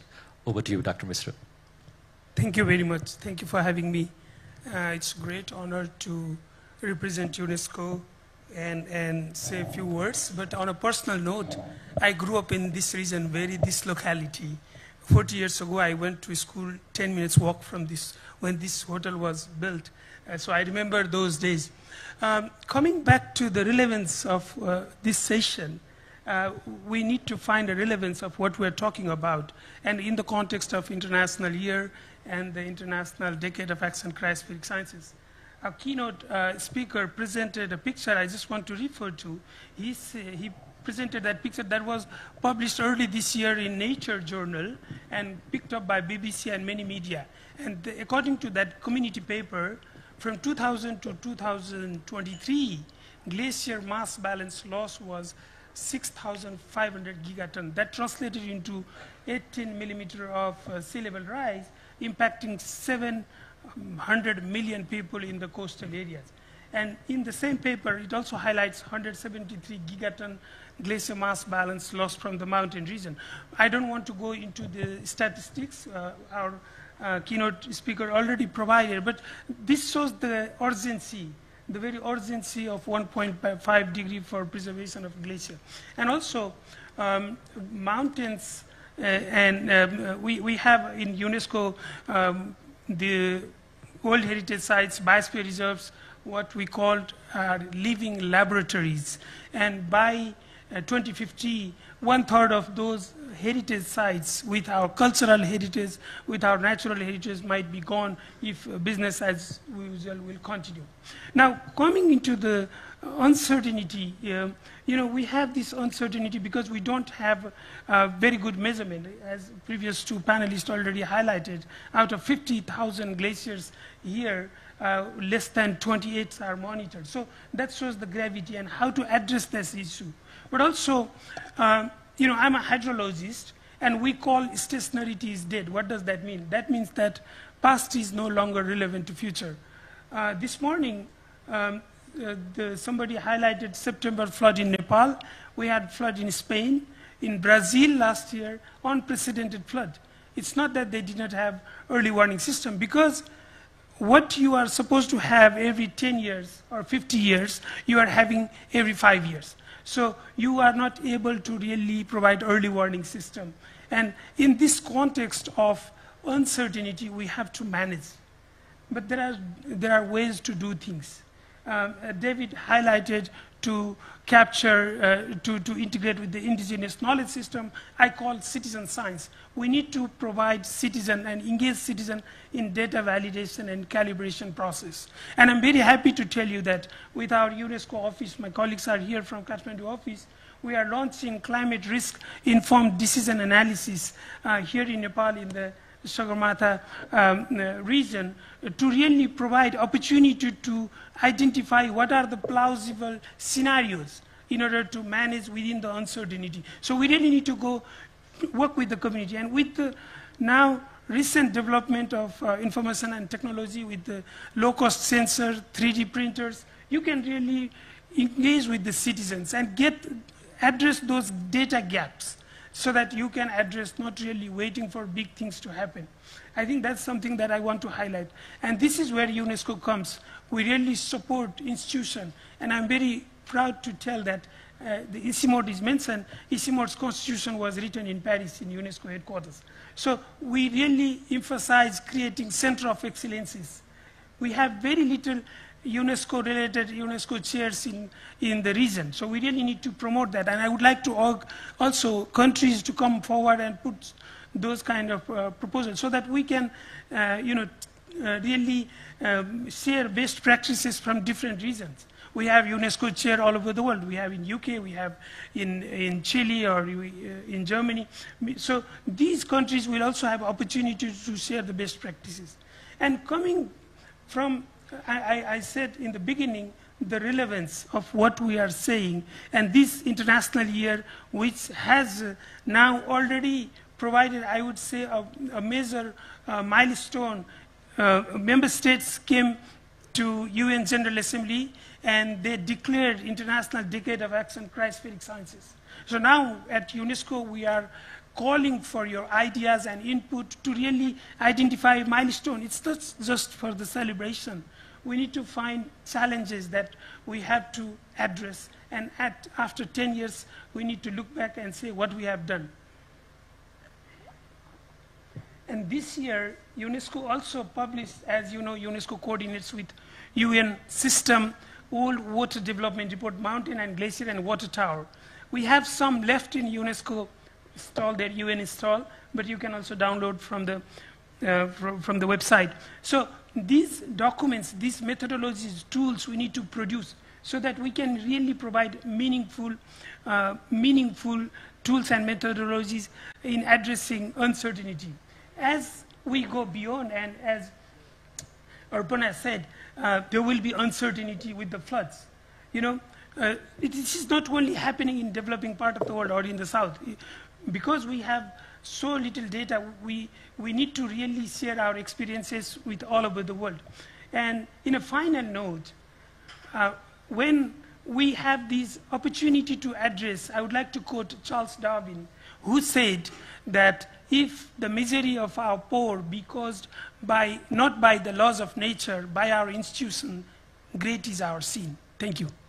Thank you, Dr. Mishra. That's really very, very constructive, and also really appreciate. I think you were so well prepared with all your publications. That's very helpful. We'll certainly go to the website and look at them. But also really want to take this opportunity to appreciate you and your team for who have been sharing this, the International Year of Glacier Preservation, and also the International Decade of Action for Cryosphere Science, and also the support that you are providing to the country. Maybe just to follow up, if you can take next 30 seconds, just to help us taking it to the global perspective is with your experience working with many countries across the globe, and since as we have observed earlier, the impact are much higher in the mountain region with the rising temperature. What strategies and most effective way to steer the world towards staying to 1.5 degree limit and to safeguard the mountain ecosystem?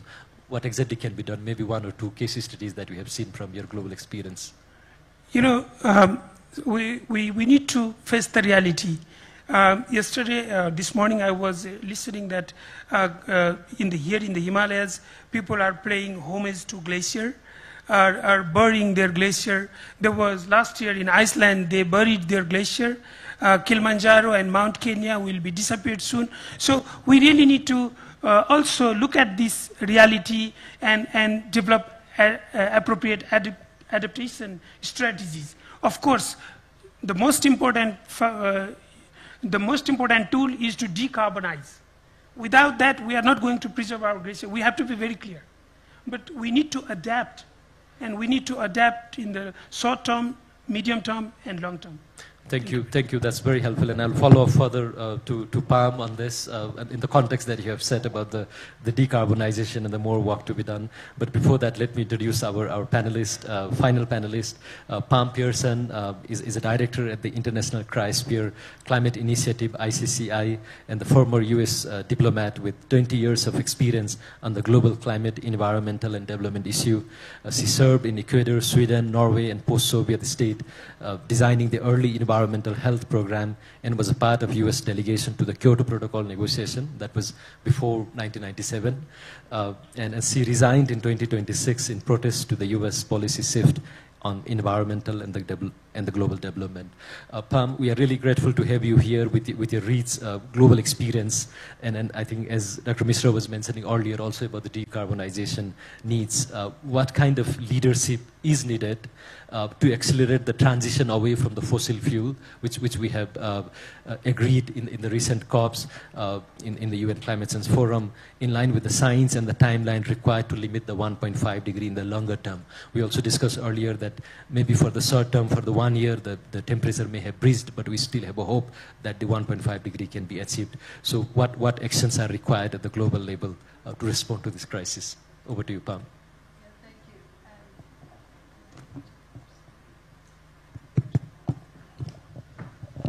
Okay, this one's working. And I do want to join the others in thanking the government of Nepal for everything in connection with this conference and for taking the initiative, because the time is really important right now. I think, as some of the speakers in the opening sessions mentioned, there's no reason not to pretend that we live in extremely challenging times right now when it comes to climate. And that's the ecosystem politically that we're moving in right now. And we need to move forward despite that. How do we do this as a mountain community or as communities that are impacted by mountains? I would say that one very key way is simply to follow the science and to make it very clear what the science is saying. I will say that over the next 2 weeks between now, Sagarmatha, and then there's going to be the UN Glaciers Conference in Dushanbe at the very end of this month, there will be 2 studies coming out. One focused on ice sheets, one focused on mountain glaciers. They both sort of have a similar message, which is that 1.5 in many ways is actually too high for these regions. And that doesn't mean that we're doomed or that we need to forget about saving the glaciers. It means that we need to be honest about how they're reacting to climate change, that it is coming from fossil fuels and higher levels of CO2 in the atmosphere, and we need to address that. That's a physical reality, no matter what the political realities are. And I think pushing that and just making that clear over and over again is really the only way we can move forward in these challenging times. If you follow what CO2 is doing, we broke 430 parts per million for the first time earlier this year, and right now it is above that level. We will probably end up with a peak of around 432 this year, probably sometime this month. That's normally the peak. CO2 doesn't lie. You know, we need to pay attention to that.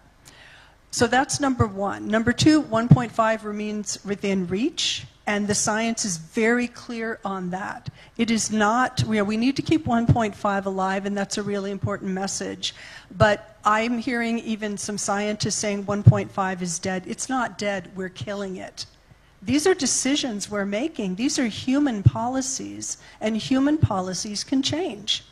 And if we choose to change them, for me, one of the most telling things that the current IPCC chair, Jim Skay, said, and this is back at the 1.5 report in 2018, they laid out how we can stay within 1.5. Working Group 3 of the IPCC, AR6, laid out what we need to do to stay within 1.5. All we need to do is choose to follow those pathways. And so making it clear that this is possible and that it actually could be a pretty decent world too. A lot of these changes will leave us with better air quality, better health. And so it's not that these are negatives, they're actually positives. I think focusing on that is going to be helpful. And the third thing, and this is going back to sort of, all of you probably learned in school the sandwich, right? Positive, negative, positive. I'm turning that around right now, negative, positive, negative. These are global impacts, and they're irreversible. Almost all of the science right now is saying to us that once the glacial ice is gone, it will stay gone until and unless we actually take temperatures down below pre-industrial. And so one way to really focus on this, you know, with all due respect, Doctor, in terms of these global graphs that are always being shown, what we need to do is focus on local, right, on regional glaciers, because those big global graphs include glaciers that are huge and are at the poles, and yes, they impact sea level rise, but nobody lives near them.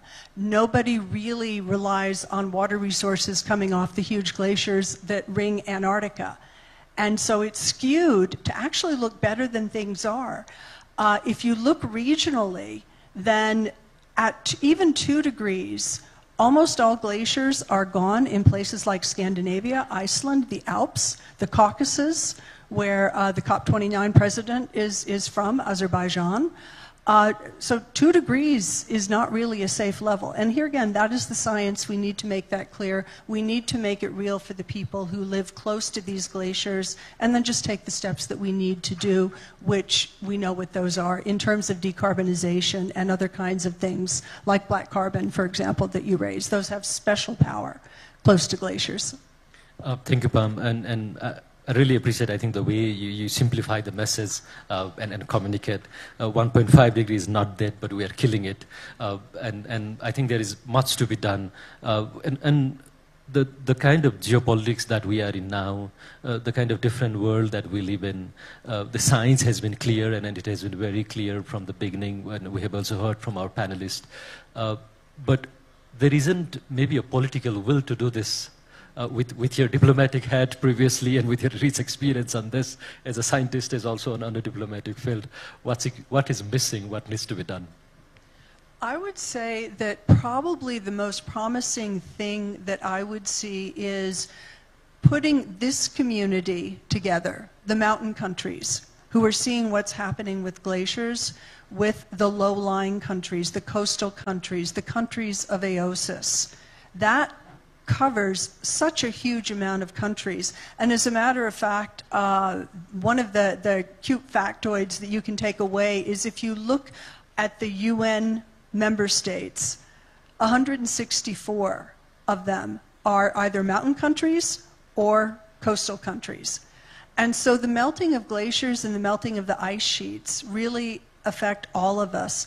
And I think that, you know, the will actually is just as high when it comes to mountain countries like Nepal to take action, a 2045 goal for carbon neutrality, which is difficult for a country like Nepal, which, you know, has so many development needs right now, and yet there's that goal. I have to applaud that. On the other side of the spectrum, you have Bhutan, which is carbon neutral. And then you have OECD countries like Finland, which has a 2035 goal for carbon neutrality. So those goals are out there. We need more of those. But I think that if the very highly impacted mountain countries and the very highly impacted coastal low-lying countries come together and demand this, I think that might be sufficient motivation, because it's very, very clear, and people living in mountains know it, people living along the coast know it, and that includes communities like Miami, Florida, by the way. It includes Shanghai. And so it is both developing countries and high emitters that are affected in this in pockets. And that, I think, is the kind of science-based coalition that maybe can move the needle over the next couple of years. Thank you, Pam. I think that's really a wise way maybe to move forward. We've seen, obviously, our own priorities in the global negotiation process, in the multilateral process, but something, the impact that the mountainous community feel, maybe that can be something that can bring together many of the countries. And also, you rightly highlighted about the linkage from the mountain to the island, and that's what the colleagues in the other room are discussing, about the linkage to the highland, from Sagarmathas to the seas, and we'll be coming up with their thoughts as well. We have some time, not much, but I promised earlier that we'll try to make it more interactive as possible. So I'll open the floor. Maybe based on the timing that we have, I will also request maybe the volunteer to help with the mic already. Please maybe introduce yourself as well, so that we know who is asking the question, and try to make it very brief. We'll start here from the beginning, from the Honorable Member of Parliament, and we'll move backward. Anyone who can help with the mic over there?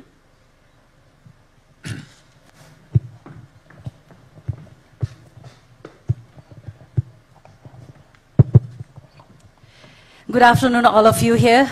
I'm Anjan Shakir, member of National Assembly, and also member of Standing Committee of Sustainable Development of Inter-Parliamentary Union. Nepal was just elected last time. I'm very happy to listen to you that my point is also meeting with your point that 2 degrees centigrade is higher for Nepal, even 1.5 degrees centigrade is higher for Nepal. And there are droughts, slides, floods, not only floods, not only slides, landslides, hill slides, mountain slides, we are happening, we are receiving. So there is not only climate change, we are receiving climate crisis. There is the emergency. So there is alarming, global alarming. We need to point out our global alert. And we are not receiving even early alarm from happening these calamities. So we even listen that we are happening some incident from Tibet side. So if we know early alarming situation, then perhaps we can manage some thing here in the lower side. So my question is not to exceed 1.5 degrees centigrade, but my question, if I can get input, suggestions from you as an answers, then it will be easier for me to address my voices in this standing committee on sustainable development. My questions regards what is the future of the Himalayas, Earth's water towers if global warming exceeds 1.5 degrees centigrade? Are we prepared for the cascading impacts of glacial retreat on freshwater systems, biodiversity, and regional stability? Another, how will mountain communities be protected when their homes, heritages, and resources disappear due to climate-induced disasters? To protect such vulnerabilities, we need finance, human resources, capacity buildings, but we are lacked upon it. But I want to raise here that people around us in the globe must support to save mountains, to save our land and seas as well. So these are my questions: how to save our mountains, seas means small islands. So these are the questions that how to gather these resources with your help, and I need your answers in this regards. Yeah. And I want to especially get answer from Dr. Anil Mishra, and I'm very impressed by the slides of Dr. Shu. Especially you, and all of you also give some points. Thank you. Thank you, madam. Thank you, and also congratulations on your the election at the Inter-Parliamentary Union and the Standing Committee. I would also, we'll go this side, but I also want to encourage our youth colleague. That's one of the strong guidance that we have received, because we want to hear more from the young people as well. So maybe in this row, and then we will move on the second row. Sawaima, namaskar. As climate agenda is at its lowest point in the current Madam, can you situation, please introduce yourself as well? My name is Renu Chand, a member of Parliament from National Assembly. It makes Nepal happy and encouraged to have all of you here as we are seeking answer for the same questions. My question is for Dr. Waikung Ju. After your presentation, I got a bit scared, so I would like to listen that what kind of prevention and adaptation measures are being taken to tackle the problem of glacier decreases 1.5 and the climate agenda. Though Dr. Potter and Dr. Mishra tried to point out some, but if you could elaborate a little bit about it. And also agencies and institutions, those who are working on the agenda, on this agenda, what kind of policies and laws such agencies want that the government should have endorsed or amend, or we are all good with the current available atmosphere. Thank you. Thank you. I'll request maybe to put a very brief remarks in your question. Maybe on the back row. Yeah. Arun sir. Yeah. Over there. Next. Someone here. Which means I qualify for the youth criteria, right? I'm Arun Srestha with Ithimod. And probably this is to you, Pam. And what I heard you say is that we know in a broader sense, but we need more granular, more nuanced kind of understanding, right? So coming to the topic of today's session, 1.5 degree, the world has already experienced temporary, overshoot, let's say, right? And what we feel is that it is going to be more frequent. But the question is, about the short-term overshoot. This is a big question right now. When is going to happen and how far it is going to overshoot and how long it is going to overshoot. Let's not talk about permanent overshoot, right? Let's be optimistic that it will go up to a certain degree and then come down. I guess now the question is, when it comes to doing what, right? I guess that's where I think you were also trying to say is that, what do we do? And perhaps that's where we still need to understand what will happen, right? Could you, in terms of science priorities, could you highlight, some of the areas, particularly from this region's perspective, what we really need to understand, in this area of potentially overshooting 1.5 degree? That's my question. Thank you. I guess Thank you. Thank you. Maybe I can add to that question as well. Maybe Pam, maybe you want to answer. It's not only even about the permanent overshoot, but even with the temporary overshoot, the way the irreversible impact that we will face, I think they are devastating in a context of mountain and the glaciers. I was encouraging the youth colleague who can.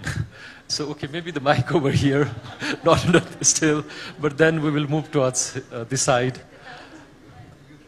Okay, over there at the last row. Okay, the mic is nearby there already. Thanks. So please make it very brief because we don't have much time. Introduce yourself briefly. It's also the reminder. Maybe we are lagging behind the time. Yeah. Hello everyone. My name is Karun Nakal, representative of the youth, I guess.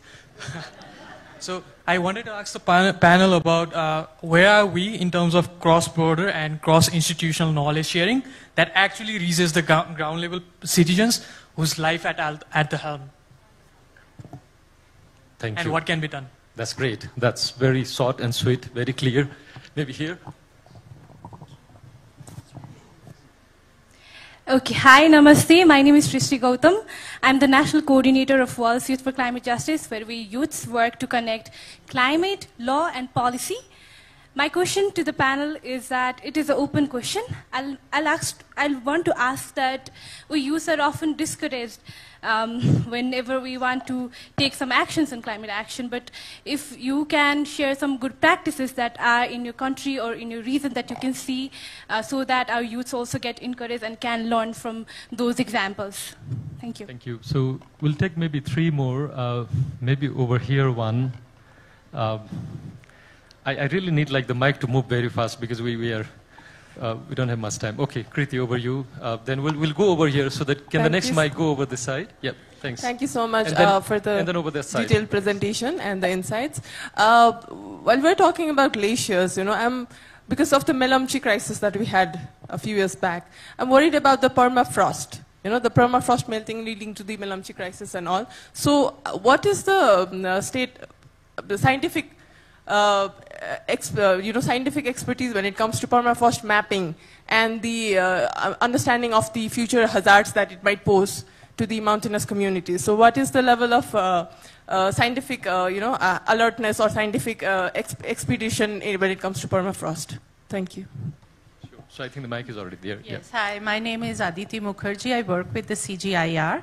And not so much of a question, but mostly to say that while 1.5 degrees, what we have set ourselves for, it's very important to understand that 1.5 degrees already very unjust for both the high mountain communities and for the ocean communities. So part of the work that we are doing at the Earth Commission is actually to say 1.5 may be a safe in terms of planetary boundaries, but 1 degree is what needs to be a just boundary. So I think we should, while 1 degree seems completely out of, out of our reckoning, but we need to keep pushing that just boundary is just as important as a safe boundary. So I think it's important that we don't lose the sight of justice all throughout this conversation. Thank you, Aditi, for bringing that perspective, if we may have missed. Thank you. Can anyone help to take a mic over that corner?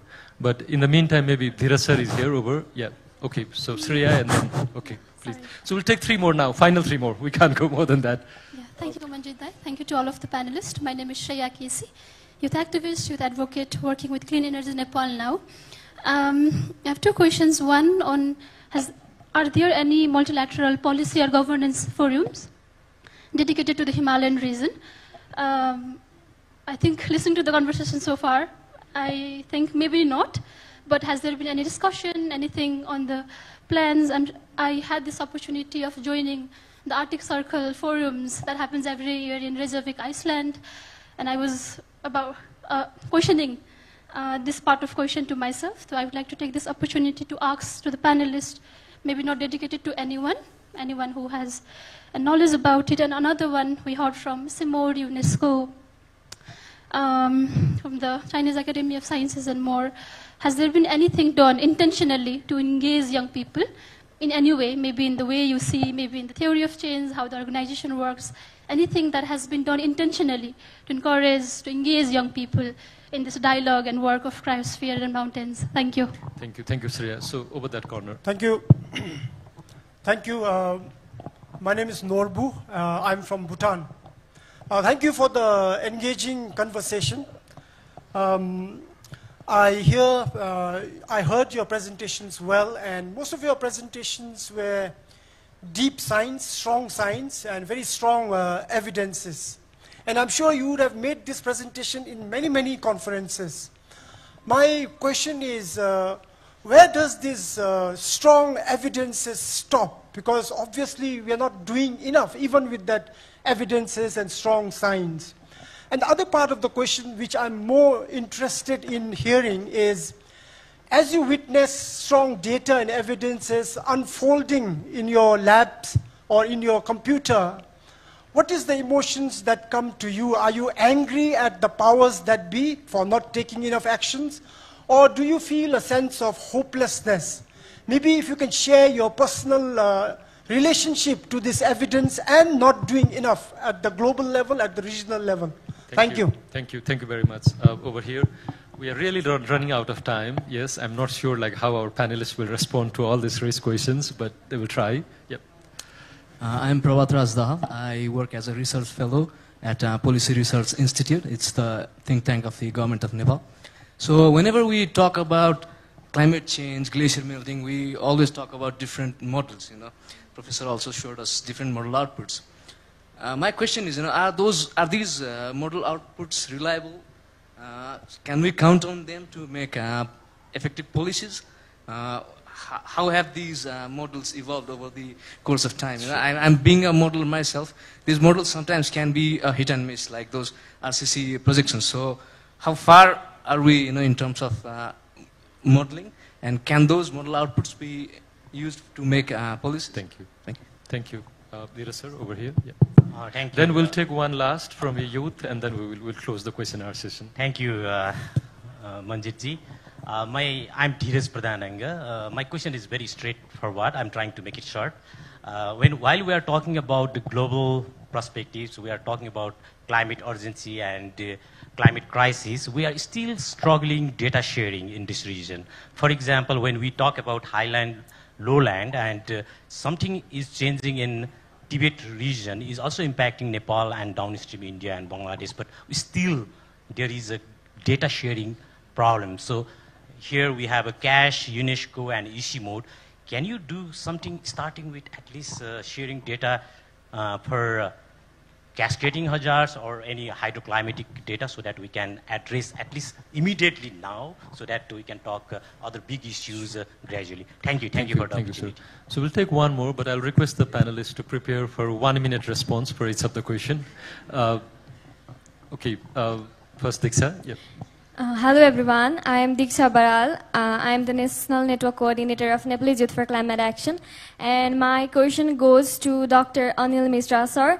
I was really curious about citizen science, which you talked about. So are there any example or global example where youth were particularly involved in this process that has been proven very effective?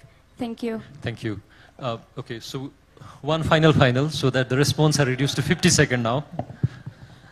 Thank you. I am a layman, actually. My name is Kumar Raj Kharel. I am from the Ministry of Foreign Affairs, Joint Secretary.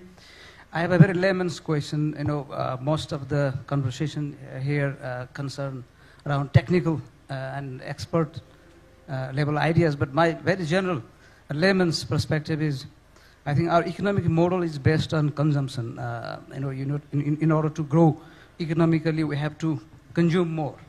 So we keep on growing economically. And every time I eat meat, I have a ethical dilemma whether being vegetarian or being, non-vegetarian makes any difference to contributing to this problem, to this challenge.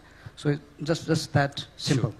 Thank you, sir. So before I move to the panelists and when they are preparing the response in 55 seconds, I want to request the secretary from the IPCC, who has been obviously the IPCC is instrumental, the intergovernmental body who help us with all this science and all the references that we are presenting here. So maybe another 55 seconds, Abdullah. Quickly, I am not going to answer this question because they are maybe difficult for me. But I want just to highlight something that, for example, one of the three conclusions of CCM 6 cycle is it said that we come with warning, but also we have hope and we have challenges. The warning we heard. The hope is there, but I want to insist that now, in this session, with this panelist, with this attendance and this youth people, I feel that there is hope. I have so many faces, I know the hope is here. And we are asking how we can, produce information. You are the solution. You can provide, you can do your research, and you can be involved in IPCC work in a proper way, in neutrality, with neutrality and all what is guaranteed that what we are going to provide is knowledge. And let me conclude by just a small concept. All of you, you know that we were managing crisis in the past, and we felt that it is not enough. We need to manage risk. But with the acceleration of extreme events, we are now in the concept to knowledge risk management. And what you are doing is improving knowledge, and all we are doing is really to participate to manage and to tackle climate change. And my appeal to you, please follow the website of IPCC and try to be as much as possible contribution to the work of IPCC. Let me conclude, anyone can be expert reviewer of our drafts just by self-declaration saying, I am expert, I can review this chapter, and your comments will be welcome. Thank you very much. Thank you, Secretary, and we have you here for the next few days, so colleagues feel free to also approach him for further information. So we'll take a very brief response from all our panelists here. After that, we have I think a token that has been prepared by the organizer and a family photo, and then we'll conclude this session. So brief remarks from the panelists. You don't have to answer everything because we don't have time. Maybe the colleagues can approach you later, but 55 seconds, each of you. Yes. So I not answer a special question. Just announce something. Just lady, your question about the permafrost, and also another is about Himalaya mountain system. So actually, when we look into a study about the Aajako tower, it's not only glaciers. Actually, we cover the just like solid water system and liquid water system. So permafrost is very important because in the Aajako tower, the permafrost is covered area is about, I remember, is 15,000 square kilometers. So it's very larger. Thank you. So even I will not take much time to transition. Thank you so much. So first of all, I feel very happy that there are so many questions, and so much so that Manjeet had to not take all of them. So just quickly, some of what I could see here, that most of the people are worried about the impacts. So and all the panelists have mentioned that though everyone, all the countries are doing their best to actually reduce the impacts. So what we can do basically is actually go for some proactive or priority actions towards reducing the risks and impacts which we already know of. And 3 of them I'd like to just highlight briefly before I come to the permafrost related question. So the 3 most important priority areas which could be worked upon to actually reduce the impacts, first of all, is very important, is strengthening the glacier climate and monitoring and science and research in this area, together with the capacity building. Capacity building, I mean training of the youths. That is very important because they are the ones who are going to carry this message forward, work on it. Second important thing which has been also mentioned by previous panelists is that the regional cooperation, regional and international cooperation is the key actually to solving our mutual crisis and problems. Third important thing which can be done at together and also at national level, and we are also working towards it, but more needs to be done, is making our infrastructure climate resilient, and also better preparing ourselves in terms of early warning systems.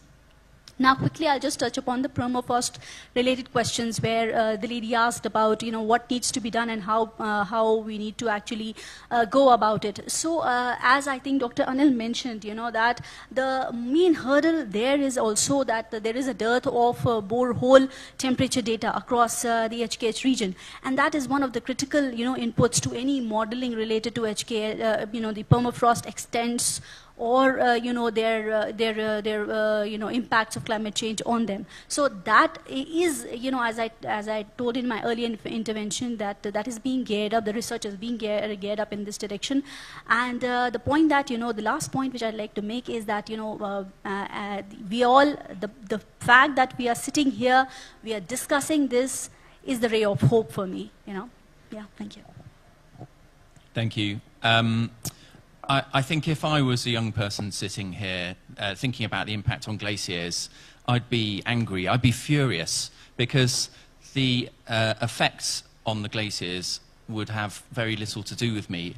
Other people have done the damage and I'm taking the impact. And I think that's my key point I want to leave with you with, which is that the melting of the glaciers is part of a global problem. It affects everyone. It's fundamentally unfair. And I think Norbu's point about emotions is an absolutely important, vital one. We need to be telling the story of these glaciers in a way that people who don't live in the mountains understand and realize that they're having a huge impact on their own lives and the future lives of their children and their children's children. And I think for me that's the vital point, is this is a global problem affecting everyone, and we need to get that message out in whatever way we can. Thank you. Thank you. If I may summarize, I will start with the question posed by Member of Parliament. There are several funding mechanisms, Green Climate Fund, loss and damage. So we have to be proactive. We have to really show the case. But also, I would like to refer, even in Millennium Development Goal, there was a paragraph, goal number 7, 0.7 degrees GDP contribution to the developing countries. Now, this has come, goal number 17. You also need to ask whether that commitment has been fulfilled, because development aspiration has to be fulfilled. And of course, this comes climate justice, but I'm not going to go there. But my also request to you, Member of Parliament, when you have a budget for your local level, please talk to your scientists. Because it's not only climate change, we are also destroying environment, but not having a proper development. So we really need to have, use our resources properly. I think we have a youth here who can provide innovative ideas, whether there is a need for a road, or whether there is a need for excavator, whether there is anything, whether we are destroying the system, natural ecosystem, spring system. So we really need to address that issue also. It's not only climate, it's other drivers. Of course, science should be the priority, and open science. There is a UNESCO open science recommendation, so everything should be open, open hardware, open software.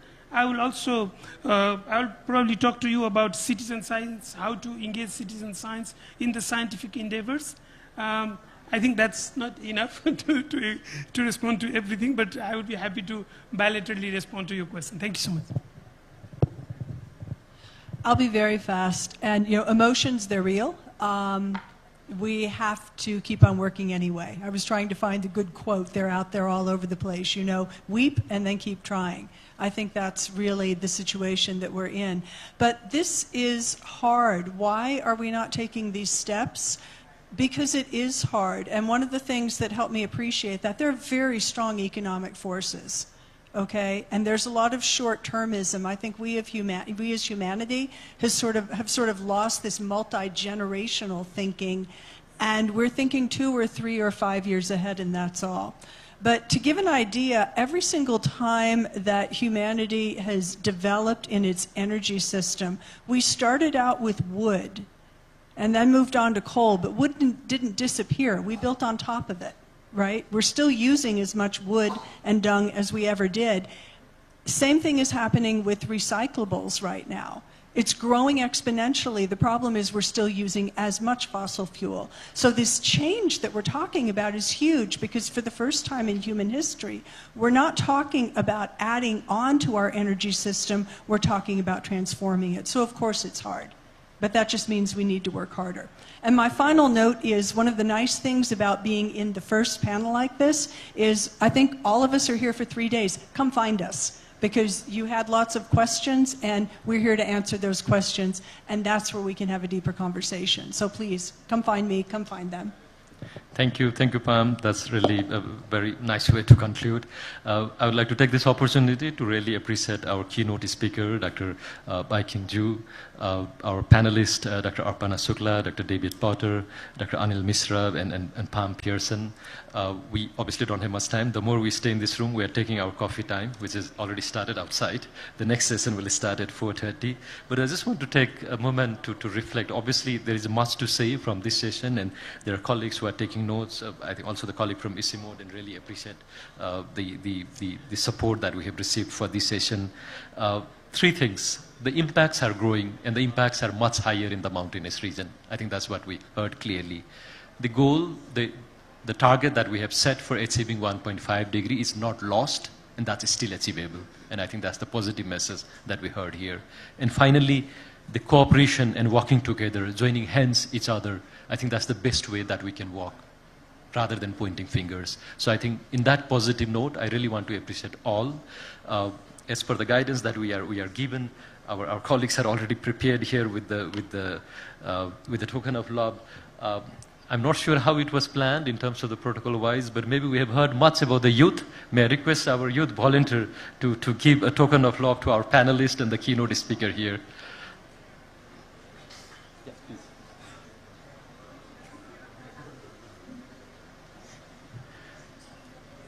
Please, a round of applause for our keynote speaker, Dr. Baiking Ju.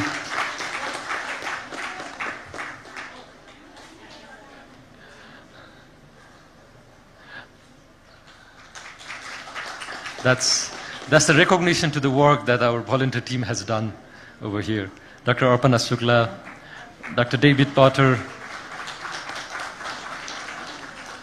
Dr. Anil Misra, and Pam Pearson. After this, we will have a family photo here, and then we will conclude this session. So again, I would really appreciate everybody here. I see the house was full, so the show was really, I think, got the highest score over here. And really appreciate all the participants for your passion and also making this very interactive session. Looking forward for meeting you all in the upcoming session as well in the next 3 days, and looking forward for the active participation. Thank you all. We'll have one family photo. The session is concluded here. Thank you all. Thank you very much.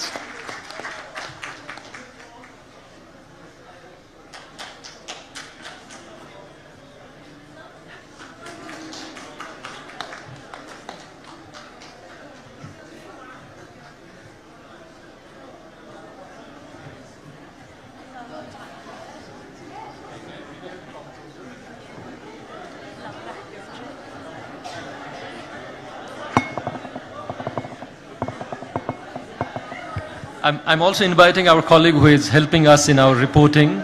And yeah, so the family photo, the session is concluded.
Okay.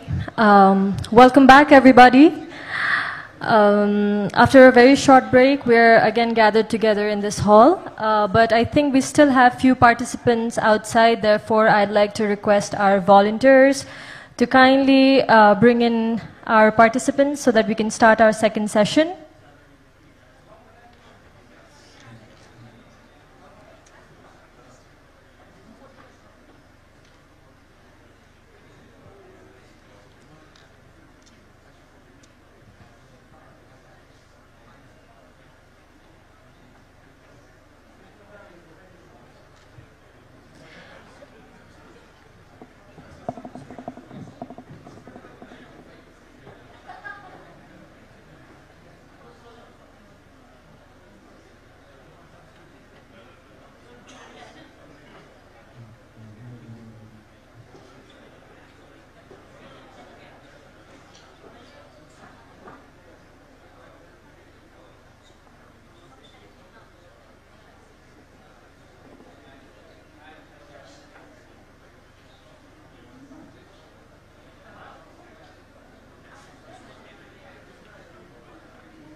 Again, welcome back, everybody.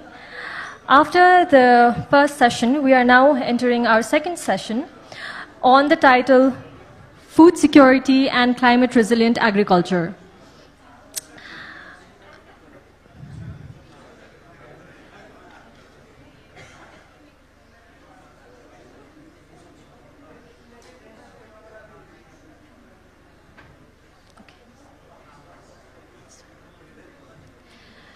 We are now about to begin our second session on food security and climate resilient agriculture with the objective to promote global collaboration to develop climate smart technology for both mountain and lowland area and advocate for integrating climate adaptation and food security into policies both at national and international strategies. To moderate this panel, I would like to request Ms. Sabnam Shivakoti, Joint Secretary at Ministry of Agriculture and Livestock Development. Ms. Sabnam Shivakoti currently heads the Agriculture and Livestock Business Promotion Division at Ministry and deals with agricultural trade and investment, disaster and agricultural insurance. Ms. Shivakoti, I would like to request you to come on the stage. The floor is all yours.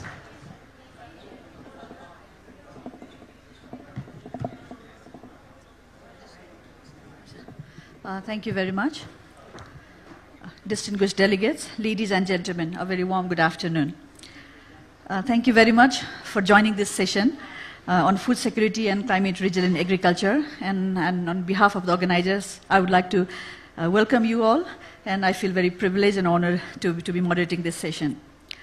Just to set the context, climate change and food security, they are humanity's two most important concerns in the 21st century. The South Asian countries in the Hindu Kush Himalayan region, with its high population density and changing dietary practices, faces increased pressure to ensure food, water, and nutrition security. However, extreme weather events, particularly growth, landslides, flood, storms, droughts, and erratic rainfall, and the increased temperature regime continue to threaten biodiversity, agrobiodiversity loss, and agricultural productivity across the globe. Although the agricultural productivity has increased over the past years, but climate change has slowed down the growth over past 50 years globally. The IPCC report, AR6 reports, projects that climate change can put 8 to 80 million people at the risk of hunger by 2050, and with the current high emission scenario, the affordability of cereals, which is staple food in the South Asian region, can decline up to by 29%. So this reduction in affordability can further place millions of low-income population at the risk of hunger. The similar IPCC report, special report on food security, has also indicated that in the mountain people in Hindu Kush region faces various impact, particularly due to their vulnerability, poor infrastructure, their physical isolation, low productivity in the region, and of course the risk of growth and the market and connectivity to the market. So against this context, we'll be discussing on this session, particularly focusing on what are the challenges in the region, how we can integrate these climate adaptation practices in our program and policies, how we can make it more inclusive, particularly for the mountain communities, and also how the global and regional connectivity can be enhanced, how the collaboration can be enhanced. So with this objective, I would like to welcome you all again to the session. And to begin with, I would like to invite our keynote speaker, Dr. Mark Smith. Allow me to briefly introduce Dr. Mark. Dr. Mark Smith, he is the Director General of the International Water Management Institute. He was earlier Deputy Director General, heading research for development, and he brings in more than 25 years of research on agriculture, climate, and sustainability. He has several longer experience, and with the PhD in ecology and resource management from the University of Edinburgh, he has led several innovative multi-regional programs in Asia. So I would like to request Dr. Mark for your presentation, and then after your presentation, I will invite other panelists in the dais. Over to you.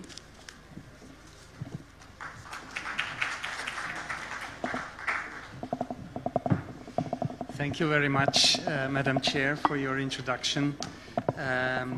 Excellencies, ladies and gentlemen, it's a privilege also for me to be here and have the opportunity to contribute to this Sagamata Sambad and to experience this event along with you. What I aim to do with this keynote presentation is to provide some inputs to this dialogue from science. And from an institution, International Water Management Institute, and the larger family of institutes that we are a member of, the CGIAR, drawing upon knowledge that we generate by working closely in partnerships, that bridge gaps between science and policy and action. It's clear from this event that mountain systems are under great pressure, and our job in science and in research for development is to provide ideas, evidence, and innovation to help governments and help communities respond to those great pressures.